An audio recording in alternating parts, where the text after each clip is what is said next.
Mayor, we are ready to go. Excellent. Thank you, Clerk Minor. So it is Monday, May 18th at 5:03 p.m. I'd like to call this special and virtual meeting of the Palo Alto City Council to order. Could the clerk please take the roll? Councilmember Cormack, Here. Vice Mayor Du Bois, Here. Mayor Philseth, Councilmember Phil Correction, Smith is here. Mayor, Councilmember Philseth. Somebody put this in here and they put it in the wrong location. And I'm looking at it. Councilmember Philseth, Here. Mayor Fine, Here. Councilmember Niss, Here. Councilmember Ku, Here. Councilmember Tanaka. Here.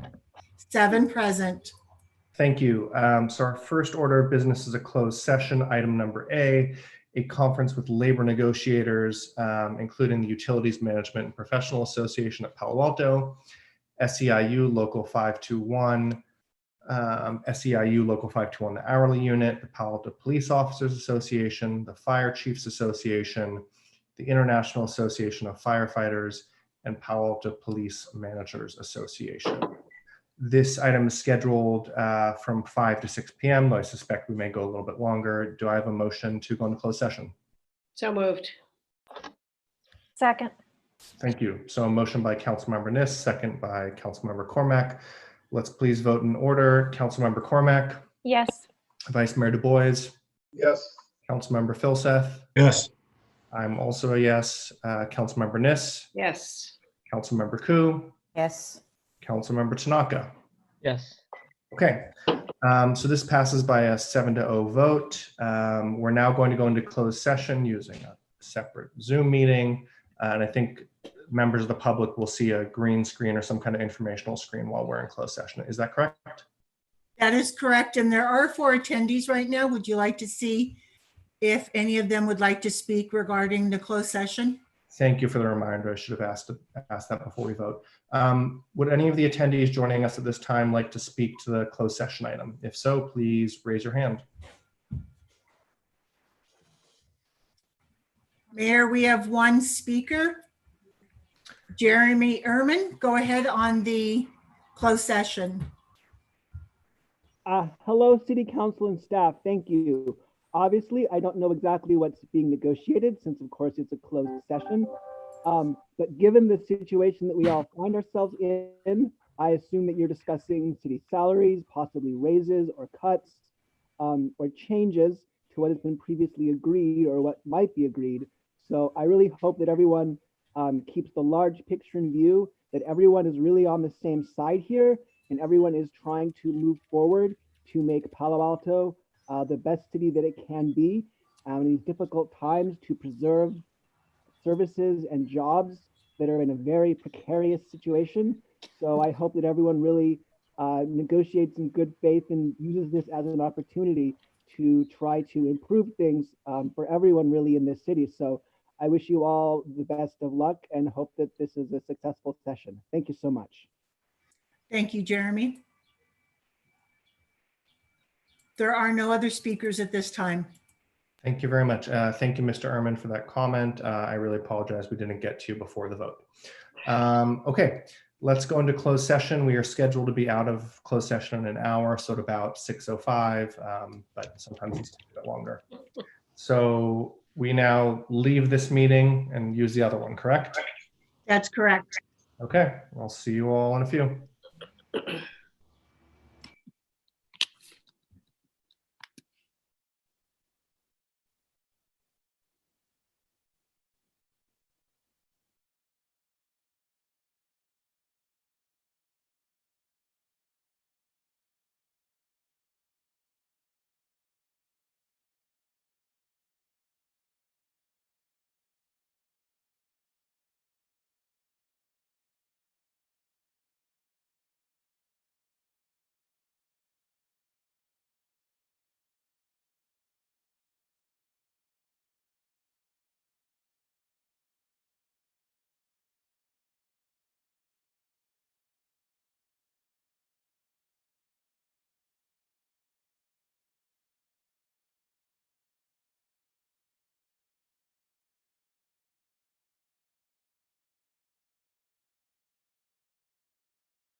microphone, and then you'll hear Beth call your name, that she'll say, just like you would in the meeting, she'll say the next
Can I test my audio?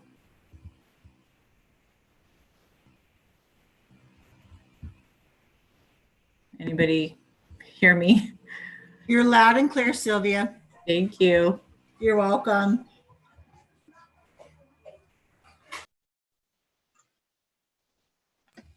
Hey, Sylvia.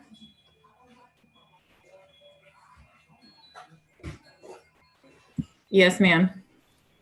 They may not be back till after 6:30 or closer to 7. Oh.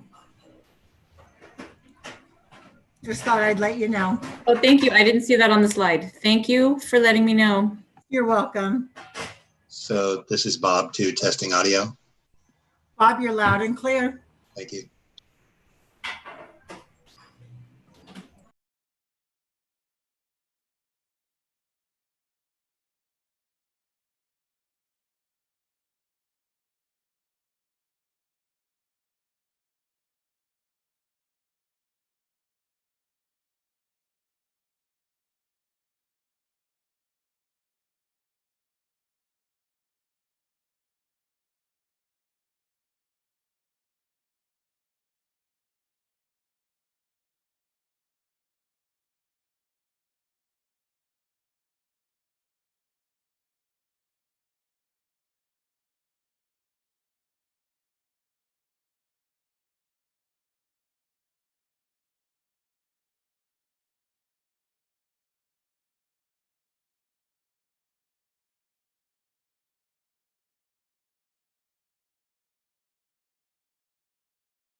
Okay, I did see 4 council members.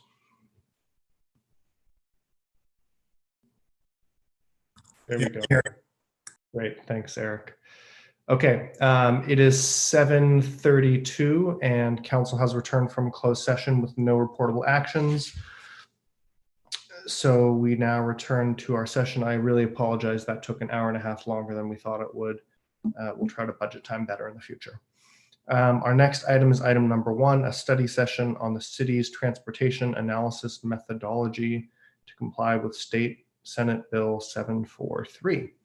Does staff want to kick us off with a presentation? Yes, let me ask, thank you, Mayor and council members. Let me ask Philip Cami, our Chief Transportation Official, to lead off the presentation for staff. Hi, yes, thank you very much. Actually, I'm just going to be handing this presentation over to Sylvia Starlack, our Transportation Planning Manager, and she's going to be also having some presentation from some of our consultants. Thanks, Philip. Good evening, council members and members of the public.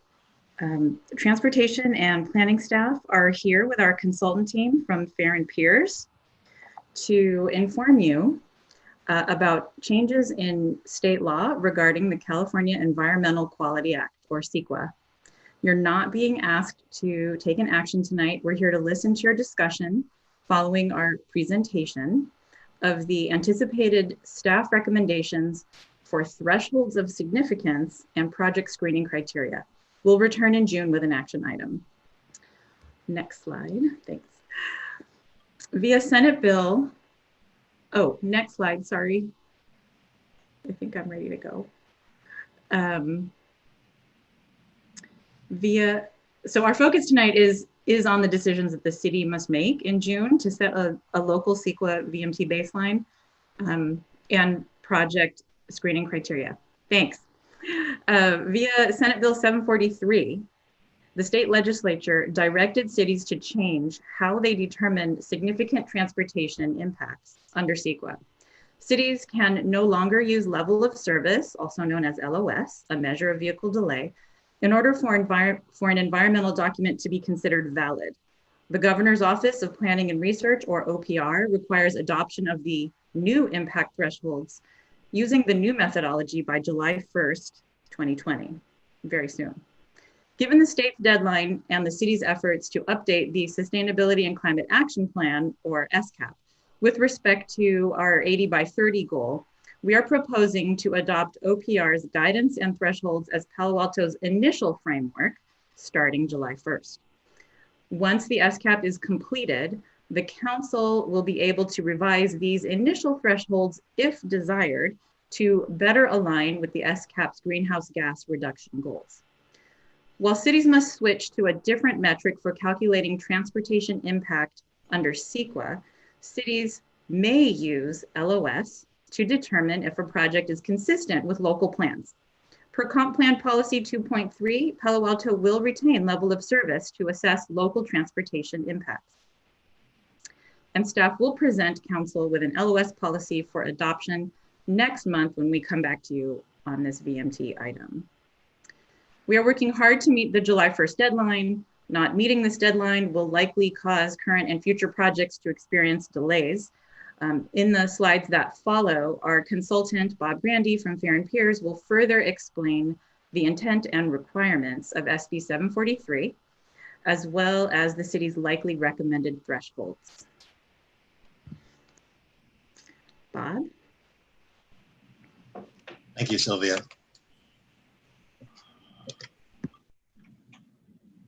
The intent of SB 743 is to ensure that the environmental impacts of traffic are addressed and mitigated through CEQA based on statewide goals to reduce greenhouse gas emissions, promote public health through active transportation, and encourage infill development. To accomplish this objective, the legislation required use of a new transportation evaluation methodology for CEQA and directed the Governor's Office of Planning and Research to identify the methodology and implement the change. In December 2018, the California Natural Resources Agency adopted a CEQA guidelines update package that includes a section implementing SB 743. OPR also released a technical advisory with guidance on evaluating transportation impacts using VMT. Lead agencies must develop their own VMT thresholds of significance for determining when projects have significant environmental traffic impacts. The purpose of the OPR technical advisory is to provide technical recommendations regarding assessment of VMT, screening criteria, thresholds of significance, and mitigation measures. The advisory recommends use of VMT as a key metric to determine CEQA traffic impacts. There are three options for setting local VMT thresholds. As noted by Sylvia earlier, we are proposing to adopt OPR guidance and thresholds as Palo Alto's initial CEQA framework starting July 1. Once the SCAP update process is completed, the council may decide to revise the VMT thresholds to better align with the SCAP GHG reduction goals. The first step in applying the new VMT process will be to determine if a project meets one of several screening criteria. The purpose of the screening criteria is to quickly identify projects that would either reduce VMT or are low VMT generators.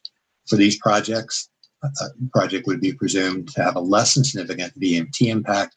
A qualitative discussion would be provided to justify the conclusion, and no mitigation would be required. Now on this slide, we list a half a dozen different projects that are proposed screening recommendations, ranging from small projects to residential and office projects in low VMT zones, and from initial data provided by VTA, who is developing a tool for the city to do map-based screening. Residential projects and portions of Palo Alto may be screened under the second bullet. Also, low VMT projects within a half mile of major transit stations or a bus stop on a high-quality transit corridor, affordable housing, local serving retail, and transit, bicycle, and pedestrian infrastructure projects would all be candidates for screening in this first step. For projects that do not meet one of those screening criteria, a quantitative VMT analysis would be required to assess whether a project exceeds a defined VMT threshold and thus results in an impact. If a significant VMT impact is identified, mitigations would be required. VMT thresholds are needed for each of these three types of projects, whether they be land use projects, land use plans, or transportation projects that require a CEQA analysis. Our last 7 slides describe proposed VMT thresholds for the most common land use projects that would be evaluated by the city. Most projects fall into one of 3 types, residential, office, or retail, and OPR recommends a different threshold approach for each.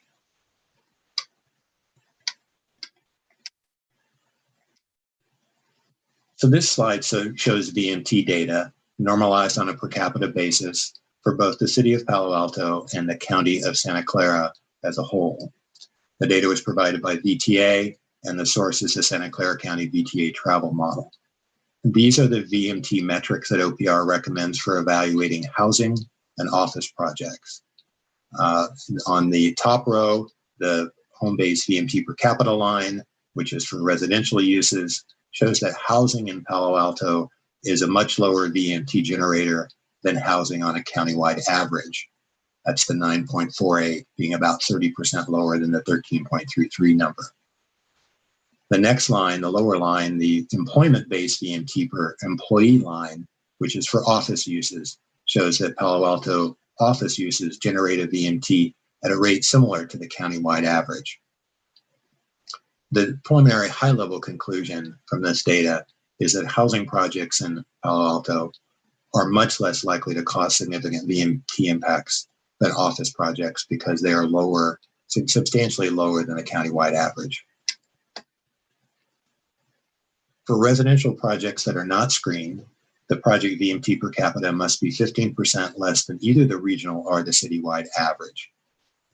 We understand that council stated desire to encourage development of new housing in Palo Alto, and based on this policy, we propose basing the residential threshold on the regional average, since, as I just mentioned, data provided by VTA indicates that the existing VMT per capita in Palo Alto is about 29% lower than the countywide average, which is very similar to the regional average.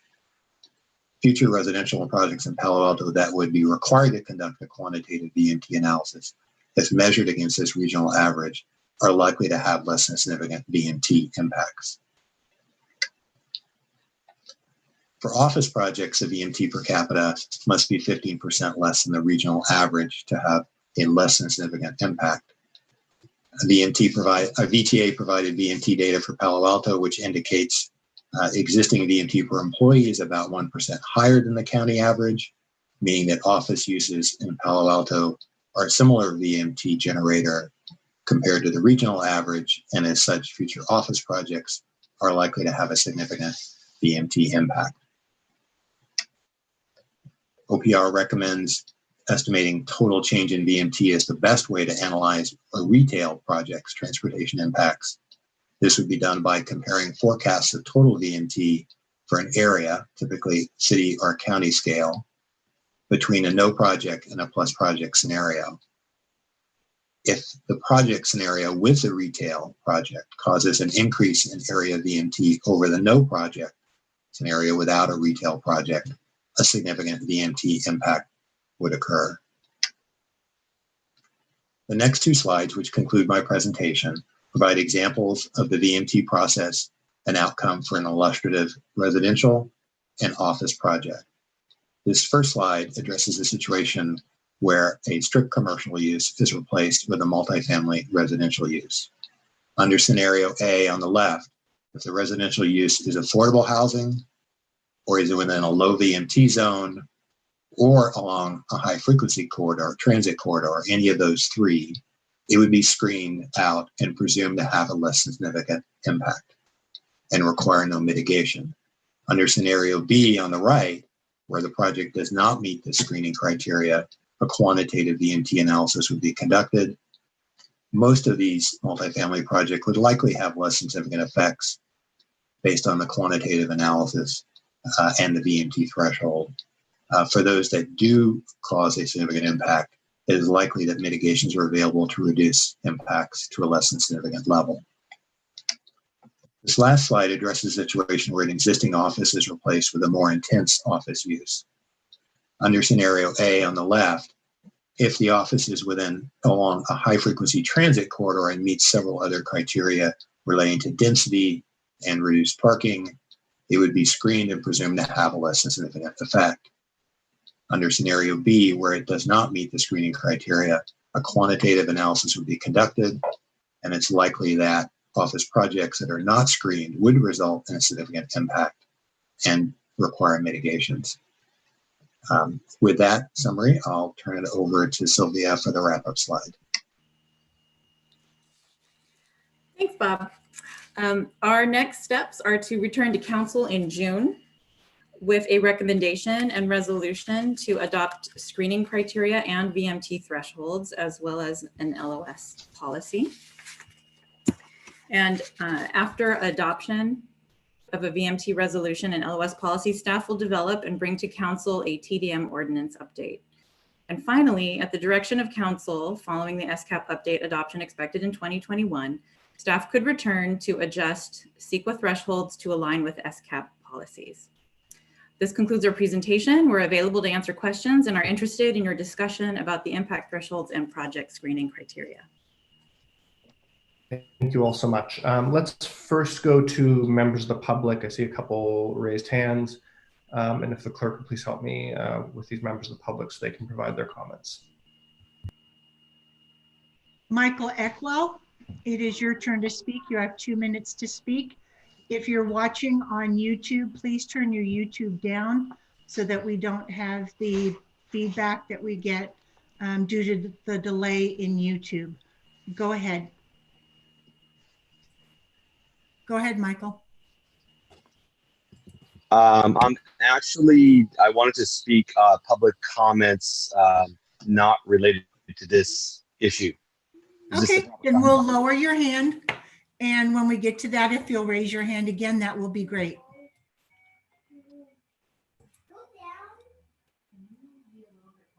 Maya Mazur Hoffman, it's your turn to speak. If you'd like to speak on this, please let me know. I'm here as a part of the Teen Arts Council, and we have like a couple of us that are going to speak on it. So it's on oral communications you wish to speak? Yes. Okay. Any members of the public that wish to speak on this item, please keep your hands. I will gonna lower your hands. And please raise them again if you wish to speak on this item. Kathy Jordan, go ahead. You have 2 minutes. Yes, thank you for the opportunity. In listening to this, I'd like to ask whether these VMT calculations differ based on non-emitting vehicles versus those vehicles that do emit greenhouse gases. Presumably, non-emitting vehicles would not merit discrimination against this mode of travel in favor of mass transit. So I would ask and question why VMT would not differentiate if it does not, since these are radically different types of vehicles. I also wanted to note that pre-COVID, mass transit ridership has been declining in California and in the Bay Area, despite massive public investments. A recent UCLA transportation study discussed that. Post-COVID, I think we're all familiar that mass transit use, including on Caltrain, ridership has plummeted. Caltrain's ridership, for example, has declined by 98%, according to Jim Hartnett, who gave a presentation. Traveling on mass transit, as we may know, is currently a health hazard due to the coronavirus, which may live on certain surfaces, and due to the proximity to other people in a contained space in mass transit. Telecommuting or remote working as a mode of commuting just recently passed mass transit use in the United States. This trend will likely continue post-COVID. Summing up, mass transit ridership is not working well for people who need to commute or travel, as evidenced by the ridership declines, despite massive public investments. And talking about VMT without differentiating between non-emitting vehicles and emitting vehicles does not seem to be accurate or useful. So I would urge the City Council to consider all of these items in making any proposals going forward. Thank you, Kathy.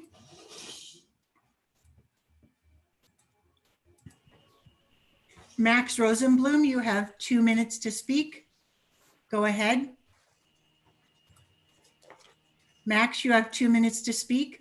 I'm sorry, is this on the stuff that's on the agenda or on the oral communications portion? This is on the study session. Oh, I'm sorry then. I was meant to do for the oral communication portion. I'm sorry. Okay, thank you. Anika, you have 2 minutes. Do you wish to speak on this or on oral communications? She lowered her hand. Mayor Fine, that appears to be all the speakers for this item. Okay, thank you very much, Clerk Minor. So let's return to council for questions and comments. Remember, this is just a study session. Staff will bring this back to us before the end of the fiscal year. So please hit your hand if you have any comments.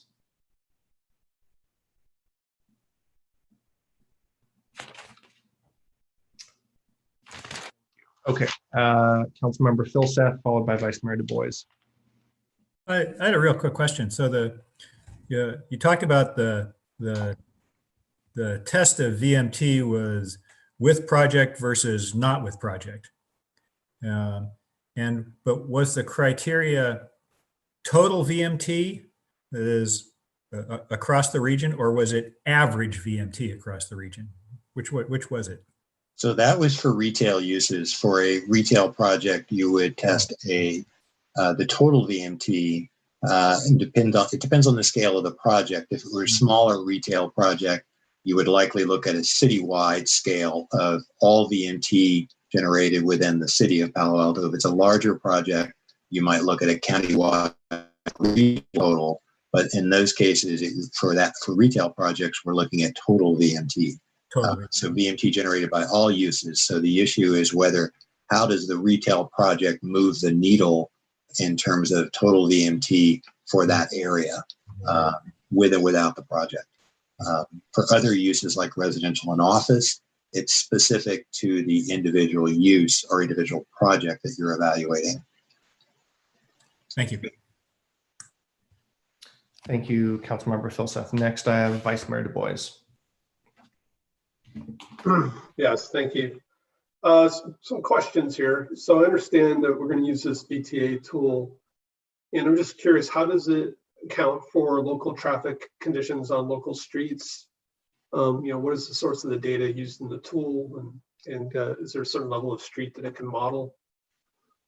So good question. The VTA tool that is being under development will be completed within the next 4 to 6 weeks, is to assist the city with doing the screening process for VMT.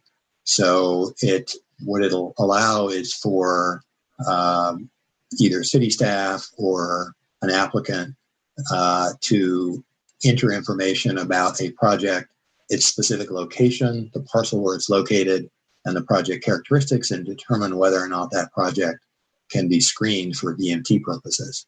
And if it is not eligible for screening, then you would have to do a quantitative VMT analysis. So that tool would not address local traffic street on the street system. And is there this may be more for our staff, but I'm wondering, like, what that's going to look like with VMT. Would there be an appeal process if there's a disagreement about whether it has an impact or no impact?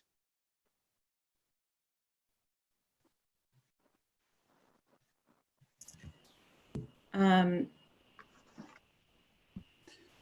not sure, Bob, if other cities have had if anyone has had an issue with this yet, because it's a new thing.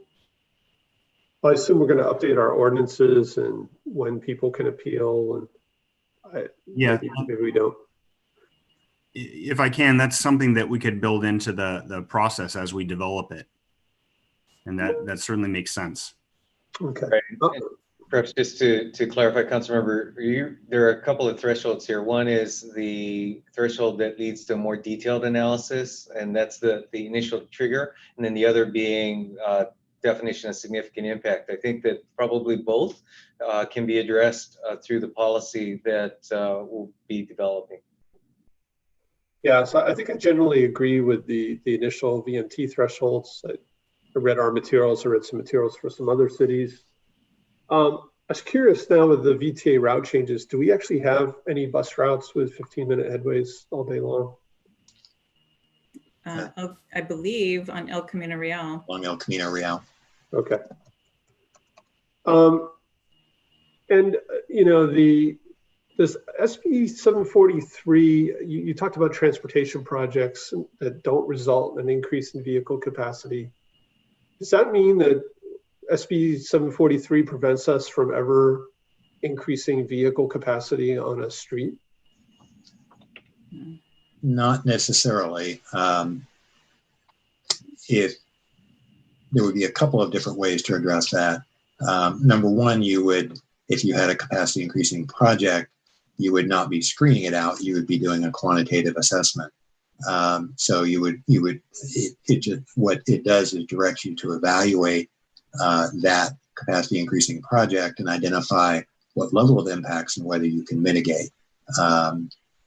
The other direction that you would likely take, I think, if you were going to build a capacity increasing project, is to potentially address that through your comprehensive plan update and amending it into your comprehensive plan. And if you have done that and addressed that through a larger CEQA process with your comprehensive plan, that can often provide you with the subsequent CEQA coverage to address that project downstream.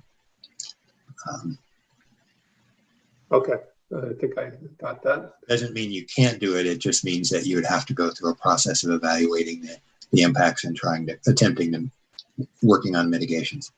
Yeah. So we didn't really talk much about LOS tonight. And, you know, we did ask to keep it as a local criteria in our comp plan. You know, I think LOS helps us with noise, with air quality. And I do think when we come back in June, it would be interesting to have a talk about LOS levels of threshold as well. I think ours are quite a bit higher than like Menlo Park, which is neighboring us. And I think, you know, getting a little more detail about how LOS and VMT can work together would be interesting. One more question on the retail VMT. So I understand, you know, for locally serving shops, the idea is people are going to drive less. How would it apply to a regional shopping destination like the Stanford Mall? Would that score poorly under VMT and perhaps require CEQA analysis? It would likely require, an addition would likely require a, I would back up and say it probably depends upon what use is being added. As an example, if it were to be a use that doesn't exist in the area, say if you add a retail use, even a grocery store in a neighborhood that doesn't have access to groceries, that could be considered a positive influence on VMT. And so it kind of depends on the retail type, but if it is a retail use that is more regional serving, then what you would see in that case for, say, the shopping center, expansion of the shopping center, is they would be required to do a quantitative VMT analysis and identify potential ways, if there is an impact, identify potential ways to mitigate. And kind of my last question, could you just walk us through, like, what does that look like? So let's say Stanford Shopping Mall didn't exist. For some reason we wanted to create it, and it was a regional destination. What are the steps we would go through? We would probably be adding vehicle miles traveled. How would we mitigate that if it was meant to be a regional destination? Well, there are tools that you have in the near term, and then tools that are potentially longer term that are now being developed for mitigating the potential VMT impacts. In the near term, it would be potential items such as implementing active transportation improvements or transit-related improvements that would offset the increase in VMT. So that's probably where you would start, is looking at those kinds of improvements. There's also the potential for instance, the larger complex to either expand or add shuttle service for employees that would allow employees to shuttle from transit to the shopping center. And that's a way to potentially offset. Longer term, there are discussions ongoing about developing VMT exchanges and mitigation banks. This will require some time to implement. And these are potential ways for projects a few years down the line to address VMT impacts. And I would say the last option is potentially a number of agencies are looking at converting or adjusting their impact fee program to be more based on VMT generation as compared to vehicle trips. So that's another opportunity there in sort of the mid to long term. So there's a short-term possibilities related to taking advantage of or making additional active transportation and transit-related improvements and providing alternatives for employees, and then the longer-term options around mitigation banks and exchanges. Wow, interesting. So I think I'll wrap up there. Again, I would like us to revisit our LOS thresholds in terms of what's the level of significant traffic impact as we come back and talk about these thresholds. But again, I think these initial thresholds make a lot of sense. We'll get used to this process. And then as staff has said, we could come back and look at it again, maybe under the SCAP. So thank you. Councilmember Tanaka. Two quick questions. So one of the members of the public asked about emitting versus non-emitting, like electric car versus, let's say, a gas-powered car, right? How does that factor in terms of the VMT? It's a very good question, because the VMT calculations that are done take into account the vehicle fleet mix. And so what we're doing is, this is a CEQA assessment for say a land use project. If it's not screened and has to do a quantitative analysis, you would do a VMT estimate of the project and compare that to your baseline, which is your benchmark to determine an impact. And that VMT estimate would take into account the fleet mix. So it would take into account the characteristics of that fleet. It'd take into account mode share, so the different modes of travel that are associated with that specific project. So all those would go into the estimate of VMT and the VMT calculation. But I would say that the fleet mix is going to have probably more of an effect on the GHG and the discussions that you'll be seeing with the SCAP and potential avenues in terms of GHG reductions. Then it is going to have an impact on vehicle trip making, which is what the VMT represents. Vehicle trip making is a key input into the GHG emissions, but all of those things will be taken into account for the VMT estimates and then also the GHG for the SCAP. So how do they figure out the mode share? I mean, and also would the mode share change over time? So, or the fleet mix between both of them, actually. Yes. So there are two different assessments. We make a near-term and in some cases a long-term assessment of VMT. The near-term assessment will be looking at a project land use type and looking at how it compares to similar land use projects in the city, and then comparing that against the baseline. And the baseline is sort of this constantly moving in time target. So it's going to be, as we move forward, the baseline, which is today 2020, will move forward to 2022 and so forth, and we'll be looking at that new baseline as we move through time and comparing that near-term VMT estimate for the project.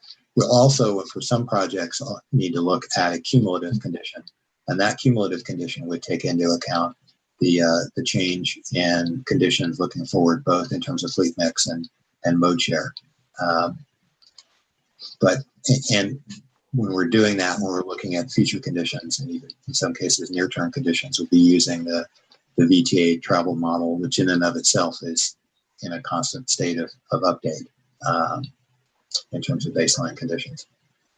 Thank you. And then what about, we're all sheltering in place and companies are trying to open back up, especially office use, but a lot of companies like Google says, we're probably going to, allow you guys to work home until December, right? Or like Twitter says, oh, you guys never have to come back, right? So how does that, I think there's been kind of a shift in terms of number of people telecommuting, especially in terms of like office. So how is that factored in, given that this shift might be somewhat permanent for a lot of companies? Yeah, it's a very good question because I think the inclination in working with VMT early in the CEQA process, and by early I mean starting in July and moving forward, is to look at conditions pre-COVID and trying to understand what that means in terms of pre-COVID conditions. But then we'll have to take into account the potential effects of increased work from home, reduced transit share, as we look at projects going forward. But we're still gathering data, and there's a lot for us to learn in the months ahead. And so I think it's going to be not sure I can give you the silver bullet answer, but it's going to be something that we're going to, as a transportation industry, going to be watching very closely and adjusting as we go to try and make sure we're accounting for it based on the data that we're able to collect. One thing I will say is we do have the ability now to mine data that comes from GPS and Bluetooth devices and to understand how that affects travel and even VMT, like we didn't have even 2 years or 3 years ago. And so I think we will see the use of big data to try and understand how the travel patterns are emerging, evolving, and how to advise on evaluating these projects going forward. Thank you. Thank you. I see Councilmember Koo and Councilmember Nis. I think you had your hand and lowered it, but Councilmember Koo. Thank you. So I was just going to ask, on the emitting and non-emitting questions that has come forward, So obviously you had said that there's a way to look at it, but also is there calculations? Does the VMT also calculate and measure when a car is idling on the freeway, and as well as if they're crawling due to slow traffic and congestion and so forth? So is there a calculation and measurement on that as well? So what we can do with VMT is estimate total amount of traffic, and we can also estimate speeds on the network using the model. That information then gets incorporated into, so that tells us the total amount of vehicle travel and roughly how fast vehicles are traveling. That information then can be plugged into an analysis of greenhouse gas emissions based on vehicle fleet mix and other characteristics, and give us the GHG outputs that would give us a sense of what the greenhouse gas emissions and even air quality emissions look like with a project. So the VMT is the key input, and part of that input is vehicle speeds, and vehicle speeds directly influence emissions. And have they already established a baseline of what the air quality and what they're hoping to achieve through the GHG, given the new COVID times, we're with new air quality, or are they still using 1990s calculations or metrics?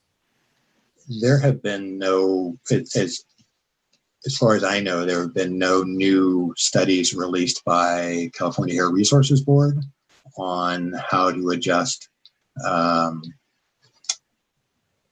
either VMT or GHG reduction targets based on COVID. I think it's, I'm not aware of any data that's been released. Is there a way to kind of check into that? Because obviously, it's very different at this time, and there's obvious changes to air quality, et cetera. And if we're trying to get clean air, do well by the earth, and all of that good stuff, then we should take the cleanest time and try to achieve that versus what was previously. Is there some way to kind of bring that to OPR?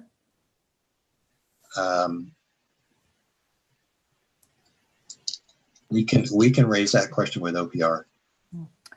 Yeah, Councilmember, if I might, I think that we're crossing over a little bit from the technical tools to the policy tools. And so just one small example of what you're referring to is, that we've seen the benefit both in terms of traffic congestion and air quality of, quite frankly, sheltering in place, which is an extreme example that we don't expect or want to replicate forever. But that said, I think that using as an example, Sylvia mentioned we're going to come back with the TDM ordinance down the road. And so that will be one of those policy tools that help reinforce, or what's the right word, institutionalize some of the work from home and other expectations that are set between the city and the companies that would occupy the space, again, that are part of any development. So I think there are a couple of pieces, the technical and the policy, with the policy is really being the next step or next few steps down the road. Okay, thanks for that. Then, with the example about Stanford Shopping Center being a regional shopping center, right? So would that limit what type of businesses can go onto University Avenue, et cetera? Given it could be a regional retail or regional, a restaurant that is, that is kind of well known, so will that limit what type of businesses can come onto University and how it's measured and so forth? I know you talk about projects, but then there's also the businesses, right? My initial thought, and Sylvia, if we could jump in, my initial thought is no, that wouldn't limit it. That's ultimately a policy decision that council would make. So what we're talking about is the analysis that would be done as part of CEQA, and that would be information you could use as a basis for making a decision. So, so this would be just one of a number of different impact areas that you would have information in CEQA, and then the council would make that ultimate decision based on reviewing all of that as to that project. And then, for example, within a project, the use can change over time. So when you first measure the VMT and analyze, how do you do it for when it changes to something else? Maybe at the beginning it started off as a business that serves the local neighborhood. And then maybe later on in time, it becomes something different that is a party flavor store or something that regional uses will come in. Do we do a completely new analysis at that time, or how does that work? Does it address changes in use within that same building? If I can, I think that would come to the planning and the zoning decisions that are made for that building, not the actual, decision when we're deciding what is initially being constructed there. Okay. So, on this one here, why is this going to be going to PTC for them to review as well? Or shouldn't this also be being forwarded to PTC? So when we come back after the SCAP, if council wants us to come back to reconsider the initial thresholds, we would take it to PTC first and then to council. But it's not before the July 1st deadline of... Yeah, correct. So what is the timeline right now? So you're going to be, tonight you want, for us to approve your recommendation, and then you're going to come back in June? Are you coming? So can you just kind of give me a understanding of your timeline? So I can give you the near term timeline, which is this group will be coming back to you to present on June 15th an action item, which is to adopt the proposed thresholds for the screening criteria, because if we're going to essentially the state recommended suggested thresholds already have substantive evidence. And so if we're going to deviate from those, we're going to need to ground them. We need to essentially have substantive evidence for why we're deviating from the state thresholds. So that is what we need to adopt before July 1, or else it'll have consequences, potential consequences for projects that are in the pipeline. So that's the goal, is to get it back to council for adoption before July 1. Okay, thank you. Councilmember Cormack. Thank you, Mayor Fine. I want to compliment staff on the staff report. Got to read it twice because it was on the agenda twice. So it laid things out very nicely, to just the right level of information. So kudos. I know these are hard to do sometimes. Thank you also for explaining about OPR, CARB, and SCAP. I had understood the OPR part makes sense. We have to do something now, and then we'll come back with the SCAP. I guess just with OPR and CARB, is there any reason we chose OPR instead of CARB? Just a little color on that would be helpful.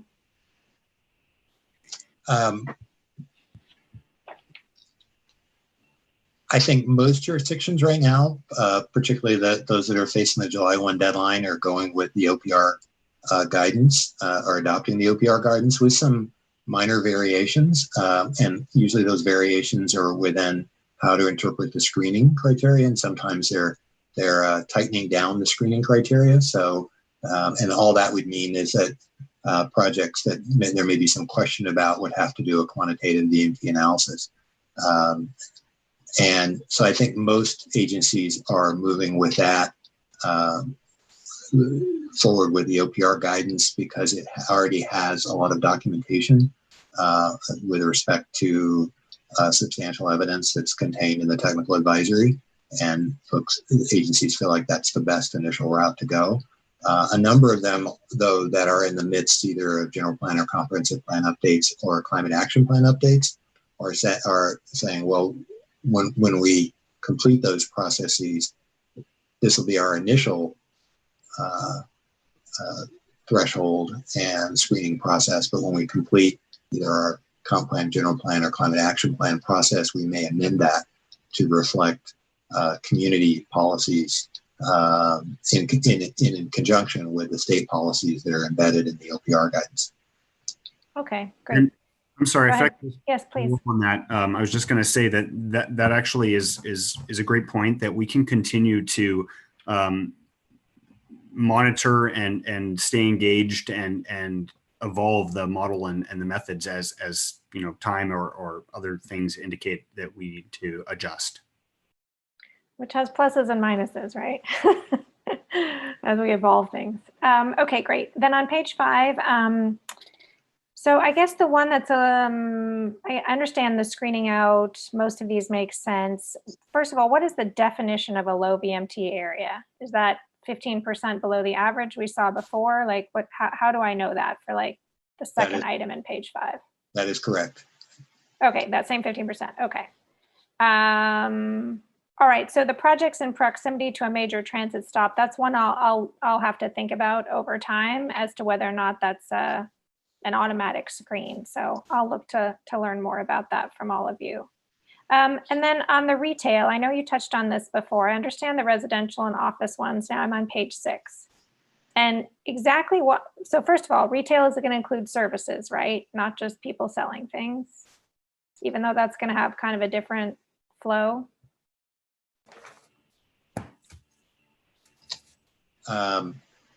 If it's office or related to office type use, then it would be on the office side. If it's retail sales, most retail sales, that would be in the retail category. So there are 2 different thresholds. So like medical would be an office, a medical. Okay. All right. Okay. All right. And then I see on page 8, there's a lot of things about TDMs, things like that, unbundled parking. You know, I'm just going to say for so many other places that have super high demand, unbundled parking is just part of the strategy. So I just want to throw that in there. And then Ms. Starlack, you specifically asked, I'm sorry, I didn't write it down, for guidance, thoughts, comments in 2 areas. And I want to make sure that we've done that for you. You have, yeah, the VMT thresholds and the project screening criteria, which you just did. Great, thanks so much.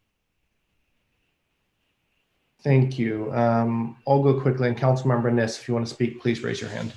So just want to associate myself with Councilmember Cormack's comments. I also had some questions about the retail threshold. I think we need to flesh that out a little bit. It was a bit more confusing than the other ones. Really briefly, I would encourage us to adopt and follow kind of the OPR guidance. A couple of reasons. One, it's evidence-based and researched at a state level. So we're aligned with that forthcoming state research, especially if other cities are looking to that. There's going to be more kind of cases of this being documented and analyzed. It also puts us in a good place for any future requirements based on OPR thresholds. And it saves us time. And then overall, like, I know we have some conflicts over VMT versus LOS, but if you look at this presentation, I think the impetus of this change at the state level is really clear. It encourages the quote unquote right type of development, where we're looking at, you know, high transit use and lower impact projects, especially those close to transit, where car usage is lower. And I think that is good for our environment, for our economy, and for our land uses. Councilmember Niss, any comments? Actually, is she on still? Councilmember Niss, I don't see, there you are. Everyone's had a chance but you, so the floor is yours if you want to comment. The only comment I would make is I'm delighted that we're moving to VMT from LOS. And I don't think, you know, I don't need to go into any more detail. People have really covered it beautifully tonight. It'll come back to us. And then the proof will always be in the pudding of using it. Understood. Councilmember Koo, one last brief comment, hopefully, so we can get to the next item.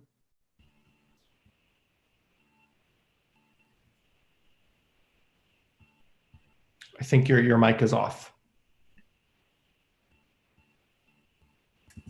Sorry, I don't know if I'll be brief, but I'll try to be. First, a question about, so for example, we have Stanford University that is right here in Palo Alto, and a lot of the cars, people have to travel through Palo Alto to get to Stanford University, which is on county land. How does the VMT factor into all of this?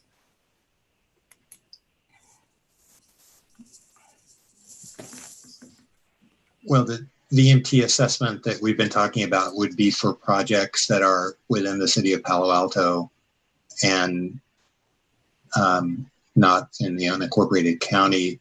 But I would say that Stanford University, for any projects that they would want to pursue, will have to do a VMT analysis. And so that would be completed as part of their CEQA process, but it would not, other than, well, to leave it at that.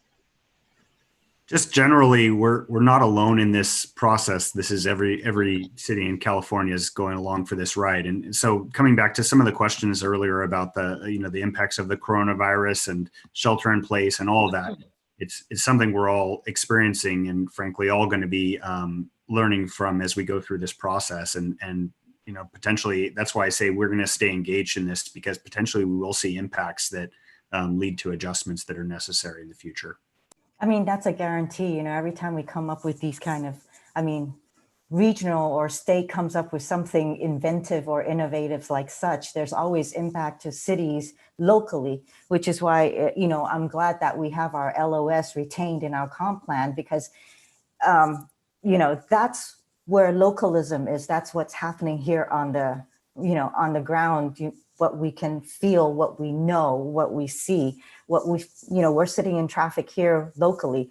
Taking it to a VMT is just trying to not see what is happening. It's looking at a regional level. Reminds me of our comp plan when we approved it. The EIR came back with significant, unavoidable, but because it's a regional issue, then we should be able to take that. We should take it on, whatever the impact is. And that's a wrong method to go about it. Thank you, Councilmember Koo. And just like we edited our comp plan, we can edit our VMT and LOS standards. Okay, I think that concludes this item. Let's go to agenda changes, additions, and deletions. Mr. City Manager. Thank you, Mayor. Just note for the public's awareness or confirmation, what you should have seen in the revised agenda is that items number 3 and 4 were removed from the revised agenda. And that's it. Thank you. Okay, so 3 and 4 are off for tonight. That finishes agenda changes, additions, and deletions. Let's now move to oral communications, where any member of the public who wishes to speak to an item not on our agenda can speak to it. Just a quick reminder, if you are listening in on the radio or watching on YouTube or MidPen, when you speak, please be sure to mute those sources so we don't get a feedback loop. And if the clerk would please help me with our members of the public who want to share their thoughts. Erwin Morton, you have 2 minutes to speak. Go ahead. Erwin, go ahead. You have 2 minutes to speak. I think I raised my hand at the wrong moment. I actually wished to speak to item 6, but I didn't get onto that or when. Thank you.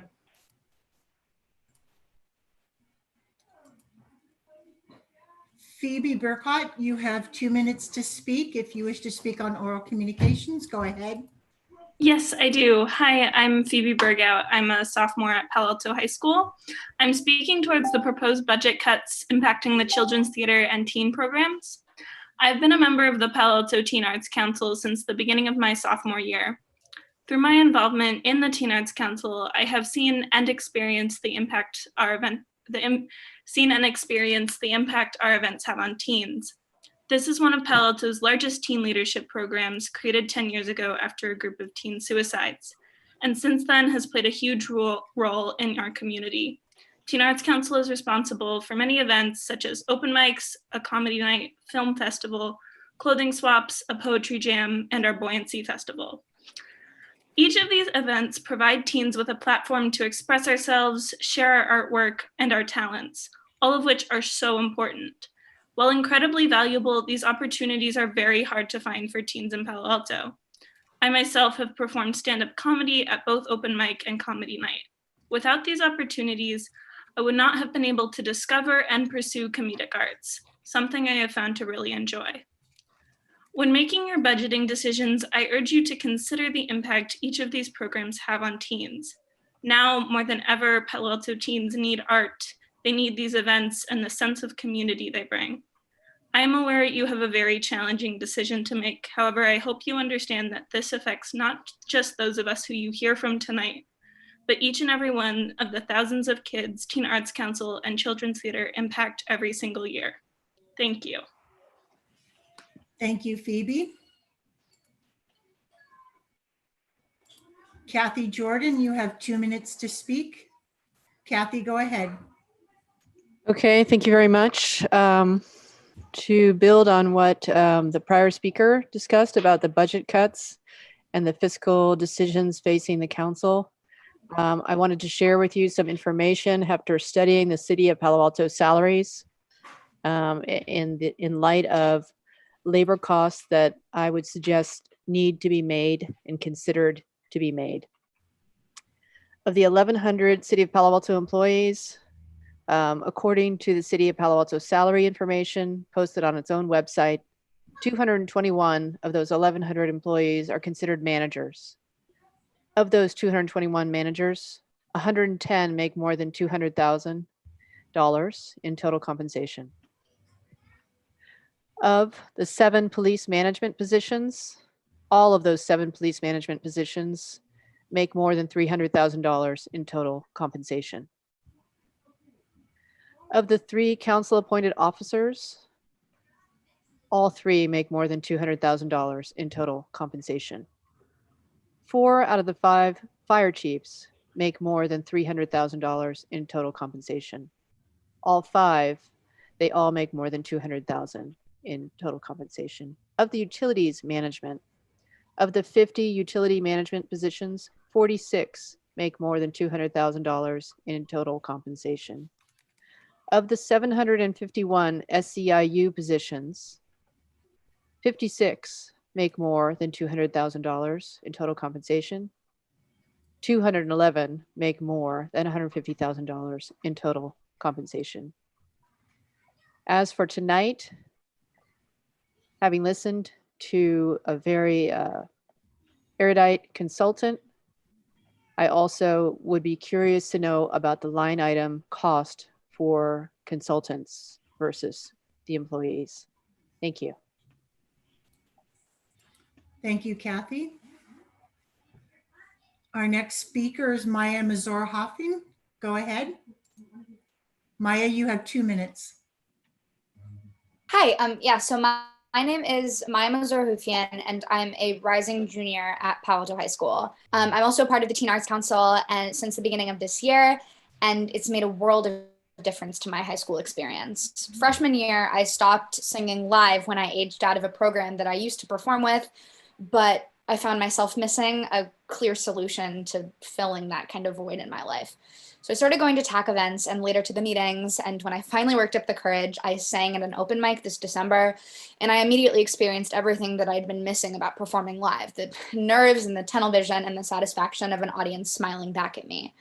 I've made and kept friends through the Teen Arts Council, and it's clear to me that our events bring together the teen community at a time that we need it so much. In preparing for this meeting, like my friend Phoebe mentioned before, I learned that TAC was founded in a response to a teen suicide cluster, a topic our community has become so numb to, it's an afterthought. I know our events take care of the community, just as I know the meetings have taken care of me. I found a voice as a leader and learned valuable lessons about teamwork, organization, and planning that nothing in my life has ever offered me. Our adult staff are instrumental to this process as they guide us and help us make decisions to be successful. In the coming year, our community will need a place like TAC to shelter from the storm. We can make social distancing accommodations to our regular event setups and take extra care to keep everything clean and safe.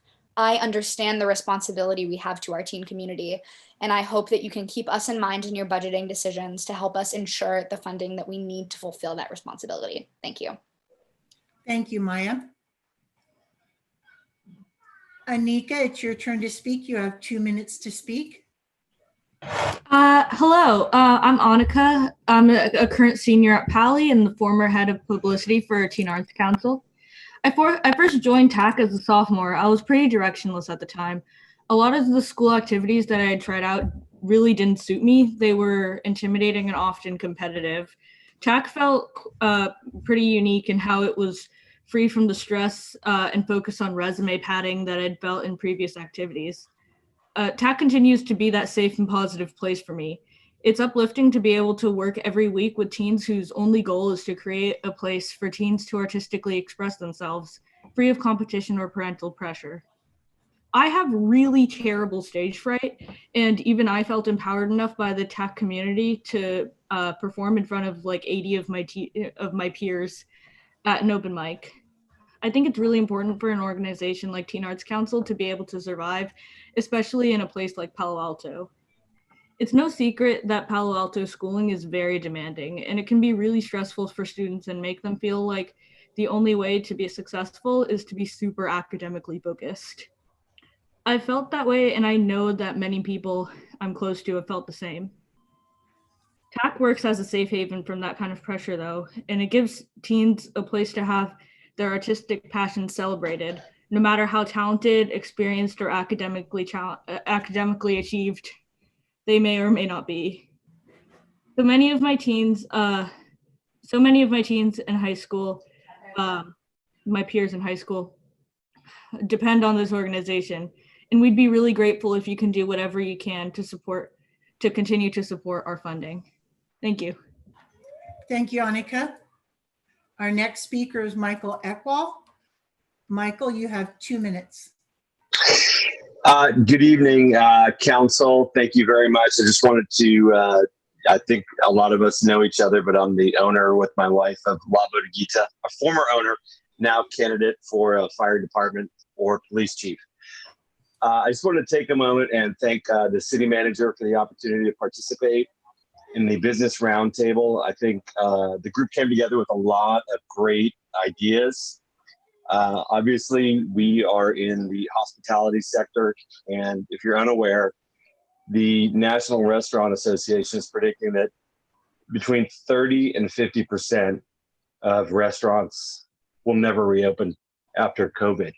So in our case, we're losing over $1,000 a day just in our fixed costs, and that's without even turning our ovens on. So as a business owner, going forward, once the shelter in place ends, our primary concern obviously is for the health and safety of both our employees and our guests. Last week, the government released a document which outlined the protocols that bars and restaurants must follow during the reopening phase once shelter in place is lifted. The guidelines generally don't allow the use of bars and severely limits seating capacity inside our restaurants.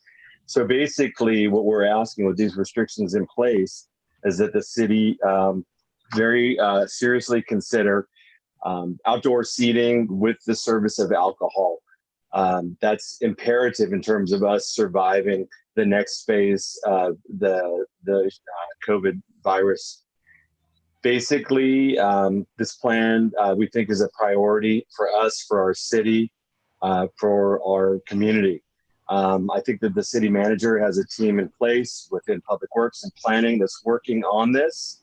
I think, again, that without this, many of us will not be able to reopen our full service restaurants. Just with a capacity of 30%, there's no way that we can survive. So I hope you make this a priority. We'd really love to see something soon. Thank you very much. Thank you, Michael. Our next speaker is Gil Weissman. Gil, you have 2 minutes. Hi, I'm going to talk on something that a lot of people have already talked about on the proposed cuts for the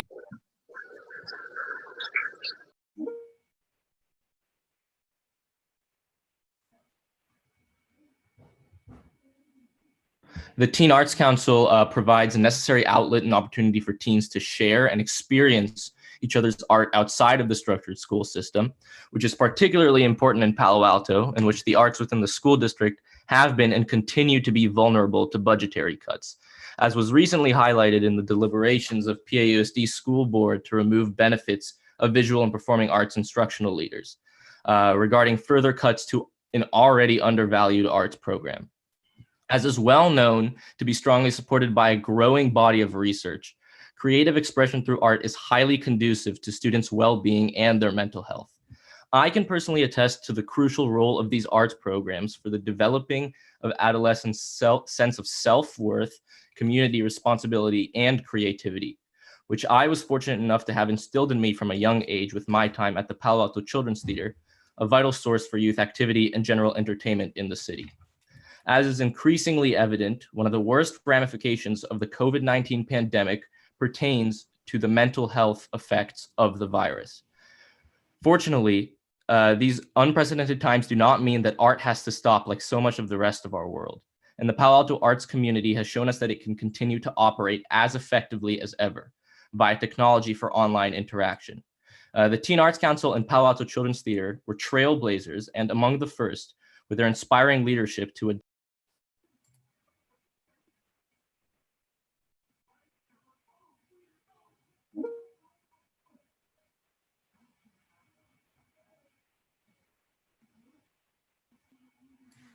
Did we lose our speaker? We did lose him. Let me see if I can get him back. Hi, hello, sorry. Go ahead, Gil. Oh, sorry. So I strongly urge you to check out some of the events that we've been able to produce, or that they've been able to produce through this time. And the fact that arts always seem to come up first in any discussion about cuts, as is abundantly clear with the history of the PAUSD, is frankly tiring.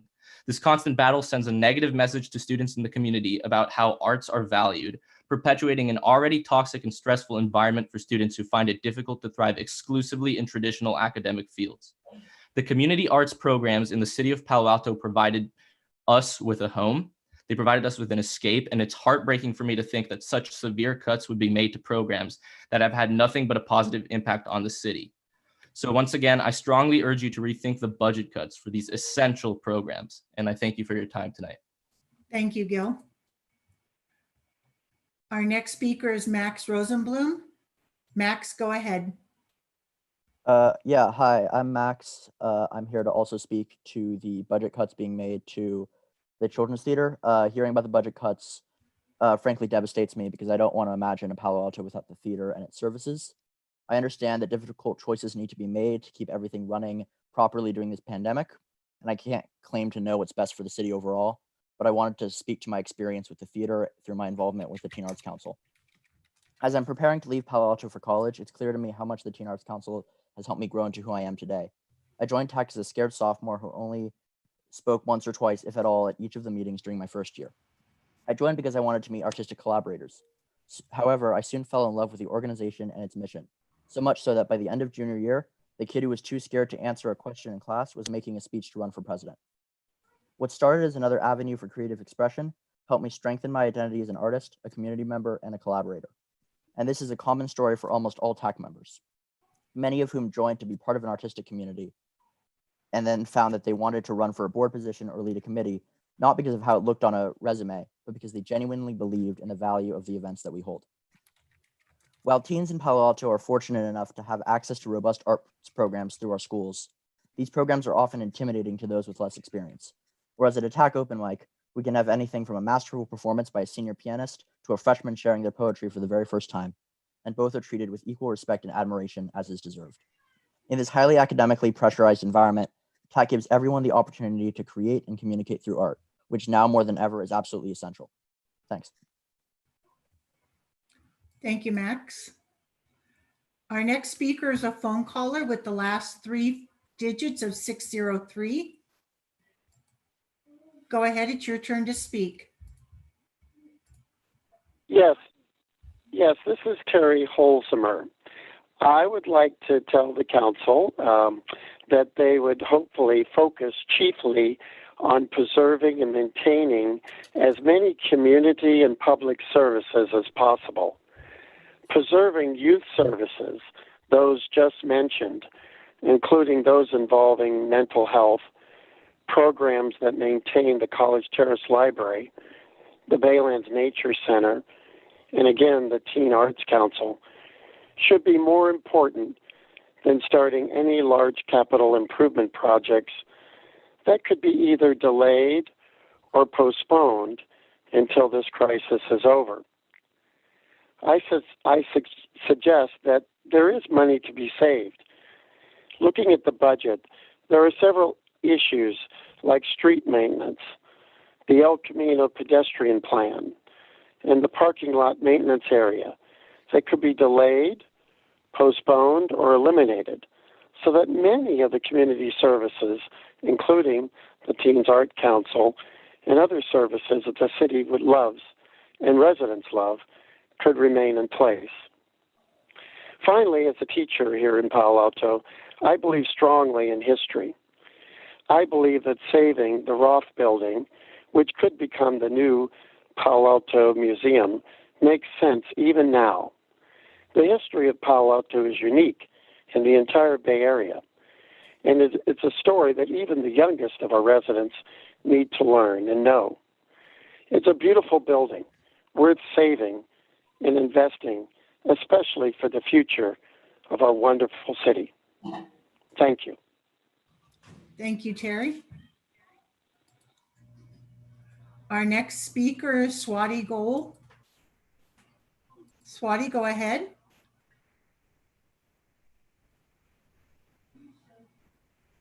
Hi, my name is Swati Goel. I'm a graduating senior at Gunn and a rising freshman at Harvard in the fall, hopefully, to study computer science. I'm here today to talk to you about the budget cuts regarding the Palo Alto Children's Theater and my experiences there. I used to be the girl at the back of the classroom. I never raised my hand. I never put myself out there. I didn't have many, read any friends because I was too shy to introduce myself. Theater gave me the confidence to overcome that. Being cast in a show and being on a stage gave me my first spark of self-worth. But even beyond that, the PACT is so much fun. It's a magical world to a kid. I mean, if you've been to a show, you know. Kids get to do the tech, they can help with sets, they get amazing costumes, and all the staff are so supportive and knowledgeable. It's truly a privilege to be able to learn from them. I met my best friend at the Children's Theater back in 5th grade. Until this day, I have a circle of peers and mentors from the theater helping guide me. So many of my best childhood memories are from here, and it's made me who I am today, strong, confident, and ready to take on the world, if I say so myself. As Shakespeare said, we all have our exits and entrances. Come this fall, I'll be taking my exit, but there is already a new batch of kids ready to take my place. And that's why I'm here today, asking that you continue to fully support this theater so that every young child is able to get the same memories and education I did, especially during this pandemic, especially as so much else for the arts is being cut. Thank you. Thank you, Swati. Our next speaker is Leo Marburg. Leo, go ahead. Hello? Leo, go ahead. You have 2 minutes. Thank you.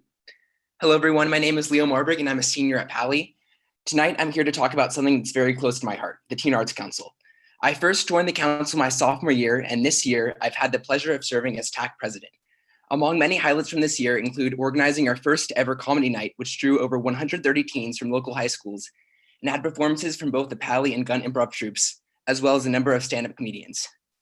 What's kept me so involved in the organization for the last 3 years is the love of creating community, from our weekly meetings to the more than 11 events we put on each year. I feel part of a community at our weekly meetings when we joke around with goofy check-in questions and have excitement-filled discussions about our upcoming events. I feel part of a community at our open mics, from the first one I ever attended when I performed Hallelujah on my ukulele and saw the crowd smile at me while waving their phone flashlights in the air, to our last open mic before the pandemic hit when I told bad pickup lines as my MC bit. Even now, TAC continues to facilitate community by hosting virtual open mics and game nights through Zoom, as well as creating an initiative to get teens to share the art they create while under quarantine, called Art in Isolation. One of my biggest concerns about this pandemic is the fact that people's mental health is especially suffering right now. Groups like TAC that allow people to express themselves creatively and build community are a low-cost but incredibly important tool to help fight against mental illness and promote well-being, and that's why it's important that they continue to be supported. Thank you. Thank you, Leo. Our next speaker is Maddie Lee. Maddie, go ahead. You have 2 minutes. Hi, can you hear me? Yes, go ahead. Okay, thank you. Hi, my name is Maddie Lee, and I was the treasurer of TAC for the 2017-2018 school year. I graduated from Pali in 2018. I am speaking to you on behalf of TAC because of the positive impact that this organization has had on my life and my high school experience. Not only has TAC always been an amazing outlet for me to express my love for the arts, it has also been a place where I have made some of my closest friends. As a member, I was able to meet like-minded peers and spend time at events that encouraged and rekindled my love for different types of art.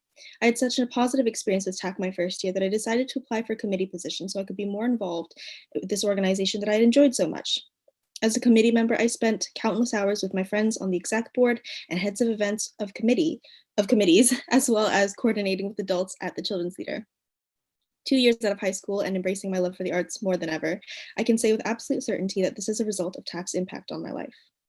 During my senior year, I experienced depression and anxiety as a result of the mixture of my grandmother passing away and the stress of college decisions. I feel very strongly that I would not have made it through the year and come out stronger on the other side were it not for the presence of TAC in my life. This is an organization founded in the wake of the first suicide clusters in response to the lack of teen support, a decision which I am extremely grateful for, and why I believe that TAC is an important part of Palo Alto's community.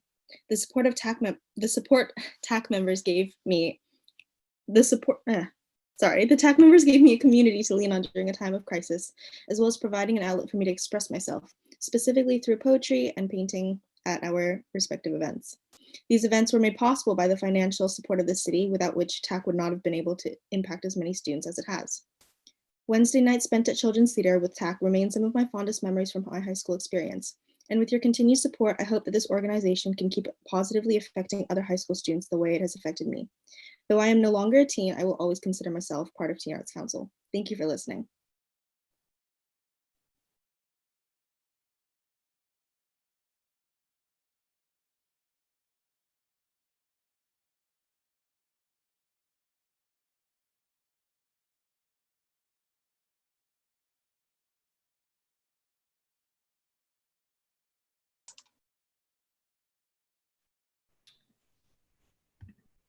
Are we moving to our next speaker?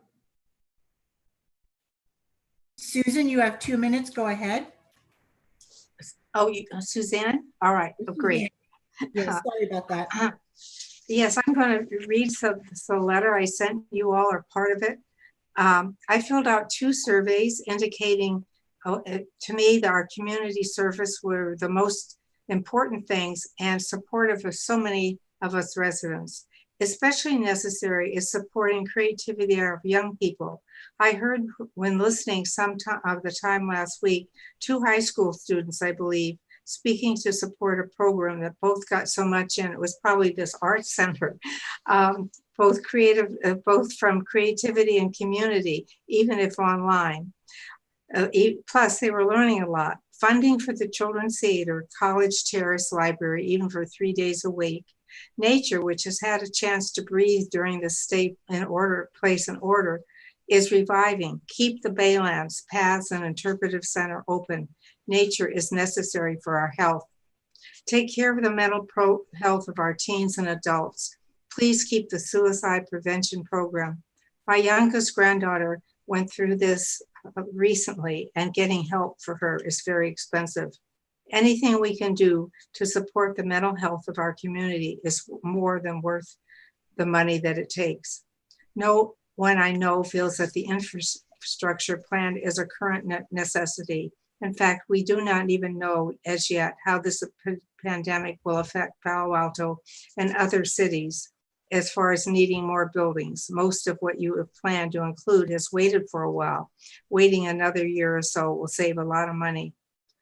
So there's many things you could review, a plan for street maintenance, the pedestrian thing along Palo Alto. But one project that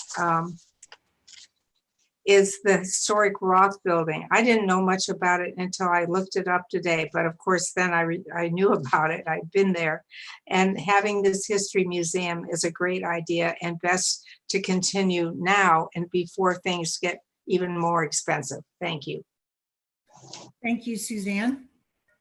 And our final speaker is Jeremy Ehrman. Jeremy, go ahead. Thank you. I started participating at the Children's Theater and plays there in 4th grade when I was 9 years old. After high school, I continued working at the theater as a pianist and then a teacher and a music director. And I worked there from 1995 to 2010. And the performances at the Children's Theater, the plays, have been the heart and soul of this program since it opened in 1932. You might not all be aware the Children's Theater was founded during the Great Depression. The program was started in 1932 as part of the Mayor's Committee on Unemployment Relief. So in the heart of the Great Depression, they created this program because they felt that this was important. And in 1937, the building was built. So performances have been the heart and soul of this program for 88 years. And to cut them off now would just cripple this program. I believe that the cut that's intended for the Children's Theater is really the majority of its budget, which will also impact its staff. The city manager's official report on the cuts in the budget also says that this cut will affect the 3 groups that use the community center, Palo Alto Players, West Bay Opera, and Theater Works. So I really urge you to look more deeply at just how deep and devastating this cut is to the Children's Theater. So many of the cuts that have been proposed affect youth services. The cuts to Children's Library astound me.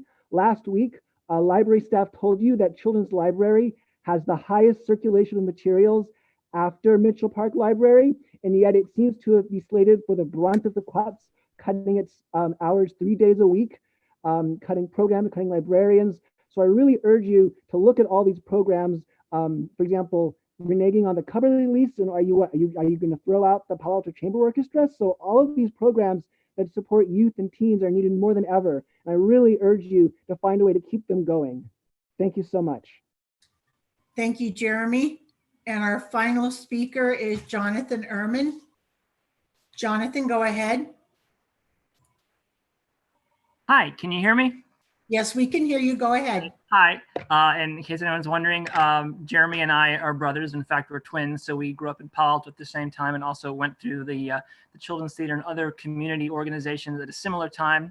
And I would like to say as well, I'm concerned about that the council is throwing out the Cubberley lease without carefully looking at possible ways to renegotiate that or come to an agreement with the school district, because it sounds like, you know, you're surreptitiously, in a sense, almost shutting down the community center. I'm worried that when we do cuts to programs where, you know, we all understand that cuts are necessary, but to throw out something entirely seems to destroy the point of what the council's mandate for serving the public. You know, talking about closing one library during the recession, library hours were trimmed rather than closing a library entirely, and that seems to be much more appropriate than closing a single library. I'm worried that, you know, the idea of pursuing revenue recovery at a place like the Junior Museum and Zoo will cut into people's access when, you know, fundraising is much more, you are likely to raise more money by, you know, making appeals for fundraising than making it harder for people to go there in the first place. So I want to make sure that, you know, if you throw out the entire performance budget for the Children's Theater, that means no programs can be done. You know, the outreach program in schools, for example, maybe the programs can't exist exactly the same way they do now. But if you cut budgets entirely, then you can't create programs at all in those spaces. And I think that would be a real mistake. So you need to look at maintaining programs, even if they are in an altered form. You know, when I was 19 at the Children's Theater in 1996, we did an outdoor production over the summer when the power went out. And rather than just closing up shop for the evening, we found a way to do it outside on the temporary outdoor stage that existed at that time. It wasn't the same, but everybody went home happy and we did it anyway. So you've got to be creative and find ways to do things with a limited budget, but make it happen. Thank you. Thank you, Jonathan. And that was our final speaker. Great. Thank you, everyone, for joining our meeting and for speaking up.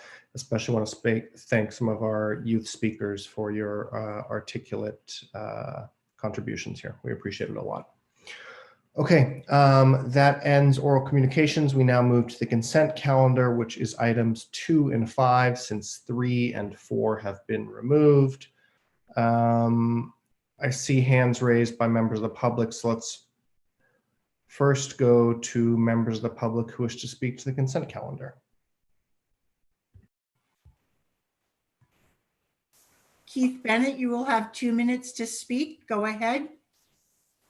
Hi, I would like to speak to item number 5. Go ahead. Is that okay? Yes, go ahead. I am Keith Bennett, representing Save Palo Alto's groundwater. I trust you have received the email communication sent to all council members today. We request this item be removed from the consent calendar and reapprove the project only after incorporating sufficient conditions to greatly reduce the risk of death or damage to this 300-year-old heritage oak tree. Please take a look at the photos of the tree. The immense size, as well as the spread of the canopy low over much of the existing home, is apparent. Now ask yourselves 3 questions. Should the city of Palo Alto protect this heritage tree? Do the city's current regulations for dewatering adequately protect this tree? Who will be held responsible if the tree dies? The large root system and soil supporting and nourishing this tree need to be protected along with the trunk and the canopy. The Palo Alto city regulations for dewatering do not take into account the specific requirements for protection of this tree. Dewatering should be explicitly prohibited at this site. Dewatering causes local drought even if the tree trunk and canopy are physically protected. Our preferred approach is to eliminate the basement, as cutting into the existing root system will be required for basement construction, risking reduced support for this tree and associated adverse impacts. If construction of a basement is permitted, the basement should be designed so that neither dewatering nor a cutoff wall are required during construction. This is practical and feasible. 1995 Webster, 704 Moreno, and 846 East Greenwich were recently constructed with basements at locations with similar groundwater levels. Installation of cutoff walls, while effective, involve the use of heavy equipment, generally rising over 30 feet above the ground surface. For this project, installation of the cutoff walls would likely damage the tree. In summary, to protect this oak tree, any building permit for the basement must include sufficient, detailed, and strict specifications for underground construction and prohibit dewatering. Thank you, Mr. Bennett. Our next speaker is Bob Gordon. Bob, go ahead. You have 2 minutes. First? Bob, go ahead. You have 2 minutes. Yes. It says I'm muted. I am muted. No, you're speaking. Go ahead. Thank you so much. Good evening. I'm commenting on item number 6, the tobacco retailer ordinance, and I'd like to urge you to please pull this item from the consent agenda. And as you did in December, please direct staff to mirror the county tobacco retailer ordinance by removing the loopholes that would allow. Yes. I just have to jump in. We're currently on the consent calendar, which actually doesn't include the tobacco ordinance. That's on our action calendar for this evening, where the council will discuss it and receive feedback. So it sounds like you want to speak to that item, which we'll get to in maybe 10, 15 minutes. My apologies for misreading. I'll hang on and come back. Thank you. No worries, sir. Thank you. Thank you. And our final speaker is Jack Morton. Jack, go ahead.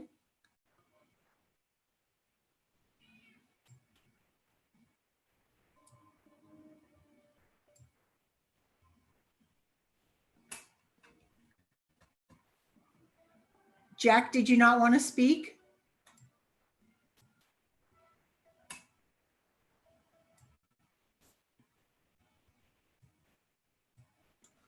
Sorry, am I live now? You are. Thank you.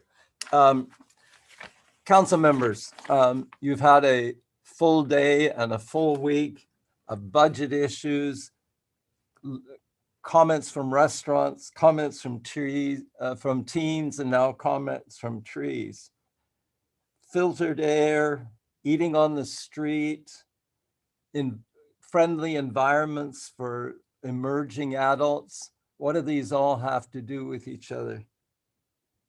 We are responsible for the quality of life in Palo Alto, and each of these items tonight has put pressure on you to solve a problem where the results could be disastrous to the quality of life. We love our community. California Avenue in particular had been a vibrant place for eating out, being together as a community. Teen activities have kept those who have to go through the pressure of education in our community vibrant themselves.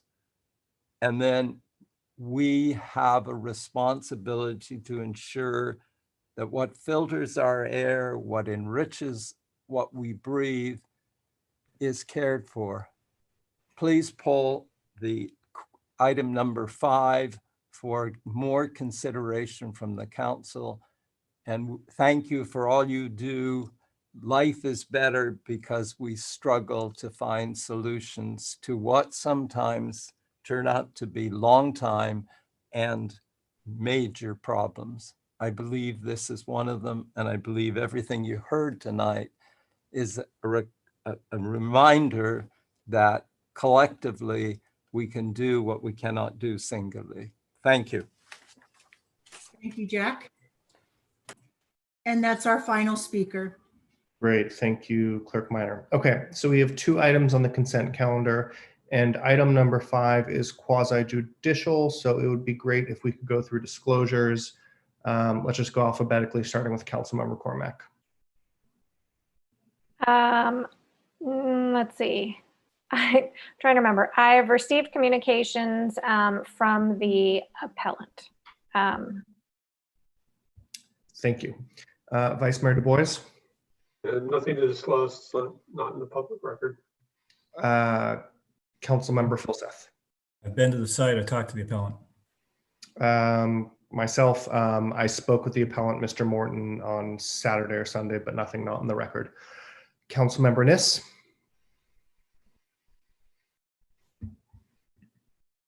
I think you're on mute.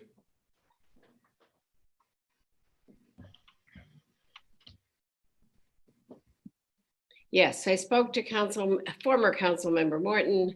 I have visited the site and it's right in my neighborhood, about 2 blocks from me. Okay. Councilmember Koo. Nothing that's not in public record. Councilmember Tanaka. I also talked to Jack Morton today, and but everything we talked about was actually already in the staff report. Okay, thank you. All right, I see 3 hands. I'll just go the view that I see. Vice Mayor Du Bois. Yeah, I'd like to remove item number 5.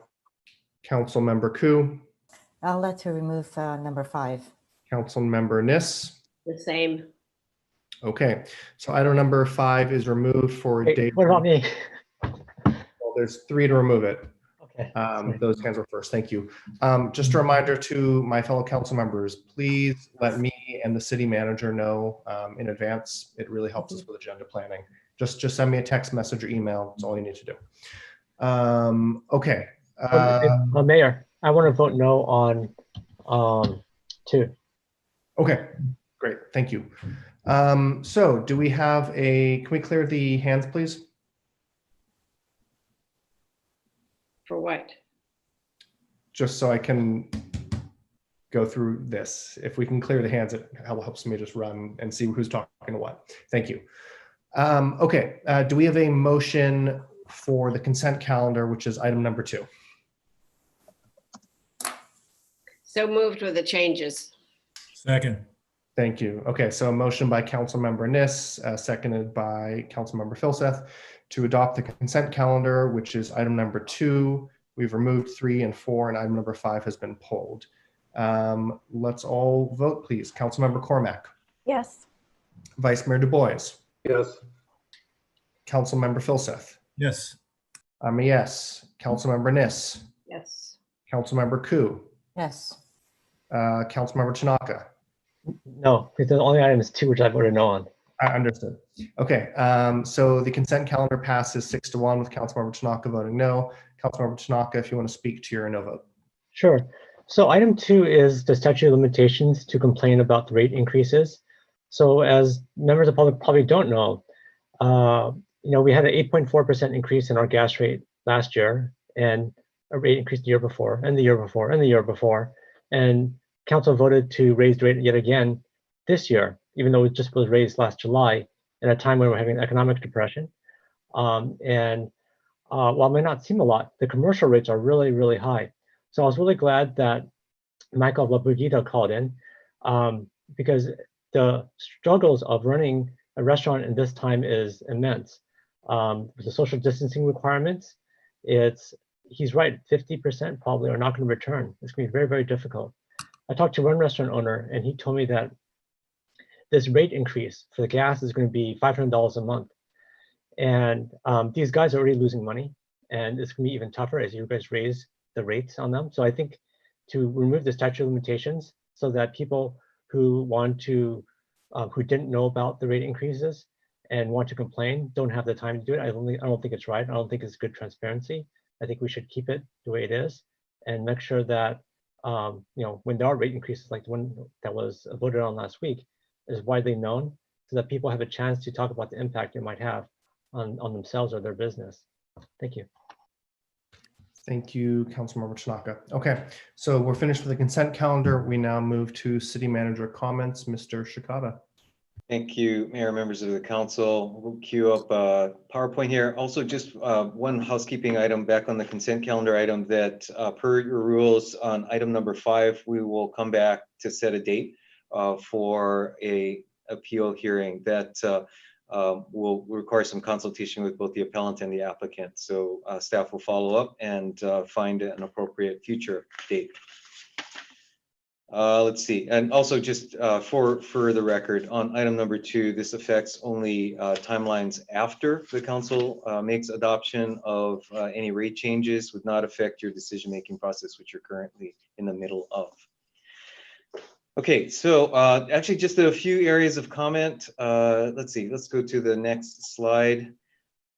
This has been a really big day in terms of changes to the shelter-in-place order, but we'll start with items that were largely already in place prior to today.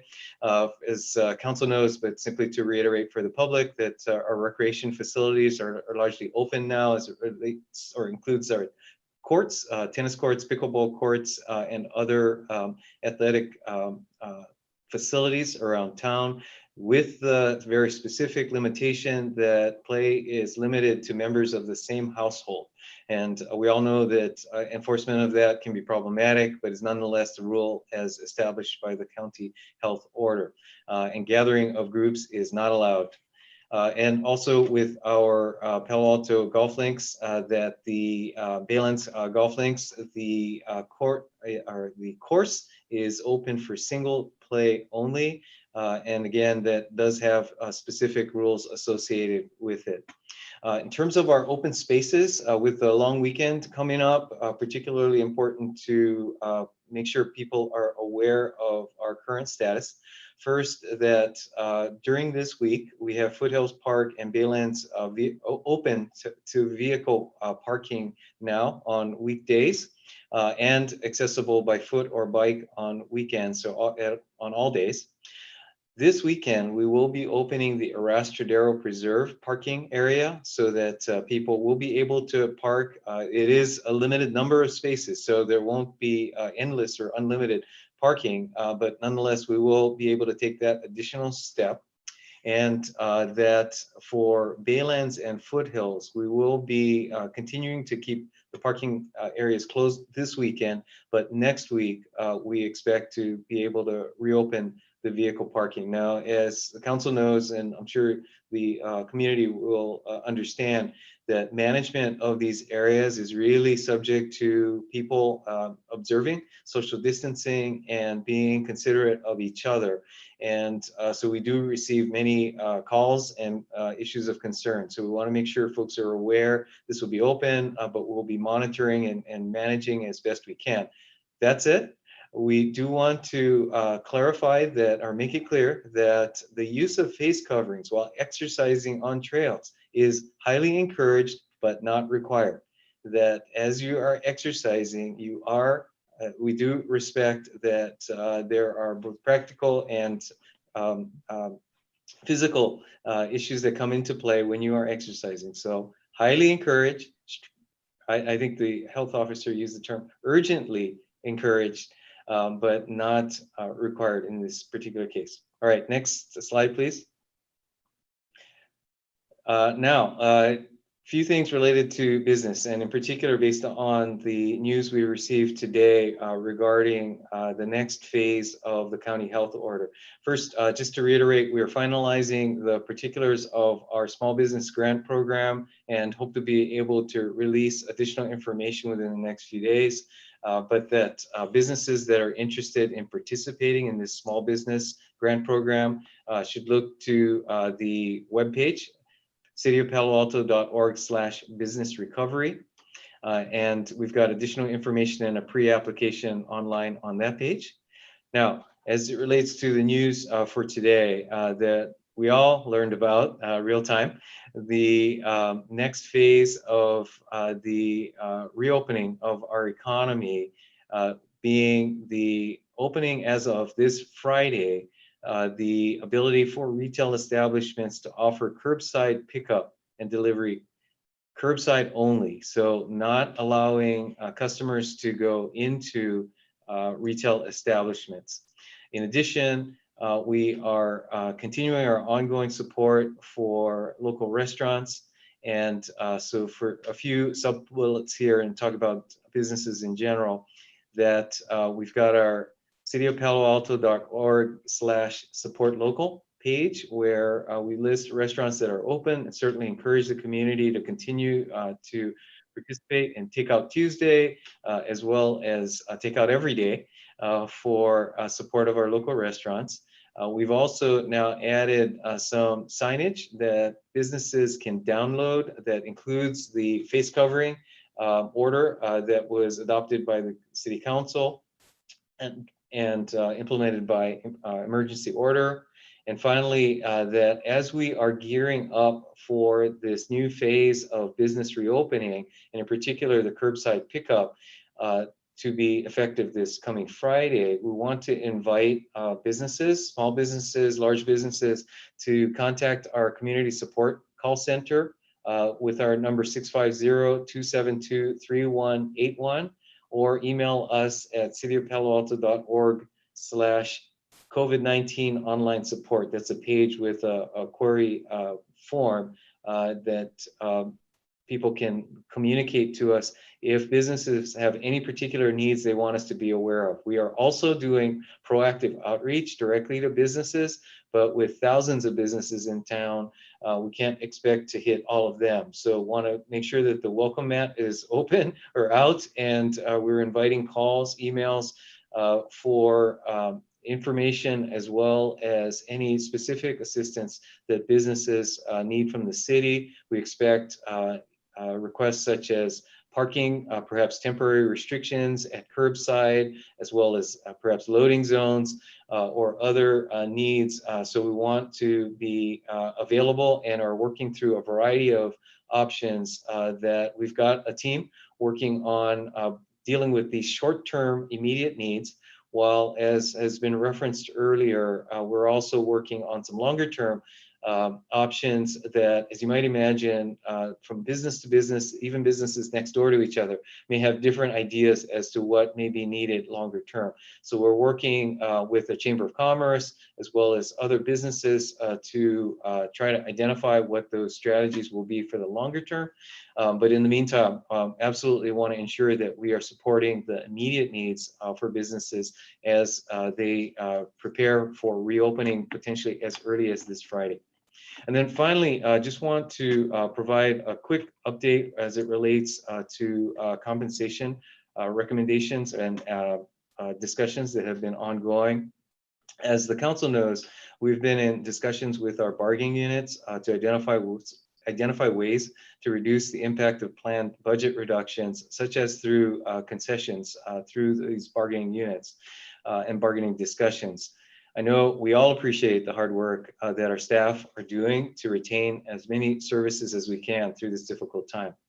That said, I do want the community to be aware that our managers and professional staff are leading by example.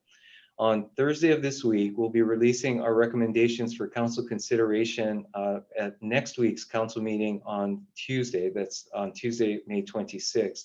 As part of those recommendations, we will be bringing forward for council consideration action that management and professional staff contribute a 15% compensation give back to this effort.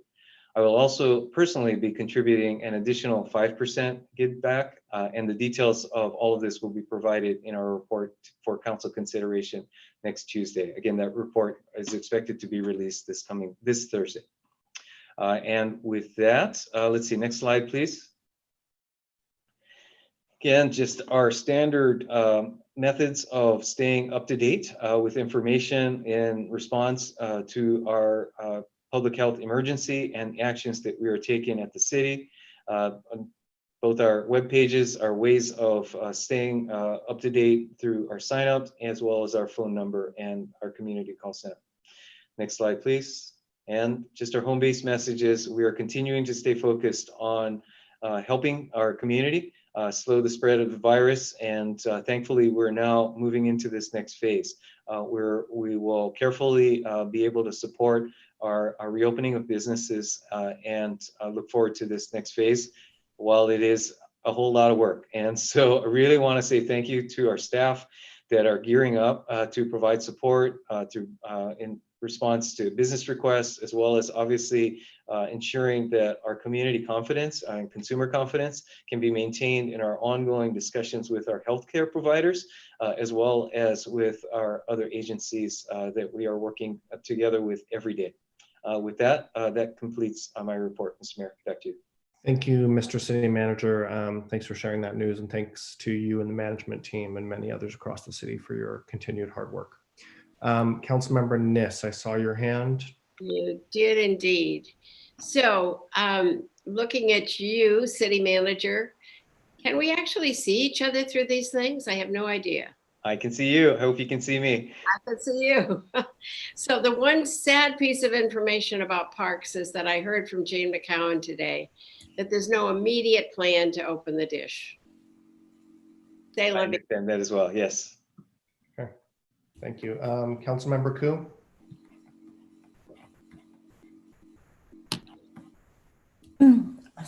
I wanted to ask City Manager if you heard today whether the shelter in place is still there, or is that not there? And thank you for. What does the staged mean? You know, how does that affect the shelter in place?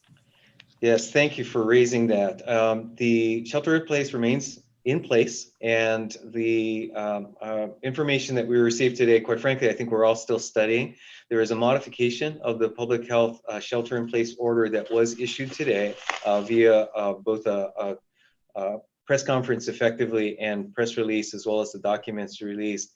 And this next phase will become effective on Friday. The term of art, and I think one that we'll all get used to over the next few days, is up until this point, we've been talking about essential businesses and essential activities as key to what types of businesses and activities are allowed to proceed under the order. I think the new term that we're adding, or that quite frankly will become part of our nomenclature here, is additional businesses and additional activities.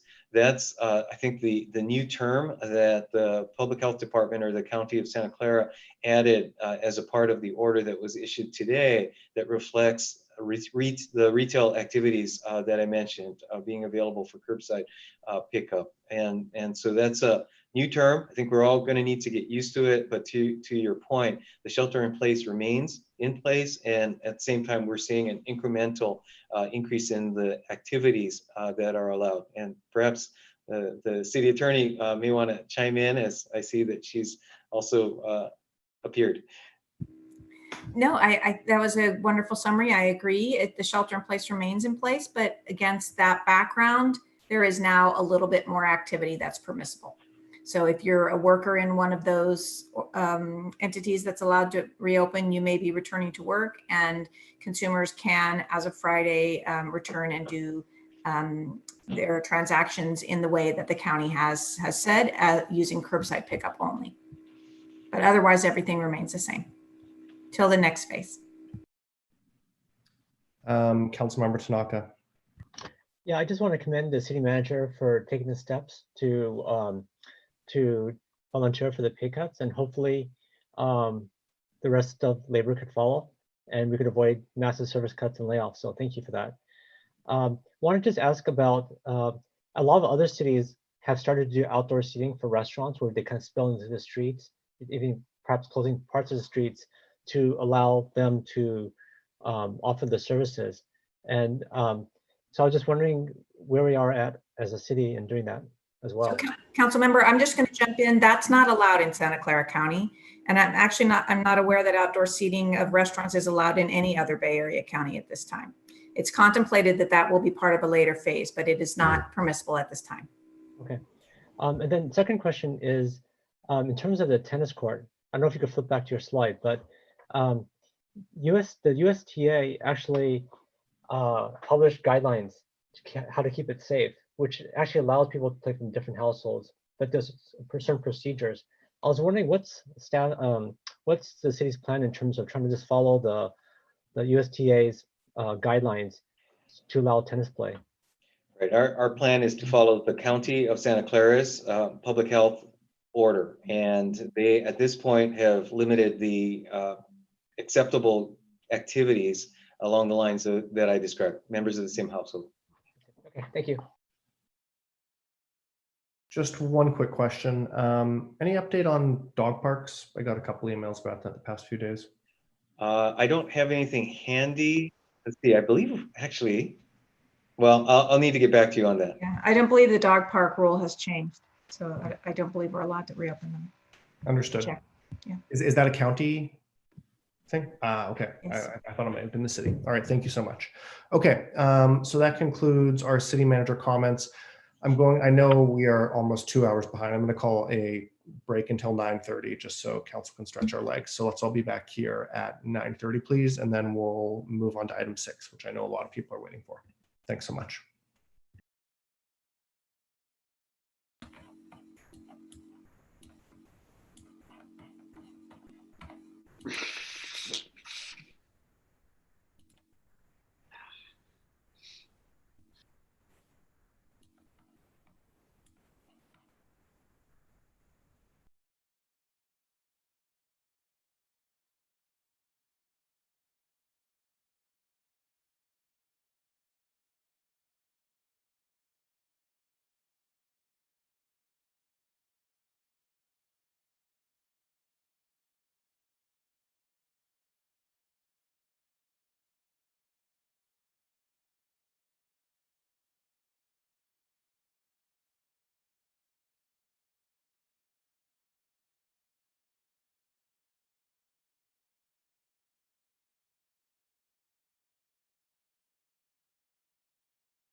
Okay, I see 4 of us back and it's 9:33. Really do want to apologize to everyone who, members of the public who have waited so long. I apologize. We are 2 hours behind schedule. Let us please kick off item number 6, adoption of amendments to the City of Palo Alto's Tobacco Retail Ordinance, Chapter 4.64. And there's a memo attached, and I believe staff has a presentation. Yes, let me ask our Public Works Department to go ahead and do a walkthrough on a brief overview. Thanks, Ed, and good evening, Mayor Fine and City Council. Brad Eggleston, Director of Public Works. Just a little review here. At Council's December 9th meeting last year, Council directed staff to return with revisions to the city's tobacco retail permit ordinance and to follow up on several other action items regarding vaping and flavored tobacco. So our presentation tonight focuses primarily on the proposed ordinance revisions and Council's options about how to address the adult-only retail stores in town. But before we jump into that, I wanted to give a little more background about the efforts that have already been underway over the last several years. So Palo Alto has been working steadily in recent years to reduce community exposure to secondhand smoke and to address tobacco product sales that happen in Palo Alto. And in 2018, the city received an A grade from the American Lung Association in its State of Tobacco Control Report, and also an exemplary award for reduced exposure to secondhand smoke from Santa Clara County. Now, this acknowledgement was based on Palo Alto's existing current tobacco retail permit ordinance, which we operate in partnership with the Santa Clara County Department of Health. That existing ordinance restricts the sale of flavored tobacco, sets strict age verification for tobacco purchases, and requires a permit program for tobacco retailers to operate. And then also through a separate ordinance, Palo Alto bans smoking and vaping in most public spaces, including most of downtown, the Cal Ave area, parks, and in multi-unit housing. So just wanted to review a little of that history. And with that background, I'm going to turn it over to Julie Weiss and Phil Boble from the Public Works Environmental Services Division for the presentation. Thank you. All right, thank you very much. Good evening, council members and also community members who are here to discuss this topic. Back in December of last year, council had an extensive conversation about the rise in youth vaping. And at the end of that meeting, staff was directed to work on 7 action items. And tonight we're here to report and give you an update on those 7 action items. The first thing you asked us to do is to draft an update to our tobacco retail permit ordinance to mirror the county's ordinance as much as possible with as few exceptions as possible. And we have done that, and that will be a bulk of our conversation this evening in a few slides. You also asked about state legislation that could keep kids from purchasing vaping products online. And there's really good news there. A state law went into effect on the 1st of this year that requires when anyone purchases vaping or tobacco products online, those need to be signed by an adult before those can be delivered and received. In addition, when those products are delivered, they have to be marked conspicuously in a box, and the sale needs to show up on a credit card as a tobacco sale. The next thing that happened just about a month after that was a good step forward, was the FDA banned the sale and distribution of flavored pods that are used in a lot of e-cigarettes. So that was a good step forward, but there are still a number of vaping products that people and kids can purchase for sale.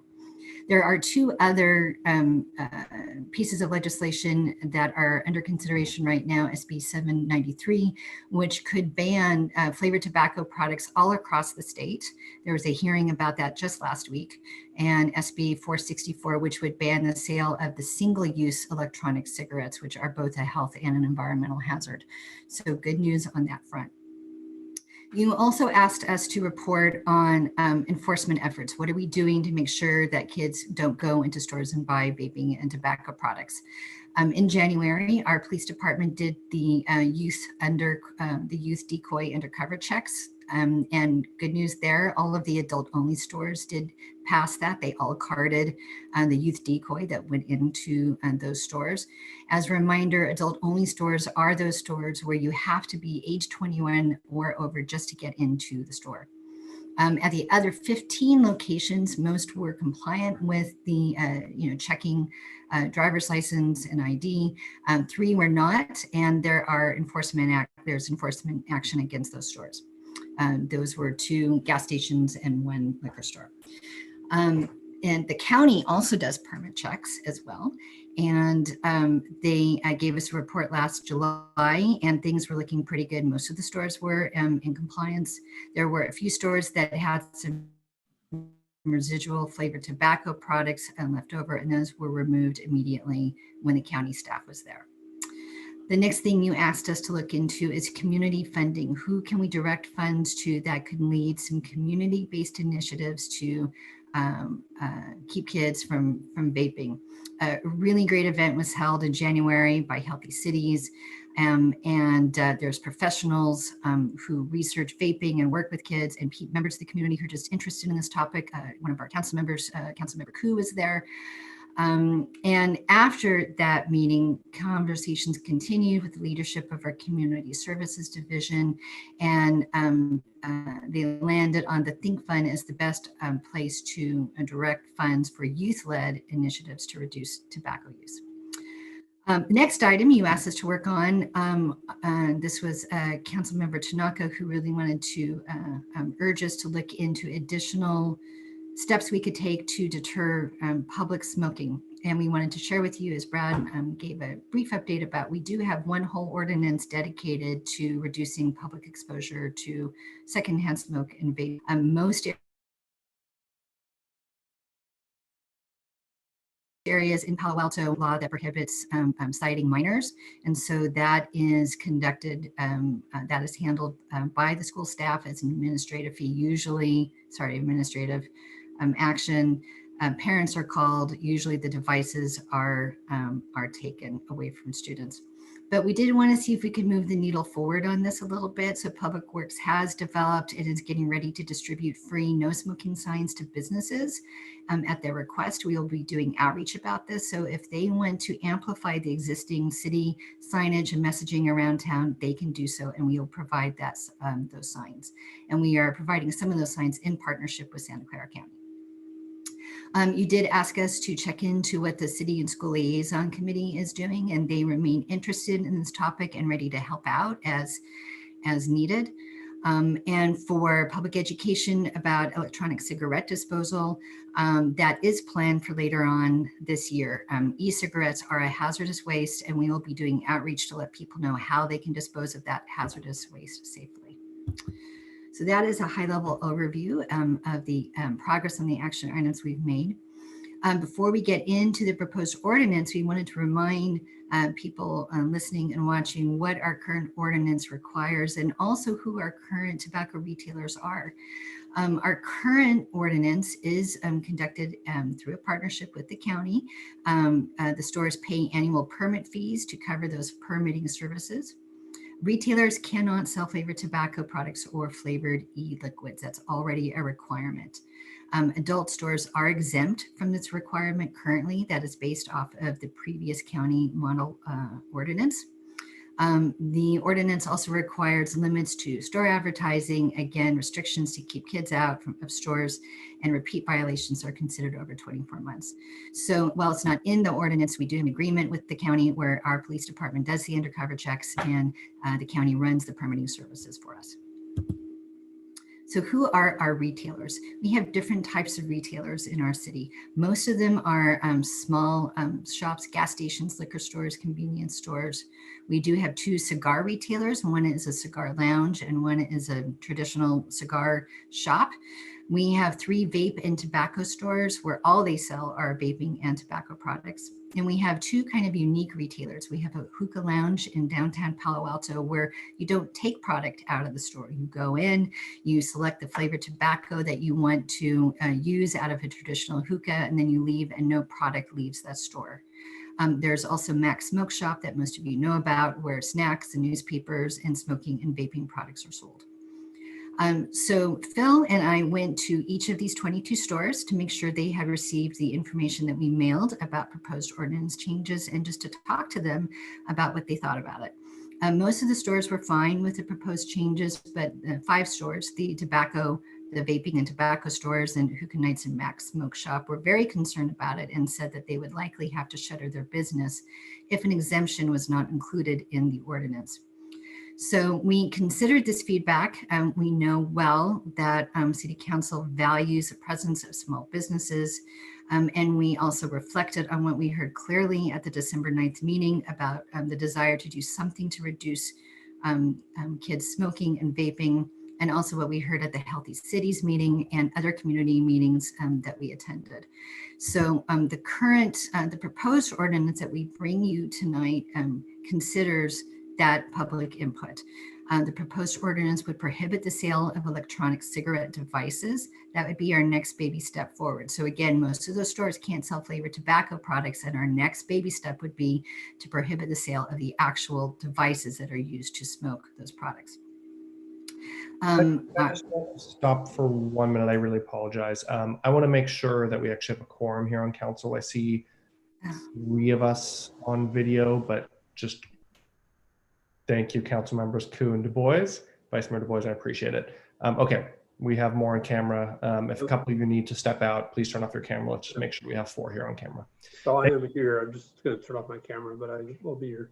Understood. Thanks, Mr. Vice Mayor. And sorry to interrupt. Oh, no worries. So let's see, we're talking about that we are proposing that the exemptions that we already have remain for adult only stores because of the financial impact to those stores.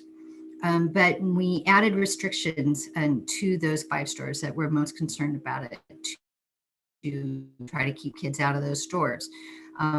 Although again, they all did pass the recent undercover youth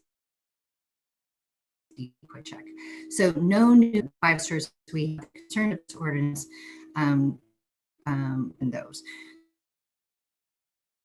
So if they retired or ended their business, there would not be a net stores, even if with a legal adult. Their age has to be confirmed before they even enter the store. The permit could be revoked if 2 sales to someone under age 21 happens within 60 months. And we recently also added that violations of county or state health directives could also result in loss of the permit. So we know that you like to benchmark what other cities are doing. There is a detailed version of this chart in your staff report, your packet, but I distilled it down here. The city or the town that is most similar to Palo Alto is Los Altos. They recently adopted most of the county's model ordinance requirements, but they did exempt their 1 adult-only store. Los Gatos and Cupertino are also partners with the county, but those communities are different than Palo Alto. They did not have any adult-only stores, and they had fewer retailers, other retailers as well. So we spoke with other cities around us, including to the north of us, but in Santa Clara County, other cities are considering updating their ordinance, but they've deferred that to later this year or until 2021. And they all know that they are going to be considering the same things that you are tonight. What do we do about our small businesses? So we did get a number of public comments, which I've distilled down into 5 categories. The overarching one was the city must do its part to reduce youth access to vaping and flavored tobacco, and we agree. We have structured the ordinance so that Palo Altos would be the strongest among cities that have adult-only stores. The second thing we heard frequently was exempting adult-only stores will lead to more adult-only stores and more access to vaping products. But again, we have structured that so there would not be a net gain of any adult-only stores in Palo Alto.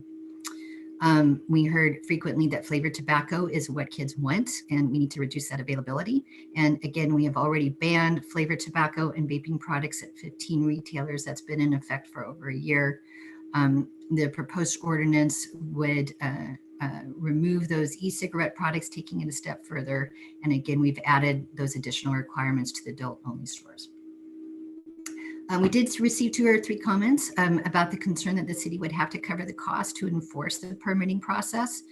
We would address that by requiring permit fees, just as the county does, to cover the staff time and administrative costs for that. Adult-only stores would still be very high, the highest priority for us to enforce. And we also want to remind everyone that state and federal checks are also conducted at the stores. So right now, stores are visited by county staff, city staff, state and federal staff as well to ensure compliance. And so those state and federal checks would also continue. Finally, of course, we heard from several businesses that an ordinance without an exemption would impact them. And so we did propose exemptions with those additional restrictions. So that ends the overview of the ordinance. And now I'm going to pass it to Phil.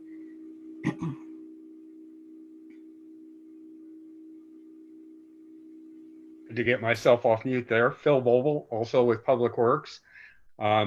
So Julie has gone over the proposed ordinance, and I'm going to sum it up. Most tobacco retailers, which we have 15 of this subcategory, would be prohibited from selling flavored tobacco and e-cigarettes products, devices, and liquids. So that closes out everything of interest at these 15 retailers. The other group, the so-called adult-only stores, where you have to be over 21 to enter the store, the basic exemption would continue, but with those restrictions that Julie emphasized, those new restrictions. The most important ones being that one cannot enter, a youth cannot enter with an adult, which is currently in the exemption, but we would eliminate that. The second most important one is that the youth, well, that really is the most important one. The other one is the inability to have any new stores in Palo Alto. We've structured the revised ordinance such that that's crystal clear now. There was some ambiguity before. Now it's crystal clear. No one new beyond these stores can become an adult-only store. Those are the 2 most important ones. And having done that, would become, regardless of what you do tonight, actually, we would be the we would have the strongest ordinance among those cities in Santa Clara County that have adult-only stores. We wanted to point that out and underscore it. Julie mentioned it. Additional measures to further strengthen the ordinance and reduce teen vaping can be considered in the future. We're going to present 2 options in just half a second, and either option that you choose, we can do this. We can strengthen things in the future. This isn't the end of us acting in this area as staff sees it. I'm sure that pressure will continue, and we'll want to be responsive. Council will want to be responsive to that. So regardless of your decision tonight, we will and can continue to look for other ways to reduce teen vaping. So next slide. So here's the 2 basic options. The first one is adopting what you have in front of you now as proposed by staff with these current revisions that we've made that strengthen the situation with respect to the adult-only stores. That's the first option. Adopt what is proposed tonight and direct us to do these 3 things later, A, B, and C. In other words, continue the hunt for other ways to control. And you'll hear a little bit about this, I suspect, from the businesses and from other interested parties. You're going to hear of other things that can be done. And we can do this upon adoption, after adoption of the proposed ordinance. It's not the end of the trail. or we can move directly to option 2. So let me go over that. Again, in option 2, more of this stuff would be done sooner. So option 2 is to direct staff to modify the proposed ordinance and return to council at a future date, eliminating the exemption. And that's the fundamental difference between option 1 and option 2. Option 2, we'd go back, recraft the ordinance to eliminate the current exemption for adult-only stores. And the key thing that we need to work on is establishing a proposed future effective compliance date. The compliance date the county would have had us do would be July 1. Well, that's not practical any longer for a variety of reasons. It's taken time to get this far. And now we'd have to go back to all the interested parties and talk about what time frame was necessary, appropriate, made sense for an effective date for eliminating the exemption. So those are your the two options, probably others, but those are the two kind of fundamental ones that we're putting in front of you. And that's our last slide. Okay, thank you. Let's just go to council if there are any very short clarifying questions, and then we'll go to our public comment period. So if you have a very short question for staff, please raise your hand. I see Councilmember Koo. I didn't have a question. Okay. Thank you. Councilmember Tanaka. Yeah, quick question. So on one of the slides, you said that, I wasn't clear, but I think on one slide I saw that flavored cannot be sold at all, right? Flavored tobacco or vaping cannot be sold at all in the city, right? But then another slide, it said that adult only can sell it. So I was a little bit confused. So basically, nobody can sell, even adult only, right? Let me chime in. Let me chime in there. There's this distinction at some points in the slides, and I'm afraid it is confusing. We're talking about the 15 that are not adult only. So in those 15 where you can enter the store, where youth can enter the store, those 15 cannot sell it at all after you adopt what we're adopting tonight and make that crystal clear. So for those 15 stores, and that's primarily the gas stations and liquor stores, they would not be able to sell any kind of vaping product or any kind of flavored tobacco product. Where the exemption comes in is for the so-called adult-only stores. The one, an adult can enter the store, but you have to be an adult to enter the store. And on those, they would, under the exemption, the proposed ordinance tonight, they would be allowed to continue that activity and sell flavored tobacco and vaping products. So they can sell flavored smoking products and flavored vaping products. Yes, both vaping and tobacco products. Sometimes they're distinct. Okay. And then in terms of enforcement, what happens, because I've seen emails where people say, oh, teenagers ask me to go in the shop to buy stuff for them. How's that handled? Well, I guess you can envision a couple of ways it could be handled. One is some transaction between the adult and the teen that occurred in advance. That's not possible for us to control. What's more possible in the claim is that some youth just hang out in front or near the store. That's more possible to control. When reports occur like this, our police department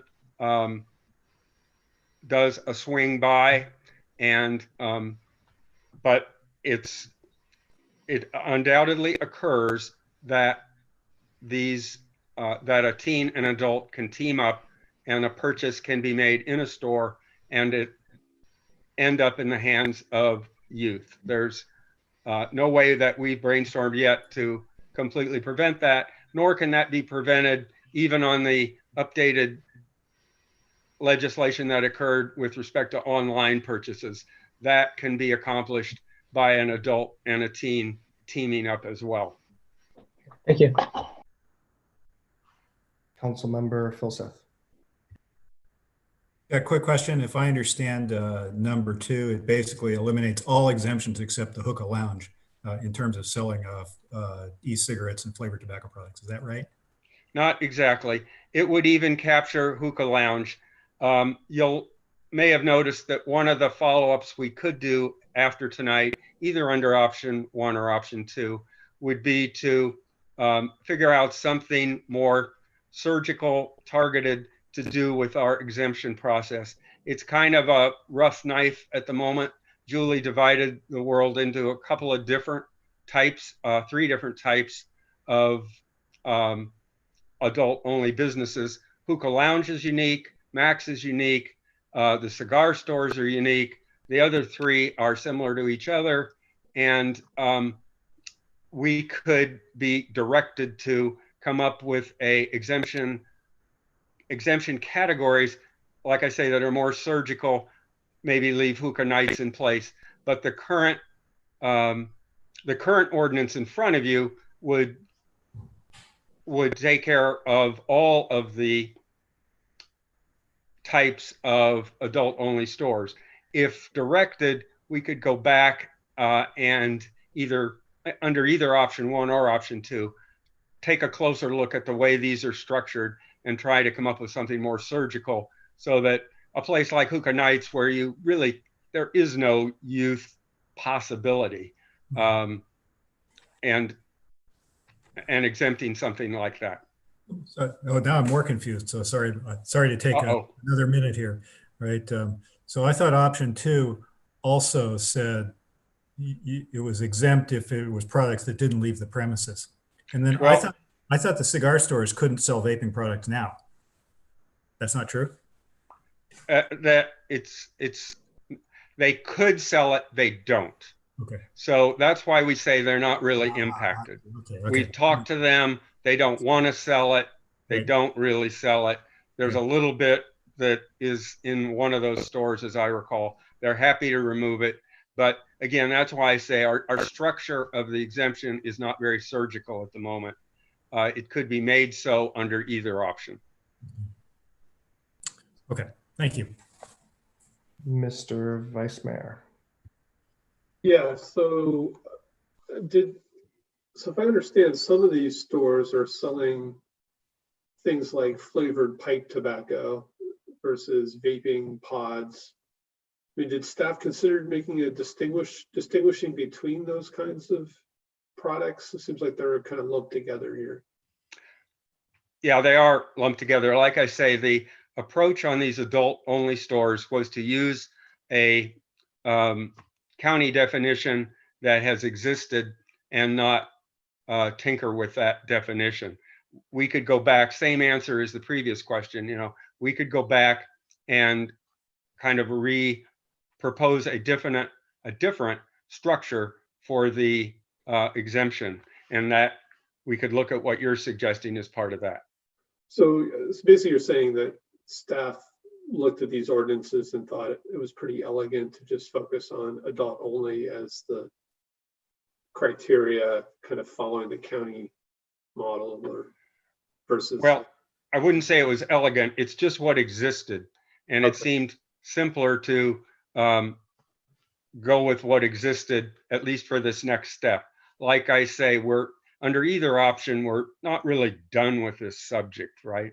And you could send us back in these 2 fundamental directions, but we'd have to deal with the same issues. And the definition of the adult-only store is definitely something we would work on either way. Okay, thanks, Phil. Okay, all the questions from my colleagues, I think. Thank you all. Let's please go to members of the public who wish to speak on this topic. And if the clerk would please help me help these folks give their comments and questions. Sure, Mayor, fine. Amaya Wooding, you're our first speaker. you have 2 minutes to speak. Go ahead. Right, it still says I'm muted by host. Can you hear me? Yes, go ahead. Okay, thank you. Good evening. My name is Amaya Wooding, and I co-chair Proudly Against Tobacco, a Bay Area-wide LGBTQ tobacco control coalition. It really is all about flavors, and putting a 21 and over sign over the door doesn't make flavored tobacco disappear. Removing the appeal of flavors entirely from a community stops the most common trajectory of tobacco initiation among young people. It sends a message that the community values health. A partial ban like the one you have now is unequitable, because it privileges retailers who continue to sell flavored products and funnels the market towards those retailers at the other's detriment. That's what's happening now. All around the Bay Area are communities that have acted on the understanding, which is to say that leaving the exemption open as is leaves Palo Alto's ordinance weak regionally. Just last week, Oakland closed an adult store exemption to its flavored tobacco retail sales ban. Fremont chose not to exempt its adult-only stores when it passed a tobacco retail ordinance in October of last year. And the same lack of exemption is what you'll find in San Francisco, Alameda, East Palo Alto, Richmond, and more around the Bay. So with that in mind, I wish you wisdom and good health. Thank you and good night. Thank you, Amaya. Our next speaker is Carol Baker. Carol, go ahead. You have 2 minutes. Thank you. My name is Carol Baker. I am a volunteer ambassador with the American Cancer Society Cancer Action Network and co-chair of the Tobacco-Free Coalition of Santa Clara County. At the last meeting you had, one speaker spoke of their successful family business of 40 years in a tobacco shop. They must have done very well without flavored products for at least 30 of those years, so they'll probably be fine. However, it would not be fair for all the other retail stores that will have to give up their flavored products if you exempt or favor just a few tobacco shops. As the saying goes, the playing field should be level. In any case, flavored tobacco products designed to addict youth should be completely eliminated. Please read the emails from the Coalition and the American Cancer Society Cancer Action Network. Thank you. Thank you, Carol. Our next speaker, and sorry if I mispronounce your name, Lama Ramawi. Go ahead, you have 2 minutes.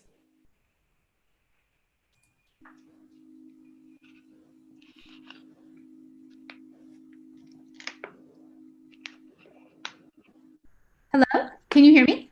Yes, go ahead. Hi, I'm Dr. Lama Ramawi. I'm a pediatrician in Palo Alto. I wanted to start by thanking Mayor Fine and City Council members, as well as the city staff, for the incredible work you've done on this ordinance. I'm here today, though, because I would like to urge you to remove the exemptions for the adult-only stores in the ordinance. We know that kids are particularly attracted to the flavors. Just today, my daughter, who's only 11, said to me, "Well, of course, Mom, who wouldn't want to try cotton candy flavor?" In addition, we don't have any evidence that the flavors are safe. On the contrary, a study published just this past December by the University of Rochester Medical Center found that the chemical constituents present in various jewel pod and other similar pod flavors induced oxidative stress, inflammation, epithelial barrier dysfunction, and DNA damage in lung cells.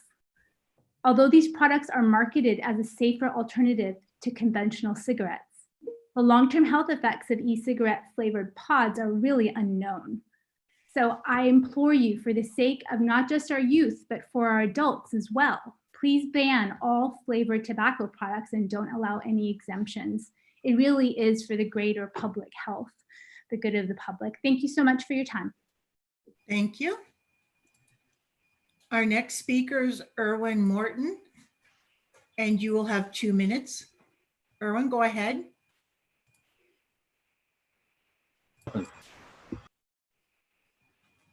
Am I muted or not? No, you're not. Go ahead. Okay, it kept bouncing back and forth. Well, excuse me. I've been a resident and a homeowner in Palo Alto for nearly 40 years. My wife and I were married here 35 years ago and raised our family here.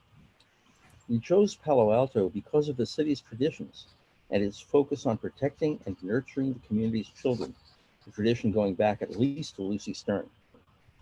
Children first. I'm proud of our city's leadership on this in both senses, the people who step up to lead the city and the way the city often leads the region by example. Like other local jurisdictions, we are now working to protect our youth from the new high-tech tobacco products that endanger our kids' health and well-being for life. As I understand it, City Council wishes to mirror the county's ordinance, allowing the county to do enforcement work for us. I hope the city won't take on more duties at a time when we're all hearing about cuts to youth services. But the draft in tonight's packet seems to have two other problems. One, exemptions for adult-only stores when there is evidence that existing shops are selling to young people now.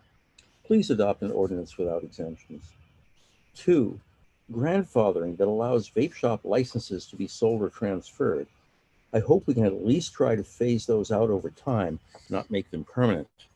Grandfathering moves away from current law, but in the wrong direction. So please, for the sake of our kids and the future of our city, may we have an ordinance at least as strong as the county's? I'm concerned that if we encourage shops that are disallowed in other local cities, Palo Alto may become a Bay Area go-to vaping destination. Is that what we want to be known for? As an old friend has been reminding us for years, if we can't protect the children, it doesn't much matter what else we do. I hope that's still a priority. We do know what a trying time this is for local government. Thank you so much for your attention to this ordinance, for all you do on our behalf. Thank you, Mr. Morton. Our next speaker is Bob Gordon. Gordon, Bob, go ahead. Yes, my name is Bob Gordon, a member of the Tobacco Free Coalition. Can you hear me? Yes, we can hear you. Go ahead. Thank you. There's a delay. I apologize. The Tobacco Free Coalition of Santa Clara County. And hookah was mentioned tonight. It's tobacco, it's nicotine, it's candy flavored. It's attractive to young people, cultural tradition, or deadly practice? Well, both. One needs only to go to the CDC website to set us straight that hookah smokers may be at risk for some of the same diseases as cigarette smokers. And these include oral cancer, lung cancer, stomach cancer, cancer of the esophagus, clogged arteries, heart disease, and infections that may be passed from one hookah smoker to the other. So I'd like to urge you with the smoke shops to remove the loopholes, the exemptions that would allow smoke shops to still sell flavored tobacco and e-cigarettes. Oakland recently had to fix its mistake by allowing the loopholes. And please don't make the same mistake tonight. Remove the harmful smoke shop loopholes, because tobacco products historically leak out of so-called adult-only facilities into the youth community, into the general community. The only way to deal with this is a level playing field. I urge you to look at option 2, eliminating the exemption for smoke shops. Thank you. Thank you, Mr. Gordon. Our next speaker is Annie Teagan. Annie, go ahead. You have 2 minutes. Thank you so much. My name is Annie Teagan with Tobacco Free Kids. Thanks for considering this issue. First, I have three points I wanted to make. One is about the decoy checks. And I appreciate that you've done youth checks in Palo Alto, and our experience is that stores that sell to youth, often once they are familiar with the youth and once they recognize them, that they're not decoys, then they had, in our experience, they have sold to them. So that's one concern. Second, I just reiterate the point that Mr. Gordon made, that Oakland just cleaned up its old flavored tobacco ordinance after 2.5 years with it, realizing that the adult-only exemption just wasn't the best for the community and still allowed for youth access. And finally, third, the vast majority of cities in California with these laws have passed comprehensive policies since, the start of 2018, without these loopholes for adult-only stores or loopholes for hookah. So I really hope that the council tonight will consider doing the same and selecting option 2. So thank you so much for considering this, and hope you'll consider a policy without exemptions. Thanks. Thank you. Our next speaker is Lori Corey. And Lori, you have 2 minutes. Hi, good evening. My name is Lori Curry, and I'm here with my husband, Neil Curry, and we are the owners of Max Smoke Shop in Palo Alto. And we love Palo Alto. And when we purchased our smoke shop, it was a conscious decision to pursue a business opportunity into our later years and to continue the legacy of Mac's Smoke Shop, one of the oldest institutions in Palo Alto. And over the years, we've seen many changes, but this current pandemic, coupled with taking away our exemption, will force us to close our doors by the end of the year and destroy us. But I do want to emphasize, our customer is not the teen. Our customer is over 21. And we fully support a more restrictive tobacco ordinance and have already implemented measures beyond what is currently required and proposed. We've moved our registers closer to the door. We've installed an ID checker, and we recommend all tobacco retailers install an ID checker.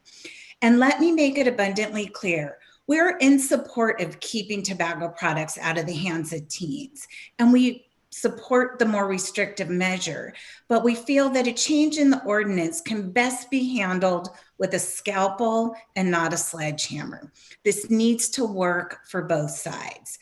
And at the heart of this issue, it's far easier for teens to get their products online than in person. Please recognize we take our responsibility very seriously, and allowing the responsible retailer to verify the age of the consumer purchasing tobacco will severely limit youth access. Just to reiterate, we want to keep tobacco products away from teens, and we do just that.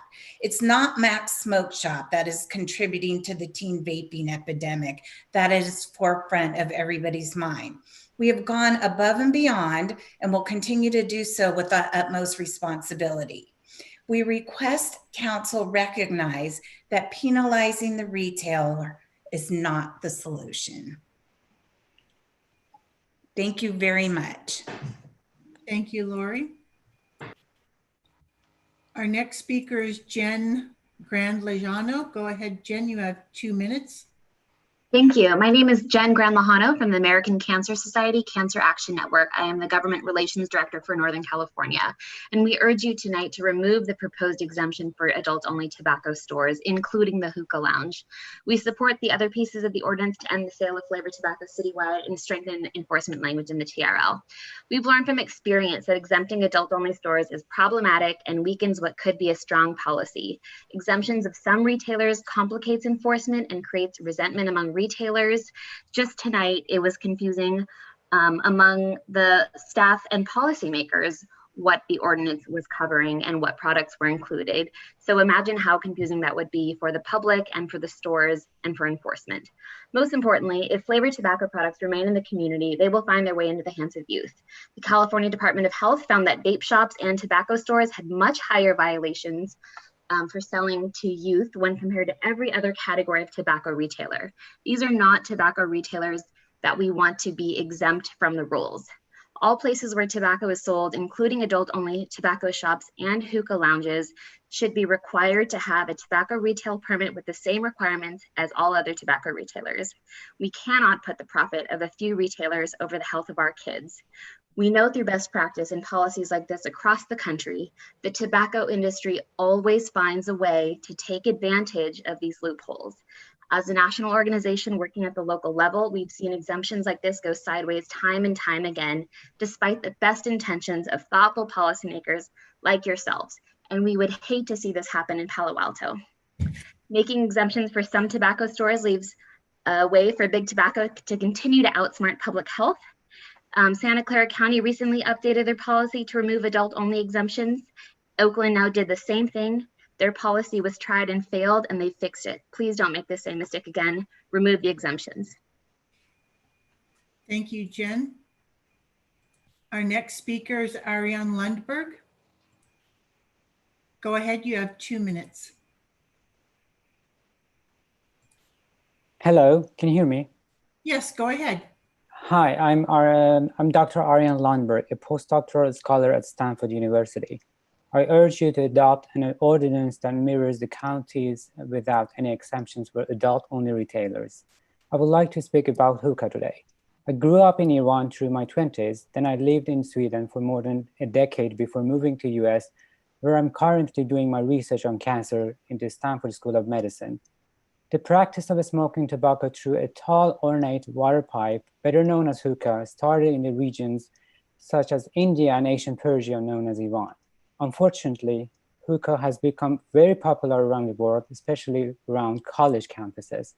At the same time, the negative health effects have been very well known and very well researched. In Iran, because of the increase in the number of cancer incidents among the youth population between the age of 18 and 24, including lung, head and neck, and especially esophageal cancer, the sale of flavored tobacco has been banned in the entire country since 2006. In the US, including in Palo Alto, hookah lounges are popping up around universities and sell flavors such as gummy bear and blueberry muffins.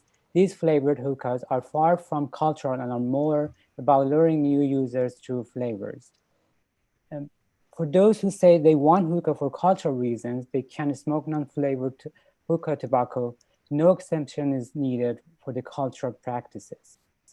So now let's talk about COVID-19 and hookah. According to WHO, the risk of using hookah, since it actually happens in the social gatherings, increase the risk of getting COVID-19. Because of this, in addition to what I mentioned about Iran, other countries in the Middle East, such as Egypt and United Arab Emirates, have been already placed restrictions and recently banned hookah use given the public health risk of COVID-19 transmission it poses. So please adopt the county ordinance without any exemptions. Thank you. Thank you. And our next speaker is Tricia Barr. Tricia, go ahead. You have 2 minutes. Hi, my name is Tricia Barr, and I'm a parent of 3 kids. The city staff has talked about option 1 and option 2, but there's another option for you to consider. Council members, please adopt the county ordinance now without the exemptions or the baby steps that the city staff is recommending. And you may have missed it, but today, as you were starting your closed session, you received a note from Congresswoman Eshoo, and I'll read that to you now. Dear Mayor and members of the Palo Alto City Council, it's my understanding that your council is considering exemptions to Santa Clara County's tobacco control ordinance this evening. These exemptions, if granted by you, would allow for the sale of flavored tobacco and e-cigarettes in Palo Alto. As chairwoman of the U.S. House of Representatives Health Committee Subcommittee, I held an extensive hearing on this issue, which led to the full House of Representatives to pass the Protecting American Lungs and Reverse the Youth Tobacco Epidemic Act of 2020, which is now in the Senate. And she links to the legislation and the bill there. And she continues, in addition, when the Food and Drug Administration announced their guidance on flavored tobacco products in January, I wrote to the director of the Center for Tobacco to express my concern that leaving any flavored tobacco products on the market, even if they are sold at vape shops or other adult-only retail locations, still put our children at risk. This letter is attached for your perusal, and I hope you will find it instructive in preparations for your deliberations tonight. I encourage my colleagues in local government to support laws that promote our youth's health, and I thank you for your leadership and for allowing me to share my views on this critically important issue with you. Most gratefully, Anna Eshoo, Member of Congress. If not, and then this is me, Tricia, please do not put this off. Mirror the county's ordinance today. If not you, then who? If not now, then when? Do what's right for Palo Alto citizens by adopting an ordinance that mirrors the county. Thank you. Thank you, Tricia. And our next speaker is Sally Ann Rudd. Sally, go ahead. You have 2 minutes. Hi, I'm Sally Ann Rudd. On Monday, May the 11th, my daughter, who is 16, and her friend, who's also 16, was able to walk into Mac's Smoke Shop in downtown Palo Alto and purchase $68 worth of vaping products, which I discovered because she used a debit card, and this is a bank-issued debit card that has her name printed on it to make this purchase. And I monitor that debit card. So I was able to see what she'd done and confronted her about it. This is not the kind of debit card that you get as a gift for Christmas. This is bank issued and it has her name on it. She says she just walked in and made a purchase. I don't know. I feel that the whole business model of an adult-only smoke shop, which is heavily reliant on the sale of vaping products, is not really a 21st century business model. And you can't really ask a business that is so reliant upon vaping products to police itself and potentially turn away customers' sales. And, you know, quite decent sales. I mean, she spent $68 because they suspect someone is underage. Their checks are clearly not foolproof. And I am sure she's not the first or the last Pally sophomore to go into this place and buy vaping products. So please close this loophole. It doesn't belong in our community and it doesn't belong in the 21st century. I've also lived in Palo Alto a long time, but Palo Alto has changed. Many businesses have gone away, and Max is unfortunately one that probably needs to change its business model or disappear at this point. Thank you. Thank you, Ms. Rudd. Our next speaker is Jade Chow. Jade, go ahead.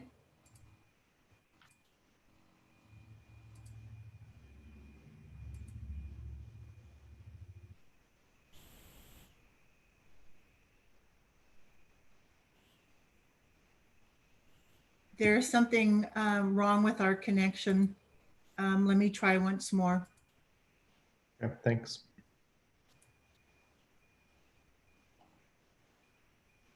Jade, can you hear me now? Can you hear me? Go ahead. Oh, perfect. Thank you. Good evening. My name is Jade Chow. I am the president of the Palo Alto PTA Council, representing PTAs and school families who care about our teens. Teen vaping is really bad. During respiratory COVID, it's even worse. Monday last week at about 5 p.m. or so, I saw and took photos of 2 vape shops in Palo Alto selling products while the shelter-in-place order was in effect. I shared this fact immediately with photos with Julie Weiss and Phil. I shared these photos with all council members too, and if needed, I can share screen now. The photos I took show one vape shop on Cal Ave selling to a teen wearing a baseball hat backwards on his head. The same shop, same teen, is standing next to its front door with a sign on it saying, "There's a telephone number to order it by phone." Both activities are illegal. The other shop on the corner of El Camino Real and Matadero was open for business with someone standing inside the front door.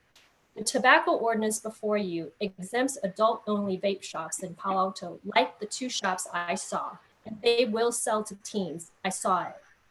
Please help our teens by not having this exemption.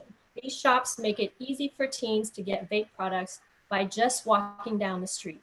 Parents and students are begging you, please, to act and send a clear message on teen vaping. This is not hard. Many Bay Area cities with adult-only stores adopted tobacco ordinance without an exemption. Even our county is saying they will enforce the ordinance, so Palo Alto does not have to do so during deep budget cuts if you do not deviate from the county's tobacco ordinance. Please choose to save a generation of Palo Alto kids from a very addictive product. Thank you so much. Thank you. And our next speaker is Rachel Gratz Lazarus. Rachel, go ahead. Good evening, Council. My name is Rachel Gratz Lazarus, and I'm speaking on item 6 as a parent and a regional ally to Santa Clara County's Tobacco-Free Coalition. I'm calling in tonight from Alameda County to share a cautionary tale. In 2017, Oakland City Council passed a flavored tobacco policy that fell short of best practices to curb youth tobacco use by exempting adult-only tobacco stores. What began as good intentions to help small businesses turned into a serious mistake. Most retailers objected to the tobacco store exemption as an unfair business practice, preferring citywide restrictions. I witnessed firsthand how the exemption became a nightmare for enforcement to implement, and retailers egregiously converted their business models to continue selling flavored tobacco. Because of this exemption, flavored tobacco continued to be prevalent and widely available and ended up right in the hands of youth. Last week, Oakland City Council decided to course correct and prioritize the health of community over business profits. They closed this loophole in a unanimous emergency vote. Tobacco stores and vape shops claim to be good actors in public, but we have both statistical and, as you just heard multiple times, anecdotal evidence that these stores are among the highest offenders of tobacco sales to minors. A 2019 state survey shows that nearly 50% of tobacco stores and vape shops failed to check ID when underage decoys tried to purchase tobacco. Even this data underrepresents sales rates to minors, as we know that tobacco stores are more likely to sell to youth in the community who they know. This is unacceptable, as these stores are selling to our youth the only product on the market that kills when used as directed.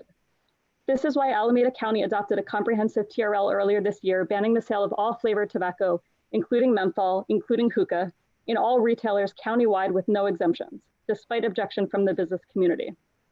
They decided to prioritize the health of young people over profits, as Palo Alto can do tonight by removing the loophole that would allow adult-only stores to continue selling flavored tobacco and e-cigarettes.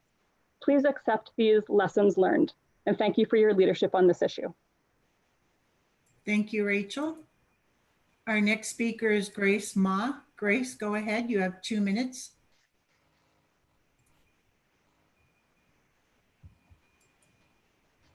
Okay. Yes. Thank you. My name is Grace Ma. I'm a 36-year Palo Alto resident, and I'm on the Santa Clara County School Board. Tonight, though, I'm speaking as a mother of a gun teenager and a recent gun grad. I'm also the advocacy chair for the Gun PTSA. The similarities between COVID-19 pandemic and the epidemic of youth vaping are in the fast spread of the problem and the heartbreaking loss of life. By requiring Palo Alto residents to wear masks, the City Council demonstrated leadership in protecting public health and safety. Likewise, banning all e-cigarettes in all stores with no exceptions will demonstrate Palo Alto's leadership in saving youth from the vaping epidemic and a lifetime of addiction. Be as brave as the City of Oakland, which banned e-cigarettes for over 50 adult-only stores. Palo Alto only has 5 adult-only stores. We can do this. Please take on the county ordinance and do it immediately. Thank you very much. Thank you, Grace. Our next speaker is Eileen Kim. Eileen, go ahead. You have 2 minutes. Hi, can you hear me? Yes, go ahead. You have 2 minutes. Hi, I'm a pharmacist holding a doctorate of pharmacy degree and a Palo Alto resident with 2 children in the system. I'm also the VP of Health and Wellness on the PTA Council. I'm urging you to please adopt a strong tobacco ordinance that mirrors the county ordinance without any exemptions that the staff recommends. When a youth vapes nicotine, it's highly addictive. There is a feedback mechanism loop that's multi-layered and multi-reinforcing that hooks the youth within their first puff. Nicotine is an addictive compound. When vape provides an instantaneous delivery mechanism into the brain, providing an immediate chemical reward that cements the addiction habit in the youth forever. This habit is so addictive, studies show it takes an average of 30 attempts to try to quit smoking. Unfortunately, our teams do not have access to nicotine replacement therapies because they are not FDA approved. A regular pack of cigarettes contains 20 cigarettes. A single vaping pod, unregulated, currently contains 20 to 40 cigarettes of nicotine in there. That's like smoking, if a student vapes 2 pods, like smoking 40 cigarettes or more. In 2019, the National Youth Tobacco Survey showed the rate of e-cigarette use in middle and high school students are more than 5 million youth in the past 30 days. That's over 10% of middle school students and almost 30% of high school students. We are on the brink of a serious health epidemic we have never seen before. Dr. Halper noted 50 to 75% of students are using e-cigarettes, and they're easily accessing them from retail and vape shops, and the youth are not being ID'd, and retail shops are so close, it's a clear predictor whether youth use these e-cigarettes. Right now, the City of Palo Alto staff has presented an option to allow adult-only stores to sell these products and to grandfather in this license. This was never in the past ordinance history before. They've included a larger loophole that never existed. This means for adult-only stores will have in perpetuity the ability to sell their license to other people who want to purchase this license for them when they sell their store. This is not only unfair to other vendors, but it makes these 4 stores multi-million-dollar businesses, and this will make Palo Alto the vaping destination where it will impact our community, our youth, and cause an epidemic. Thank you. Thank you, Eileen. Our next speaker is Blythe Young. Blythe, go ahead. You have 2 minutes. Thank you. My name is Blythe Young, and I'm the Community Advocacy Director for the American Heart Association here in the Bay Area. I want to thank you for considering updates to your tobacco retail license. As others have stated, last week Oakland, who was an early adopter, updated their policy to remove adult-only exemptions. They and many other cities are working to update tobacco retail licenses to remove these kinds of exemptions. We know that flavored tobacco is used to hook kids. We support a comprehensive ordinance without exemption for adult-only retailers or hookah lounges. This is not the best practice used in cities today. Tobacco is the only product sanctioned and sold that, when used as intended, kills people. Prior to COVID-19, we have not seen businesses close as a result of a comprehensive tobacco policy. And in the time of a public health crisis, I urge you to put the health of all Palo Alto residents above the tobacco industry's profits and continue forward with an exemption-free policy. Smoking tobacco, including hookah, has an impact on lung and heart health, and we're currently experiencing a pandemic targeting lung and heart health. I also want to emphasize to you how important it is that retailers have regular compliance checks, and that the ordinance states how frequently they will be checked and rechecked within specified timeframes should they have a violation. I also want to echo others who are supportive of the Tobacco-Free Coalition. The Heart Association is also involved, and we thank you for your leadership on this. And we know that Palo Alto can pass a exemption-free policy. Thank you. Thank you, Blythe. Our next speaker is Ross Smoke Shop. Go ahead, you have 2 minutes. Yeah, hi, this is the owner of Ross Smoke Shop. I just want to mention that we are very responsible business owners, and we have kids as well, and we won't sell underage. Finally, we're not gonna ruin our business just to sell a minor, just common sense. So for people who are saying we sell underage, that's not true. And another point I want to mention, people over 21 years of age will continue to buy the vaping products online or from other cities who are allowing vaping. So why punish the local businesses and lead to close these small businesses who are bringing revenue to the city just like any other business? Julie Wise mentioned they sent undercover decoys, and we never violated any ordinance. Also, I wanted to mention about the structure that Julie talked about, which is allowing only the 21 or the adult-only stores to sell vaping. I agree with that because it will be very easy for the city to handle and watch and send undercover and not waste resources. So they can control that. But when there is a 20 plus stores selling vaping, yeah, it's gonna be a mess. And basically, as Julie said, I mean, 80% of our business depends on vaping because this business has changed in the past 5 years. And if this is banned, we can't, especially with this pandemic also, we can't continue in business. Basically, all the smoke shops will close, and that's not fair. We'll take the regulations. We agree to the fines and removing the license or permit if we do sell underage.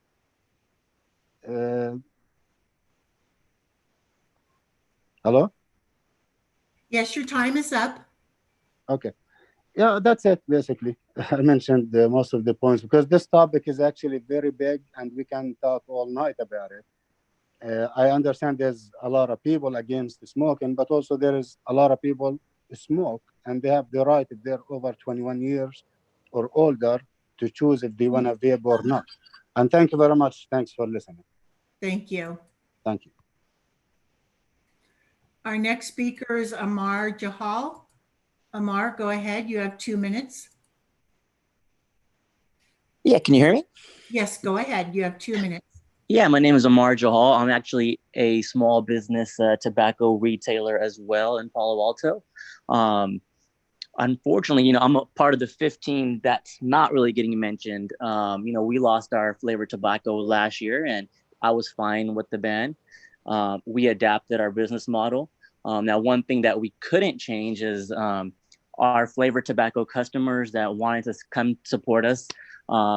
They didn't switch, right? They didn't switch to a less addictive alternative because they could still go down the street to an adult-only shop and still get that flavored tobacco. So Palo Alto and this previous ordinance diverted sales from 15 different tobacco retailers into 5 adult-only shops. And you'll be doing this again with vaping, right? You'll be taking vaping away from 15 other majority small businesses and diverting all our sales to these 5 locations, right? I'm totally for the ban as long as the exemption is removed. Thank you. Thank you, Amar. Our next speaker is Tanya. Tanya, you have 2 minutes. Go ahead. Hi, thank you. Good evening, Honorable Mayor and Council members. My name is Tanya Payapalli, and I am the Project Director for the Tobacco Prevention Program at Breathe, California. We are Bay Area's local nonprofit organization, and we've been working to promote lung health since 1908. I want to point out that flavored tobacco, especially in the form of e-cigarettes, threatens to undo all the progress that we have made in reducing youth smoking. As of February 2020, there have been over thousands of cases that are hospitalized and at least 60 deaths nationwide from vaping-related illness. So you can only imagine during these COVID-19 times, vaping is going to compromise young lungs and the numbers are going to get worse. So at this stage, it is in your hands to reverse the situation and protect your youth. With vaping being less than a decade old, we still don't know what are the consequences and what could be more serious than death. You've seen already that the FDA has been slow to act. And the regulations made by the FDA earlier this year are not enough because they exempt some flavors. So kids are still going to get some of those flavors. So it would be a good step for city officials like you to act in regulating these flavored tobacco products, e-liquids, and vaping devices. I want to applaud your efforts in considering this issue and also urge you to make the right changes with no exemptions to further restrict youth from easily getting hold of these products. Leave no loopholes. Thank you for your time. Thank you, Tanya. Our next speaker is Vanessa Martin. Vanessa, go ahead. You have 2 minutes. Hi, good evening, Council. My name is Vanessa Marvin, and I'm the co-chair of the County Tobacco-Free Coalition and the parent. And I'm really appreciative of the fact that we are here tonight and you are looking at further steps to protect the youth in your community from this deadly product. As a reminder, here in Santa Clara County, 1/3 of all high school students have tried an e-cigarette and 1 in 8 currently uses them. However, I am disappointed to hear about the exemption for the adult-only locations that you are considering, which will severely weaken the proposed ordinance. Just as another example, we have all worked so hard to close the loophole around online sales because any loophole weakens otherwise strong local ordinances. So the loophole you're considering is the same. It undermines all of your good intentions and undermines the law that you are planning and allows these flavored products right back into your city and potentially right back to your youth. So please follow the county's lead in the county ordinance. I appreciate your consideration today. Thank you. Thank you, Vanessa. Our final speaker is David Zamut. David, go ahead. You have 2 minutes.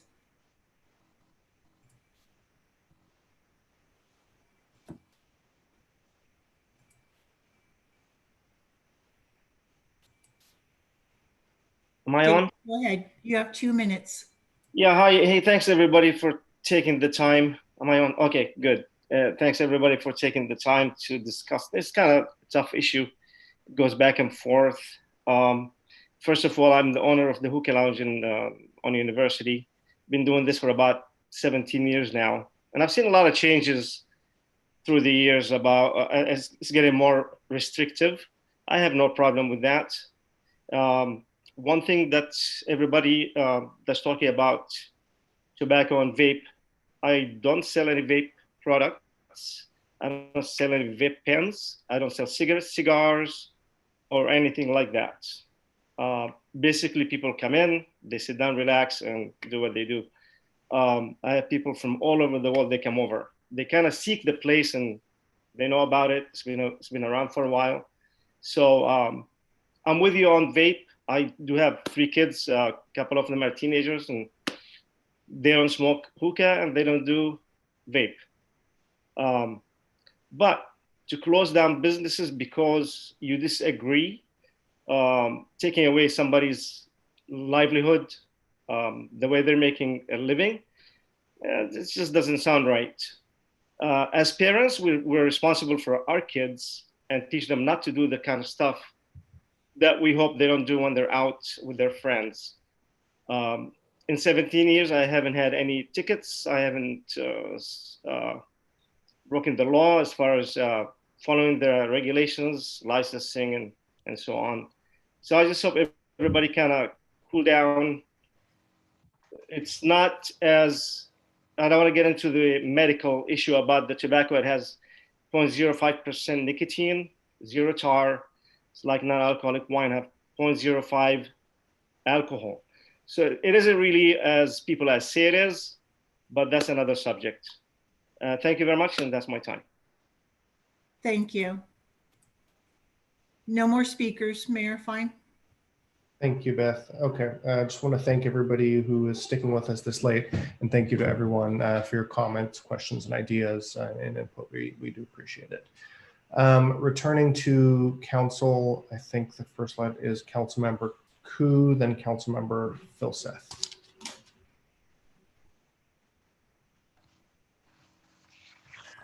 So I do want to thank staff for the report that you've provided, and also that, you know, some of the things that Brad had said, Mr. Eggleston, about, you know, receiving an A grade in 2018, getting an award for being a healthy city, and then this kind of recommendation just seems really strange, you know. And also, I'm a little bit perturbed that our direction on December 9th was to come back with something that is similar or that mirrors the county's ordinance. But before I go further, I want to also say thank you to the authors of the colleague memo for bringing this forward so that we can kind of look at this. So thanks to the 3, Mayor Fine, Councilmember Cormack, and Councilmember Tanaka for bringing this forward. Now, staff had also said, you know, they have concerns about the small businesses. And we are in a difficult time now, and we all appreciate small businesses. Certainly, we appreciate them. However, I'm not sure, even with our additional restrictions, that our enforcement is strong enough. I mean, more than I would like to see. We've always talked about enforcement. However, it hasn't really come through. So I really don't have much confidence in enforcement here in this city to come about fast enough. And with the 2 that the county does, it's not enough. It's not enough. And every day that we let this go by, saying that we're going to investigate more, look at it more, is another 1 or 2 youths that could be addicted to this. You know, so it's time to really take a look at this and do what we need to do for the youth. I was looking at this, and it says, you know, there is legislation that is in consideration, SB 793 by Senator Hill, and also SB 424 by Senator Jackson. But it's not going to come soon enough. And again, as I said earlier, it just is another day, another addiction or 2.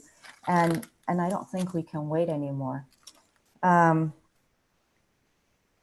So I So I would, and then in the report on packet page, well, not packet page, I think it's page 7, it says under the police department undercover investigations. In there, it also says the police department staffing shortage in 2019 prohibited the undercover investigations from occurring that year. We're obviously going to have shortages, staffing shortages. So there's a lot of things that the city can't do in enforcement, and I haven't seen that come through. It goes back to that. So I would really like to see that we take a strong stand in this, and I'd like to ask Molly if we might be able to move for adoption of an ordinance that is that mirrors what county has with no exceptions. Second. Was that a question or a motion? Well, I'd like to find out if I can do that motion first. And then if she says yes, if our city attorney says yes, then I would like to move that motion. You can give that direction. It does need to come back to the council as a first reading. That ordinance is already prepared, so it would be very simple to bring that back very quickly as a first reading on your consent calendar. And then we need to do a second reading 11 days later, and then it goes into effect 30 days after that. When would the first reading, is there a timeline for when we would want it for the first reading? Tim Shimizu, my colleague, is on the line. Tim, did we have a date that we could bring that forward? Hi, Molly. This is Tim Shimizu. Good evening, Council. At this point, the only restriction basically would be just compliance with the Brown Act and agendizing it in a timely fashion. Can you elaborate on timely? So your next meeting is the 26th. I believe that's reserved entirely for the budget. The city manager can correct me if I'm wrong. That would put us at June 1st. Yes, I believe that's the next available date, June 1st. Does that come back on the consent calendar, or is it a discussion? Or is it in the action? If council by a majority vote directs today that you want to see that ordinance, it can come back on consent on June 1st. It does not need to be an action item. It then needs a second reading, and then it goes into effect 30 days after that. Thank you. The ordinance is here. I mean, the motion is here, and I really hope that we do get a majority of council or unanimous in moving this forward. Time is of the essence. Thank you. So just to clear up, I think, was it Councilmember Philseth who seconded this? So let's correct that. Councilmember Philseth, do you want to speak to this? Yeah, I think briefly, and I got a couple questions about it too. It's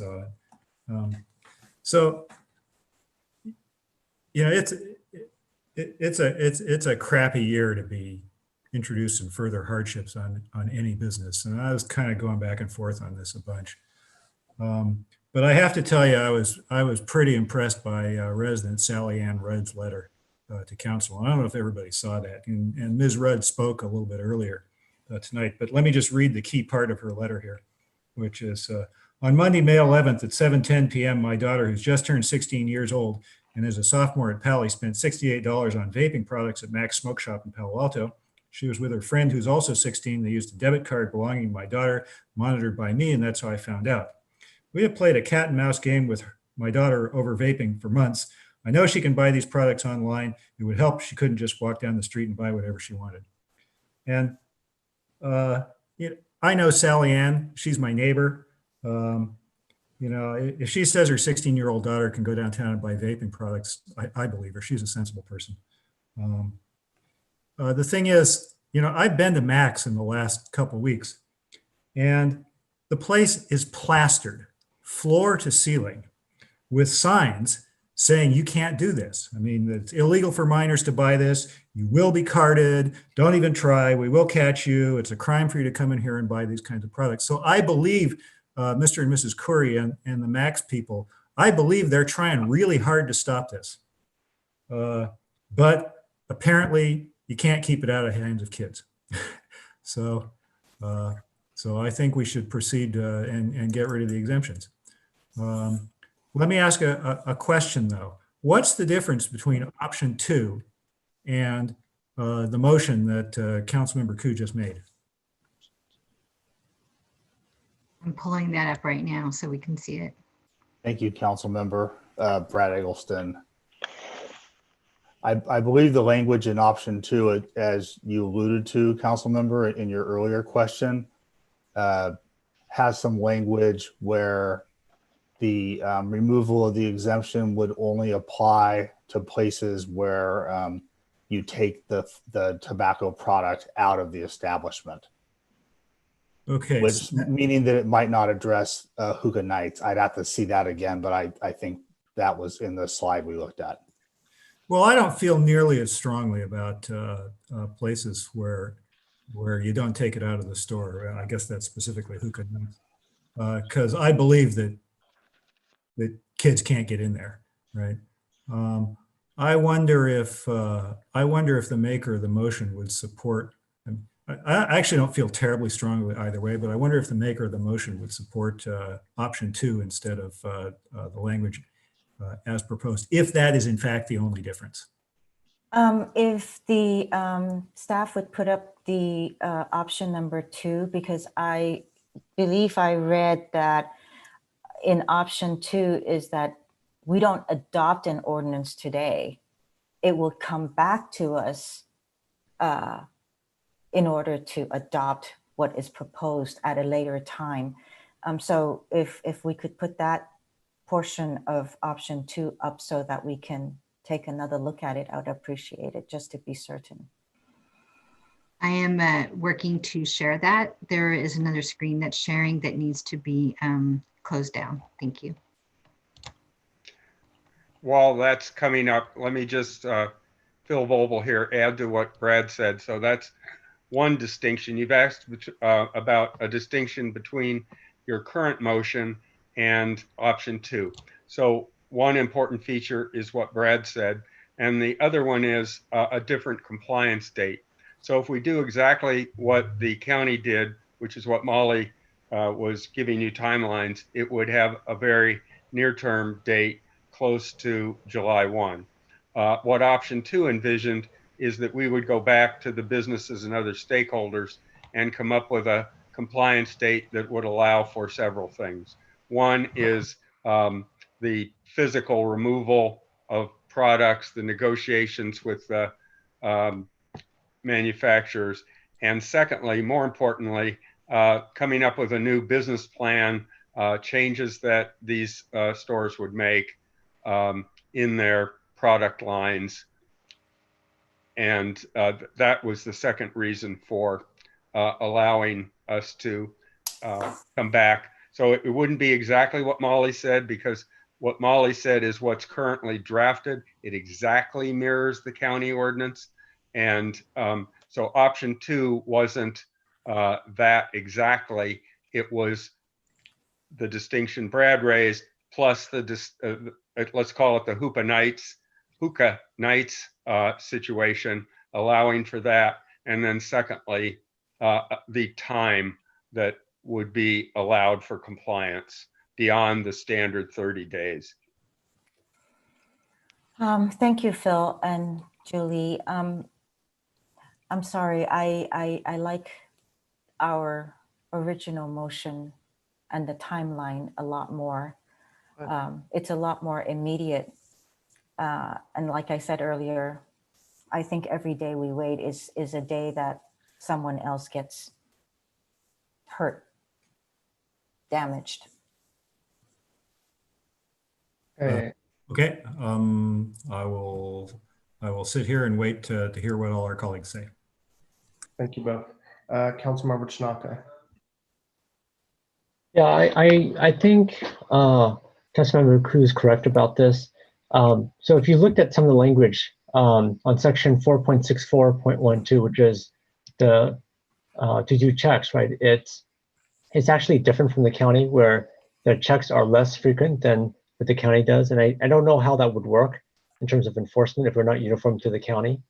Because I think I think from what I understand, if we're not uniform to the county, we actually have to do the enforcement ourselves, which, you know, we are already very resource constrained. So to me, it would make sense that we want to mirror the county as much as possible so that they do the enforcement instead of us. Now, from my understanding of this is not right, someone speak up, but that's what I understand about the advantage of going with the county ordinance and making it uniform.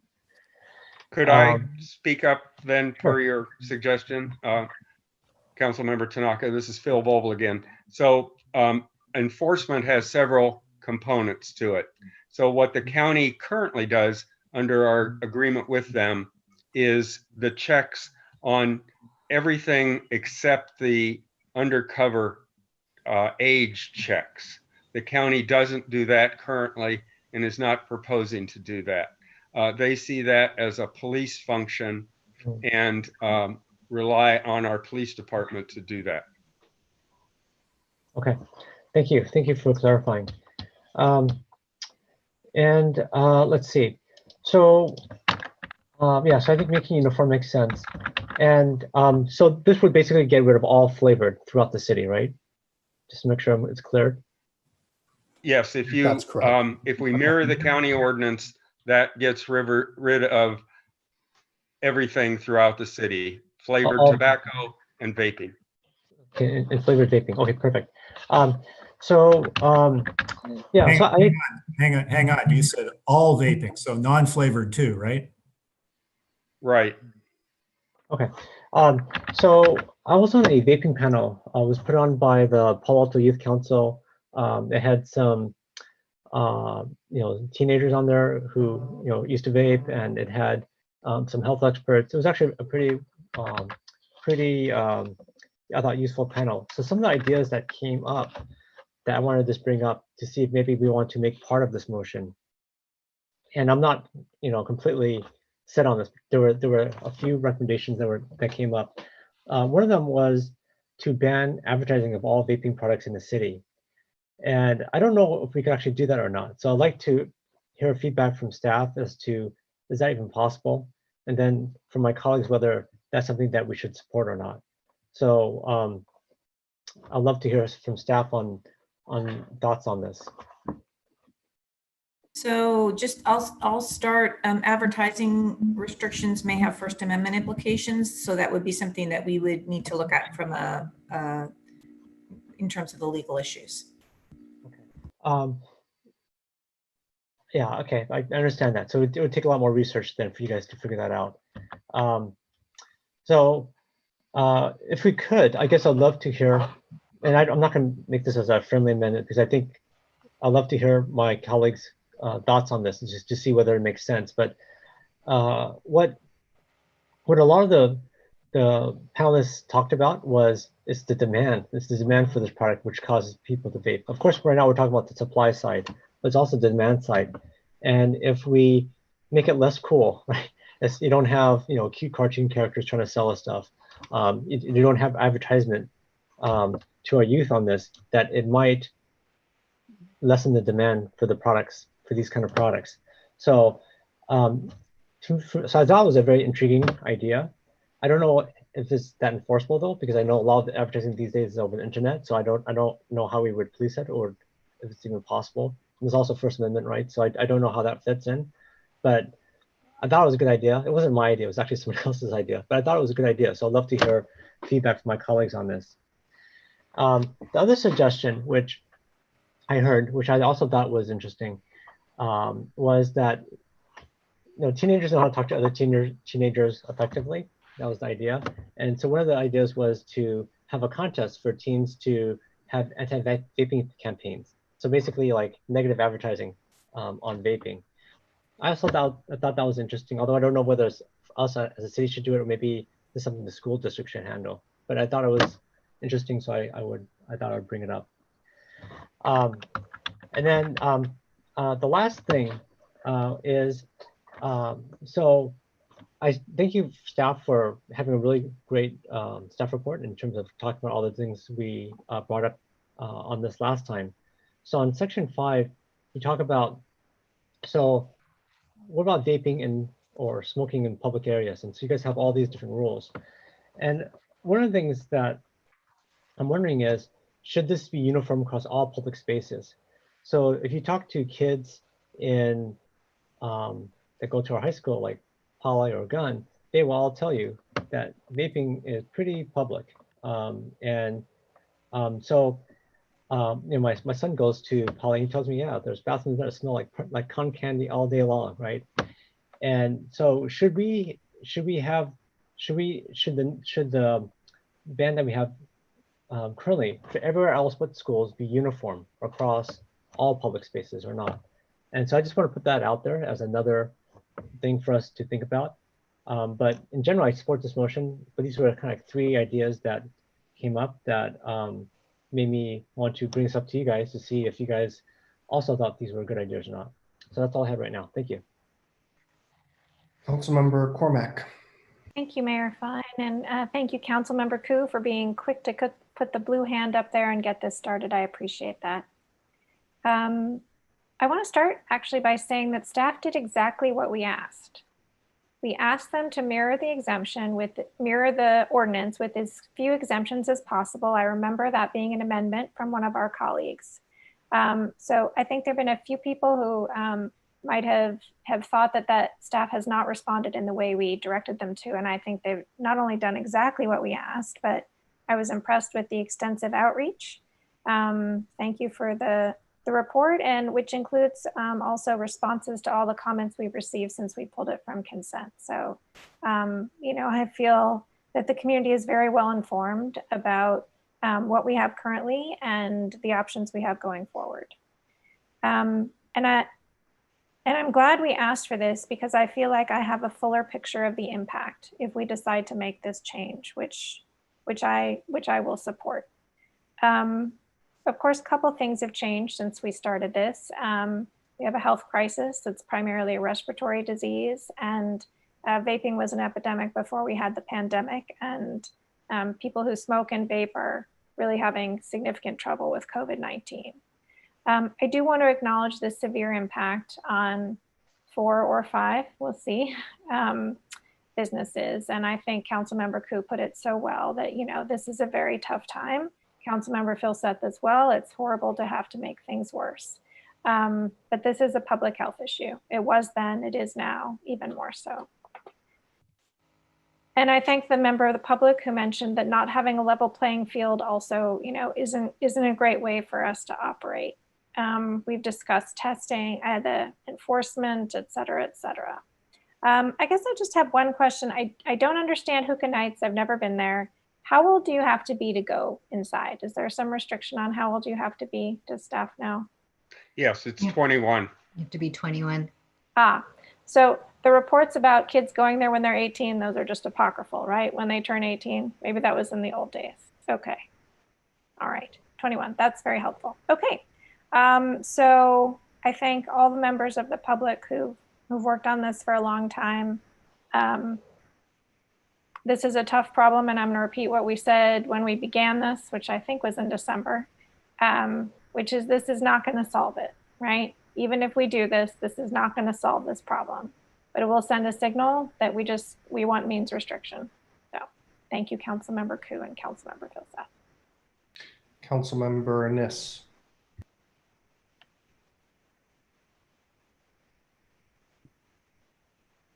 You are all correct. This will not solve the problem.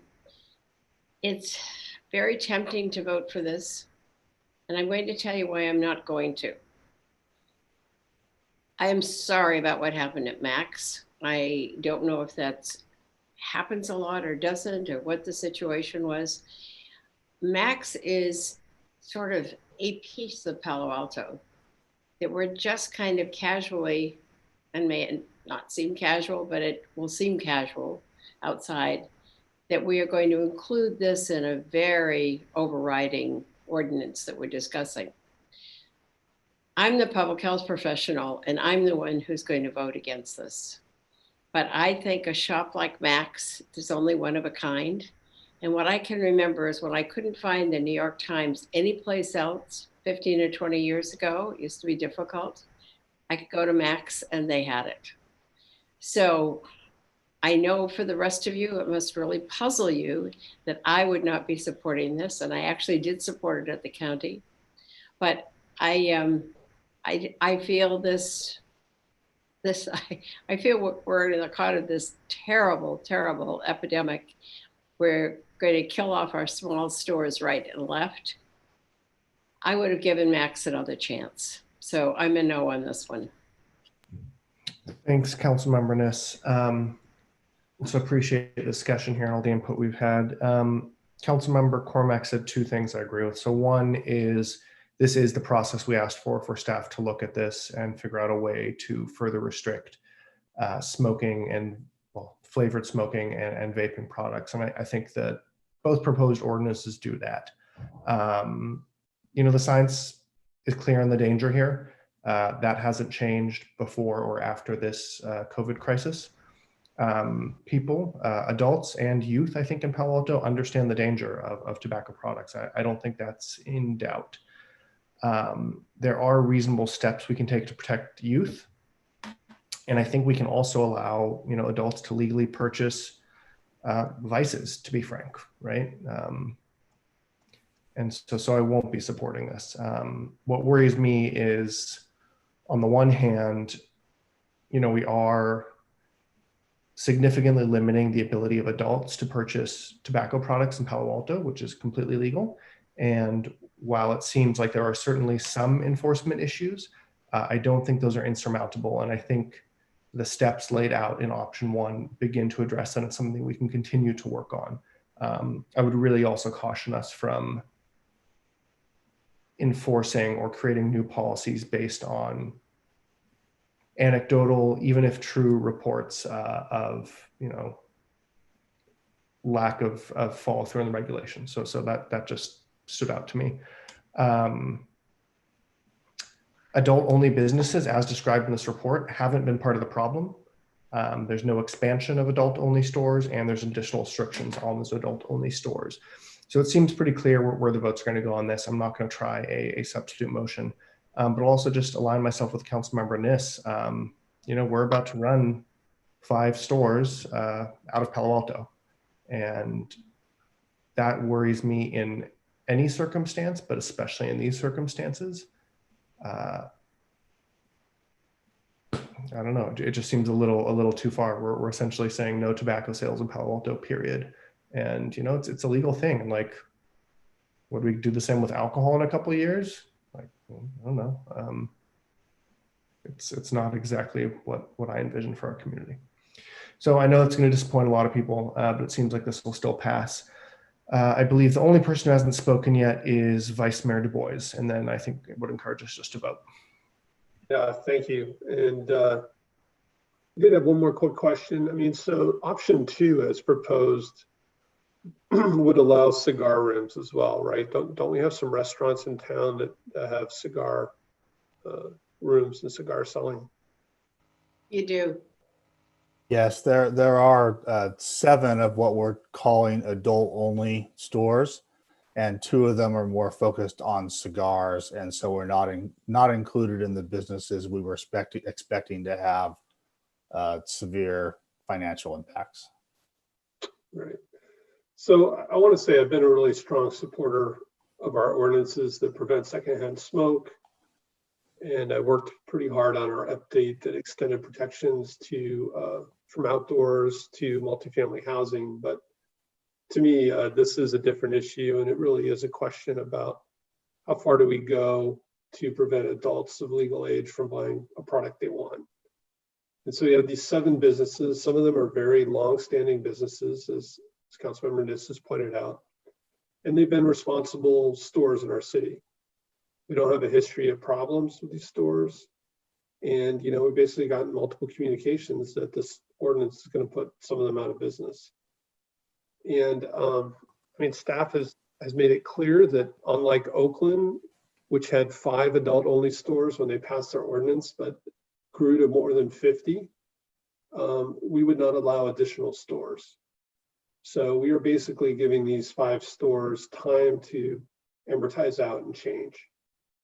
So like Councilmember Niss and Councilmember Fine, I find myself oddly against this motion. I'm not a smoker or heavy drinker. I don't use hookahs. I've even given up coffee. But I think we should allow adults to purchase these things if they want to do so. I do think we're protecting kids with the staff's proposal. I'm satisfying. We're putting in the most strict requirements in the county. And if council members have specific concerns about these 7 businesses, we heard from La Bogota earlier, they're one that have a cigar room. I'd like to hear, what the concerns are in these adult-only stores. I understand the emotional urge to outright ban all of these stores and run them out of town. I really think it's government overreach, and it goes beyond what we need to do to protect kids. So I was supportive of the original staff proposal. I would be supportive of a more surgical approach if there are specific concerns about specific stores. And at a minimum, I think we need to give time to these businesses to transition their business. Option 2 had a 4-month transition period. Again, I don't have a problem with on-premise consumption. I think Hemingway's, La Bogota, Hookah Lounge, these are not places that are a problem, and I really think we're overreaching here. Thank you. That's it. Thank you, Mr. Vice Mayor. Councilmember Koo, I see your hand up. I do have a question for staff. Do I understand that if we do not mirror the county's ordinance, that they will not do enforcement? That is what they've told us to this point. And Phil may want to speak a little further on this. Our intention, if council did adopt the staff recommendation, was to go back to them once we essentially had that approved ordinance in hand and have that conversation again. But there's no guarantee that we will get their enforcement. And at this point, I don't believe we are in this city, our staff is able to conduct the necessary enforcement. Let me amplify a little bit what Brad said there. So it would be our intention, frankly, no matter what you decide tonight, to go back to the county and continue an ongoing dialogue that we've had for a long time with them on this. Right now, we're their only partner, quote unquote, that has adult only stores. So whatever you decide on that, we'll go back and see what we can work out with the county. Enforcement, like I was saying before, divides itself into 2 parts. One part is the non-underage part of enforcement, which are, well, everything but the underage checks. That is the part that the county is doing now. It's a once-a-year visit. Frankly, there's 22 stores. We visit these stores anyway for other compliance reasons. It's not a big deal, frankly, for us to add that on to existing programs with a cost that would be offset by the permit fees that we would get, that the county gets now. That's one type of enforcement. The second type of enforcement is the underage checks. And the county doesn't do that now. The county isn't proposing to do that. They see that as a police function, and our police department does that currently and would do that either way in the future. I appreciate that, Phil. Forgive me for having heard about enforcement all these years, and it hasn't exactly come through. So, yeah, at this point, I understand what council members have said that are opposing this. At the same time, I believe, there is importance to address children's health, the youth's health, and And I'm really hoping that the businesses will adapt. They have adapted in the years before, past years. But I think there's a lot at stake, So I hope you support, and I hope that we'll get this passed tonight. But thank you for the conversation. Thank you, Councilmember Koo. Okay, I'm going to try something that may take a few people off. I'd like to make a substitute motion for option number 1. Second. Thank you. I don't need to speak to it. This is the less restrictive option that allows our 5 or 6 adult-only stores to remain in Palo Alto. I'd suggest we just vote on it rather than discussing. I'm just testing to see if it works.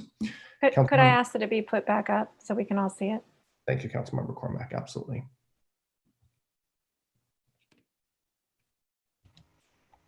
Oops. One moment. Substitute is item number 1. Is that correct to the clerk? That's number 1 there? Yes, this is motion option 1 from the PowerPoint. Okay, thank you. Suggest we just vote on this quickly and see where it goes. Councilmember Cormack. You're on mute. Sorry, we're voting? Yes. No. Vice Mayor Du Bois. Yes. Councilmember Filseth. No. Councilmember, I'm a yes. Councilmember Niss. Yes. Councilmember Koo. No. Councilmember Tanaka. No. Okay, that fails. I will move option number 2. I will second that, but I think we should talk about it a little bit. Sure. I just wanted to see where the middle is. So in this case, I actually think option number 2 is a little more surgical than the motion just to copy the county ordinance. And per Mr. Bobel's comments, I actually like this approach of crafting our own ordinance and then working with the county to work out the regulation parameters. So that's my comments there. Mr. Vice Mayor? Yeah, I think I just want to be really clear on timing because I heard Councilmember Koo's concern that this one would take longer. My understanding is we would implement the initial ordinance in the same time frame as the county, as the original proposal. But this also says that staff would come back at a future date to eliminate the current exemption for adult stores. So again, it gives them, I think, some time, right? Is that the way you read this? But the initial ordinance wouldn't still come to us in the June timeframe. It would still have a first and a second reading, as far as I understand. Yeah. Okay. So again, like I said before, I think we need to give these adult-only businesses some time. We're changing the rules on them. It's just very. I would say this for almost any business. You don't just shut them down immediately. You give them some time to adapt. So I want to open this up to any discussion. First, I saw Councilmember Cormack.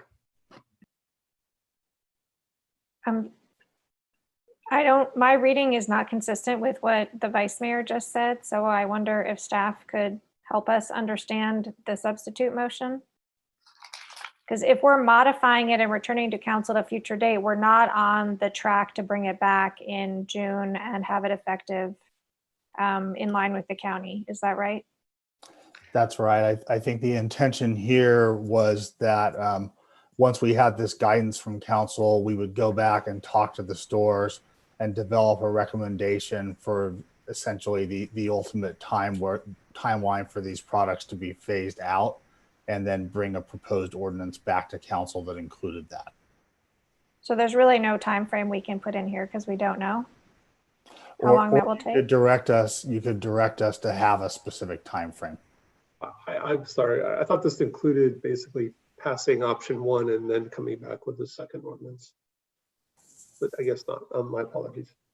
The two were meant to be kind of mutually exclusive. So you'd either adopt what we have tonight with the future plans as outlined under option 1, or you'd direct us to go back with the county's ordinance, mirroring the county's ordinance, except for a couple of areas. One would be looking at the hookah nights situation, and secondly, the time frame for the effective date with respect to the adult-only stores. Okay, do I still have the floor, Mayor Fine? I think I still have the floor. Yes. Okay, Yes. thank you, Mr. Boble. I think I'm going to be willing to support this. I'm just going to test my understanding. We would be, in colloquial language, we've been removing the exemption for adult-only stores. We would not be doing it immediately. We would figure out how long that time frame would be. It's got to be less than 6 months as far as I'm concerned. And then the question I have, I don't understand, because this says for what this does for the hookah lounge. How does this substitute motion affect the hookah lounge? Well, it's tied up in that, right in the middle of that paragraph where it says where the subject products leave the store. In other words, so their business would not be affected then. Right, because their products don't leave the store. Okay. All right. I think I'm going to be willing to support this. I'll look forward to seeing what my colleagues have to say. Thank you, Councilmember Cormack. Next, I had Councilmember Niss. Phil, I don't see an enormous difference, but I guess I guess you're seeing more shades than I do. But what you're saying is introduce a future effective compliance date that would allow the other 4 impacted stores time to sell or remove their current inventory. What does that mean? Well, that's not a big step. That is just to get rid of the stuff on the shelves, have enough time to negotiate with the people they got it from on the finances of who's going to pay for those things. That's short. That can be done in a couple of months. But the second part, it says, and modify their business model to address the exemption. So that's the more important part, which several council people have alluded to, rather than drop this on them overnight, sort of with a very short time frame, allow us to go back and have discussions with them and the other stakeholders too, and try to come up with a reasonable date for them to eliminate the sale of all these products. Well, I don't know these businesses well enough to know whether the businesses we're discussing would have any opportunity to alter their business model in such a way that they could continue to stay in business in the downtown area. So, so I'm not going to support it, but I think that it's a rather, I'm not quite sure that that's our job to, I guess you're saying we could help them modify their business model, or maybe you're simply saying somebody will modify their business model. Yeah, we're not going to modify that, Phil, again, we're not going to modify their business model. The thing we heard from other stakeholders was that this has occurred in other parts. San Francisco got mentioned, where the business changed what they're selling, introduced new products, and were able to continue in business. And having heard this from stakeholders through our public process, it seemed worth a shot. But not that we would do this business model, we would just allow some time for implementation. And that's really the only difference, the only key difference between this substitute motion and just directing us to go back and bring the exact county ordinance. The exact county ordinance has this July 1 date in it, which frankly isn't being addressed by any of the other cities. And with the passage of time, it just has made it a very difficult situation to put these business owners in. So it's more with the passage of time and these two factors that we outline that led us to put this into the substitute, what became your substitute motion? Well, when it comes back, depending on what it looks like, I might vote for it then. But I'd like to spend some time. I don't hang out in these stores very often, to be quite often, and I'd like to go take a look at them. So I'm going to give myself that field trip opportunity and perhaps support it when it comes back, but not tonight. Thank you. Councilmember Koo.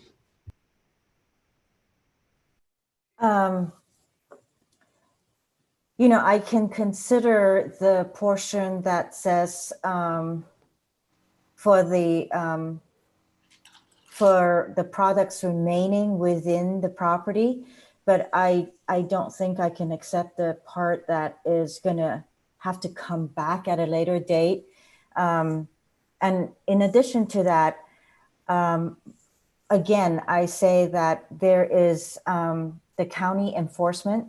They're not only, they take care of implementation, permitting, and enforcement. And they would do the enforcement that the city wants. So, and I know that representatives from the county health department is on the call. If you want to ask them, I'm sure they're there. I see Nicole Cox's name on our, who's participating. But, you know, I still think that time is of the essence in this, and we've been dilly-dallying on this for long enough. It's just time to implement something that is strong and meaningful for the youth. Yeah, thank you. Thank you. Councilmember Filseth.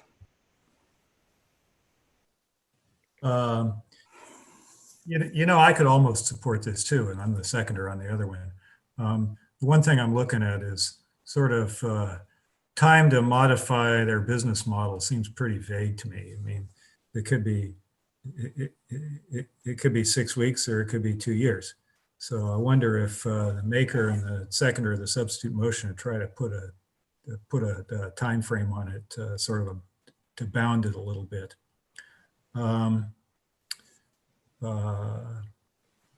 Yeah, July 1st is 6 weeks away. That's not a lot of time to close out your business. I understand the need to, you know, to do it quickly, but there must be something between 6 weeks and whenever. I think that's reasonable. Mr. Vice Mayor and Councilmember Filseth, is something like 6 months reasonable? Or are you talking like 3 months? I think COVID-19 adds an interesting wrinkle, right? It's makes it even harder. So I would maybe go with 6 months. I would be happy to do that. So maybe at the end we just or compliance date within 6 months. Is that Councilmember Filseth reasonable? I'm not. 6 months is that's November or something like that. That's pretty generous. I mean, Councilmember Cormack, what do you think? 6 months is the outer bound. I think if we think about phases, I don't know, it's late. I'm in split the difference mode, but I think we should ask staff. Like, yeah. So just to clarify, council members, so under this motion, no ordinance would be adopted tonight or before your break. So the council would not take any action on the ordinance that's before you or the an alternative ordinance to mirror the county ordinance. Those are the two pieces of material that we have prepared. One is before you tonight and one could easily be before you. So this would be a new ordinance, and you're now talking about a date for us to come back with a new ordinance. Is Mr. Boble and Mr. Eggleston, is that your understanding as well? Yes. okay, so you could come back in, let's say August, when we're back in session, and it could be effective in September, hypothetically? Well, any ordinance takes 2 readings and plus 30 days to be effective. So it's about, you figure about 45 days from the time that you vote on it. So, and it takes staff a while to write a staff report. You have a 11-day publication schedule. So you're talking about a longer period of time than that. And that all assumes that all the policy work has been done and the concepts are developed. So I don't know from Public Works staff what the time frame would be on that part of it.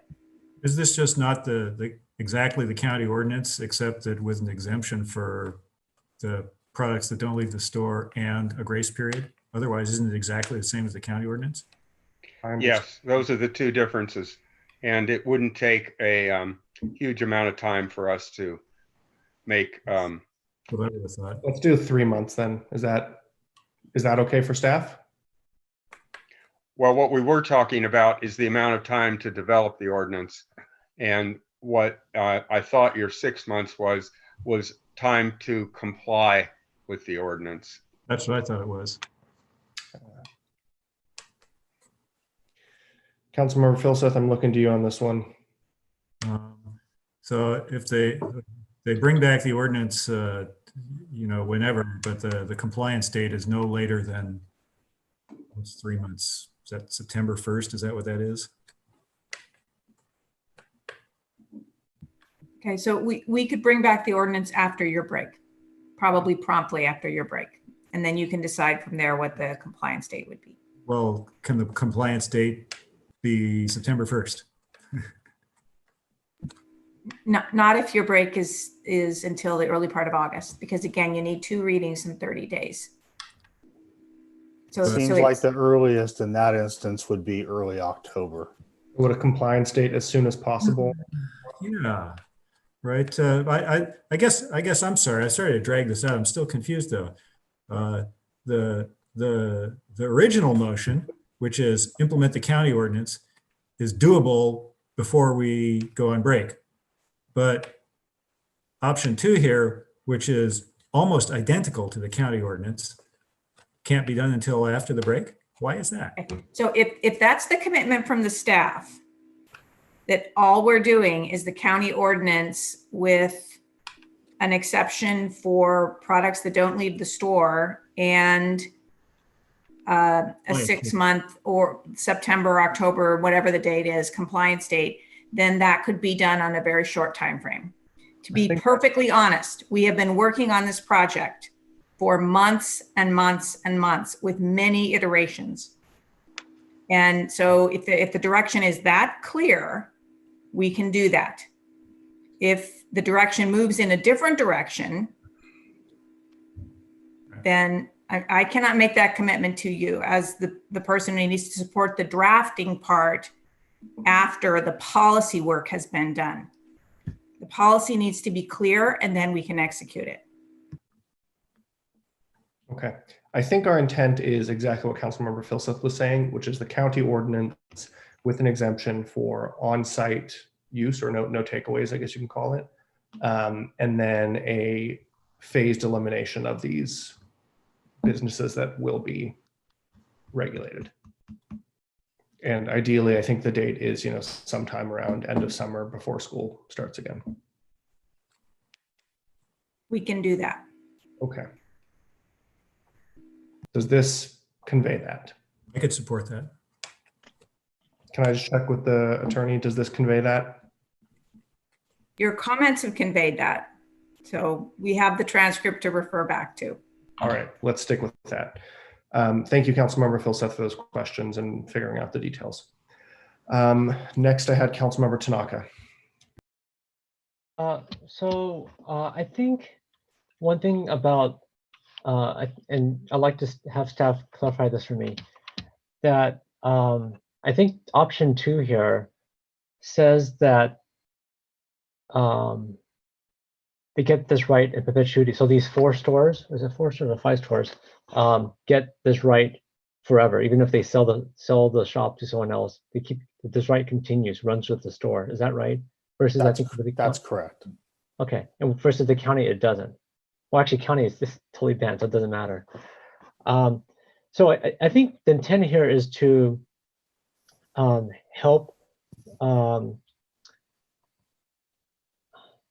Well, I guess I'm just going to ask the maker of the motion whether we could not have it grandfathered, where it ends with the current owner.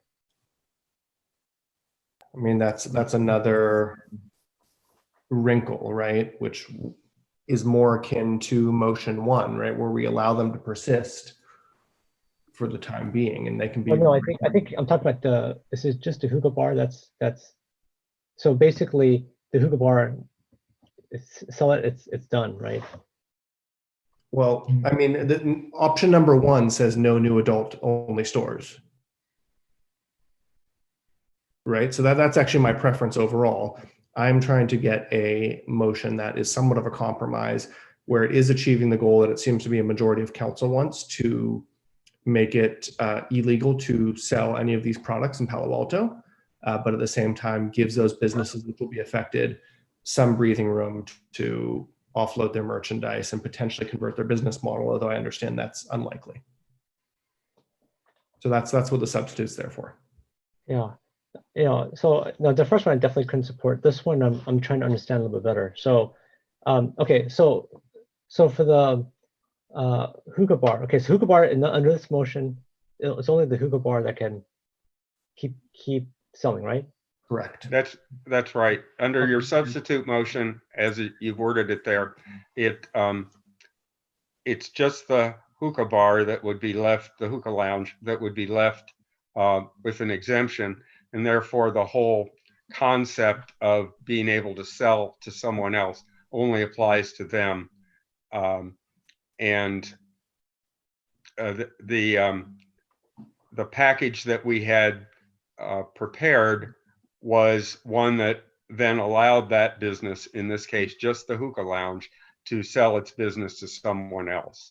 So unless you direct us otherwise, that's what we'd bring back. But you could direct us to eliminate that from our thinking and to not allow the hookah lounge to owners to sell someone else and retain the license or permit. Yeah, I mean that's what I was asking the maker of the motion, but I don't know if the maker of the motion seems to accept that or not. It seems like, I don't know. Would you? Sorry, what is the amendment to this? Just what Phil just said. I think the amendment he wants is to clarify that the hookah lounge on sale of ownership would not have the buyer would not have the ability to continue that business. So I just don't like that because it's really about one business. If there are a class of businesses here, I'd be open to it, but and again, I think Bodegita also is the Yeah. same as the hookah lounge. It's not just one, right? Is it 2 or 3? This is Brad. Bodegita doesn't sell, I believe, flavored tobacco or vapes. So they did not need the exemption to continue. It's regular cigars and right. Yeah, I think that's right. And the other one also. So the 2 tobacco stores don't need the exemption, and having it disappear for them is not a problem for them. So I would just let it go ahead and disappear. One of them, the product does move off-site. The other one is mixed. So it is more clean, and it wouldn't affect them to just let the exemption discontinue for them. Okay, so so the hookah lounge currently and those owners would be able to keep off. I guess they're not only selling, they're still selling it, but there's not allowing people to take it off premise, like cotton candy flavored vapes, right? Is that basically what this is allowing? Yeah, flavored. It wouldn't restrict the types of flavorings. They could sell any. They could allow hookah activity with any flavor, the way we would likely structure it. Okay. Because I mean, I think people who are addicted to tobacco probably don't need the cotton candy flavor or whatever flavor it has to be. I mean, they want the nicotine, so they're probably okay. Why do we have to allow them I mean, they could still offer their hookah. What do you guys call it? Is it hookah? Whatever whatever that machine's called. It's not a vaping machine, but whatever it's called.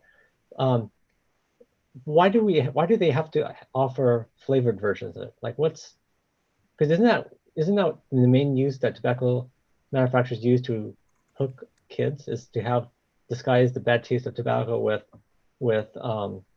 flavors, so because I think tobacco by itself is not very good tasting, right? So I guess I'm trying to understand why does a hookah lounge need to offer flavored smoke? Why not just have them, because the people that are doing it are people who are adults, right? People who are already hooked to tobacco. So why is it necessary to offer flavored? I can't speak to their, it's recreational, right? We asked him that question, Councilmember Tanaka. We said, well, what if you didn't offer flavored, you just offered regular tobacco? They said, well, that's what people want. That they come in there for flavored experience. And I should point out that we're very confident with their system of keeping youth out of the store. There is like in a restaurant, when you first walk in, there's a greeter. Same thing occurs here. That person cards you. You don't enter the store unless you're under 21, and then you don't leave with anything anyway. So they did seem very different than our other stores. But I mean, you hear about kids who borrow other people's driver's license and they have fake IDs. I mean, doesn't that happen? People just kind of sneak in anyways. Like how closely regulated is this? It's almost like a they only have one door. Yeah, they only have one door, and there's a person standing there right there. And you have to go through that person. One augmentation that was suggested by others is a card reader, which lends, and that could become a requirement. We were considering it, but didn't get that far along with it. Max now has a card reader, tells you whether the ID is a valid ID, and then it reads out your age. So there's no discussion about it. I need to jump in. It's 11:45. I think I have helped us lose the trail of this discussion. There are a few options here. The main motion would bring us into compliance in total with the county tobacco ordinance by July, at which point all these stores would be illegal. There is an alternative where we can allow something like the hookah lounge to persevere. And then there's a third option, which is to post-date the ordinance so that these 4 impacted adult-only stores have time to sell their current inventory. Those are the choices. And it seems like there's a majority of council that wants to come into compliance with the Santa Clara County ordinance. And I'm not sure if there's a majority of council that wants to support or exempt the hookah lounge. And then I'm not sure about the lag time in terms of allowing those businesses to sell their inventory. So I'd encourage us to focus on those 3 things. It's 11:45. Well, I guess I was trying to see if I could get behind this. I mean, for me, I think the kind of 3 things I could say off the bat would be like a card reader, not having license transferable, and 3 months, right, instead of 6. So it's up to the maker. I'm not going to add anything about the card reader and the license transferable. No, this is one business, and as I said, I don't think it's fair to grandfather one specific business, to put a grandfathering on that one specific business. Didn't we already change the time? Yeah, I think the time we agreed, we're going to do it as soon as possible. If we can remove that within 6 months, please. We're going to do it as soon as possible before the break, and per our earlier instructions, and then after the break. And at that point, we'll also decide the date upon which the regulations go into effect. So Mr. Mayor, you want the item to come back as an action item then, so that you can decide that date? Or do you want to decide it now and then we can bring it back on consent? Let's decide that date now. I think Councilmember Filseth had suggested September 1st. If we get both readings done in June and then it we have our 30-day referendum period. It goes into effect in July with an operational date in September, July, August, September. That works from a legal procedural standpoint. It will just be an issue for the staff in terms of letting the county know that we've deviated a little bit from the dates. So with somebody introduce a future effective compliance date of September 1st.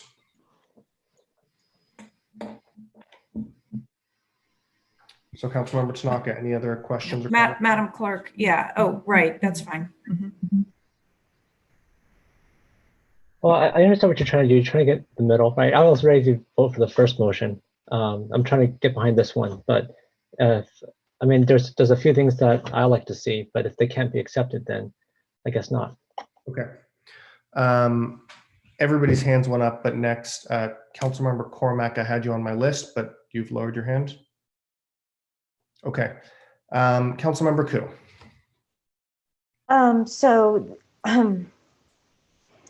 The original motion would be adopted today and it would go into effect before we go on break? No. No. There would not be an ordinance adopted today. We would come back with an ordinance before your break. So probably first reading June 1st, or the next meeting after that, and a second reading also in June. And it would mirror the county ordinance, except that it would have an exception for flavored tobacco products in adult-only stores where the product does not leave the premises. Oh, this is the original motion. I was just trying to figure out the dates, on the original motion, just to mirror the county. So on that one, if the original motion passes tonight, we will need to come back with a first reading of that ordinance on June 1st, right, and then a second reading 2 weeks later. And then it does take 30 days before it goes into effect. So we'll miss by a few weeks the county's July 1st implementation date. But my guess would be that would not cause major problems in terms of working with the county, but that's, the staff needs to tell you that. Okay, but mostly it mirrors in all other regards except for that missed date of July, in July. Yes, that would be your motion, yes. Okay, thank you. Yeah, so no matter what, the substantive motion still takes a lot longer. There's still uncertainty in terms of enforcement, and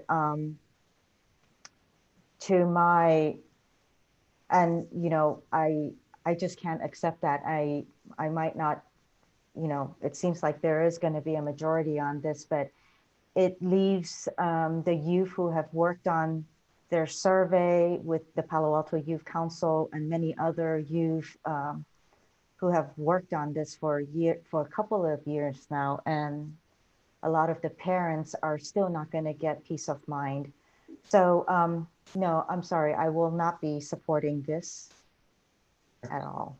Councilmember Niss, and then I suggest we vote on the substitute. Good. I'm not supporting this for all the reasons I said before, but I need to ask Phil, are you still on, Phil, someplace? Yes. So Phil, what essentially this does is closes down 4 stores completely? Unless we they anticipate that, yes. Unless they completely change their business model, right? We anticipate that, yes.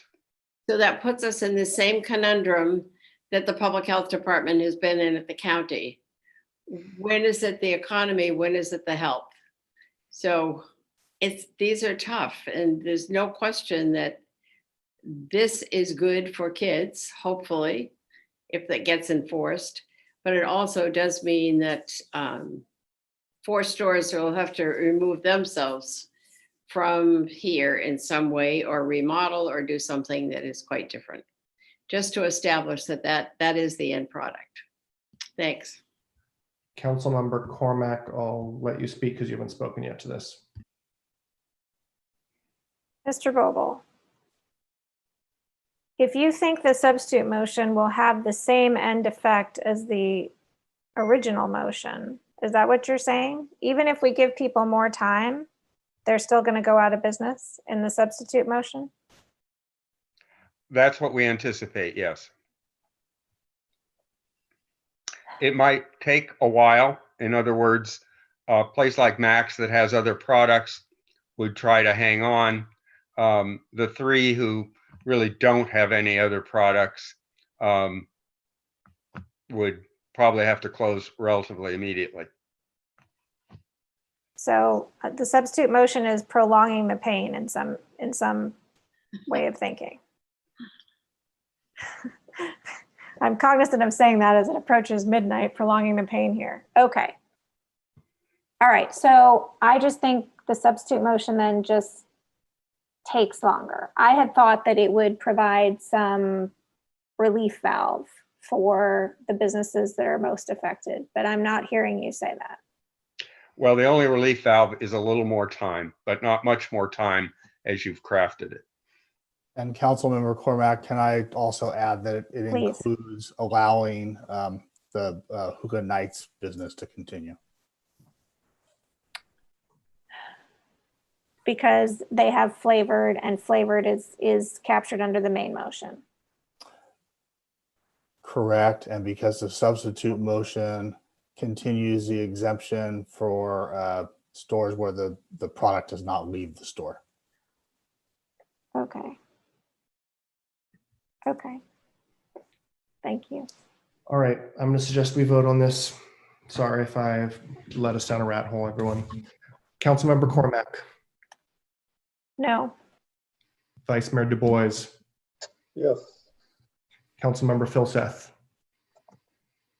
Yes. All vote yes. Councilmember Niss. No. Councilmember Ku. No. Councilmember Tanaka. No. Okay, that fails on a 4-3 vote with myself, the Vice Mayor, and Councilmember Filseth in support. We are now back to the main motion. If we could please clear the board.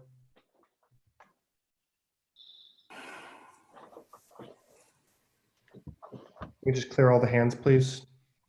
Just helps me keep track.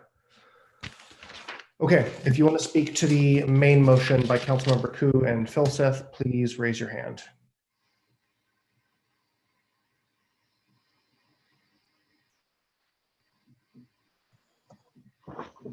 Nobody? Shall we vote? Okay. Councilmember Cormack. Yes. Vice Mayor Du Bois. No. Councilmember Filseth. Yep. Myself is a no. Councilmember Niss. No. Councilmember Ku. Yes. Councilmember Tanaka. Yes. Okay. That passes on a 4-3 vote with myself, Vice Mayor Du Bois, and Councilmember Niss voting no. Thank you all for that long discussion. We cleared up some issues, and let's just do our absolute best to get the word out to those affected businesses and help them with this transition. All right, that ends our action calendar for the night. Thank you, everyone. Let's now go to council member questions, comments, and announcements, although we are 4 minutes to midnight, so hopefully it's brief. I'm going to announce I'm going to bed. Thank you.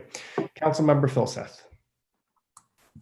Yeah, just briefly, we got 6 proposals back from the request for proposals for the auditor services, which legal is looking at now to make sure that they're all in order.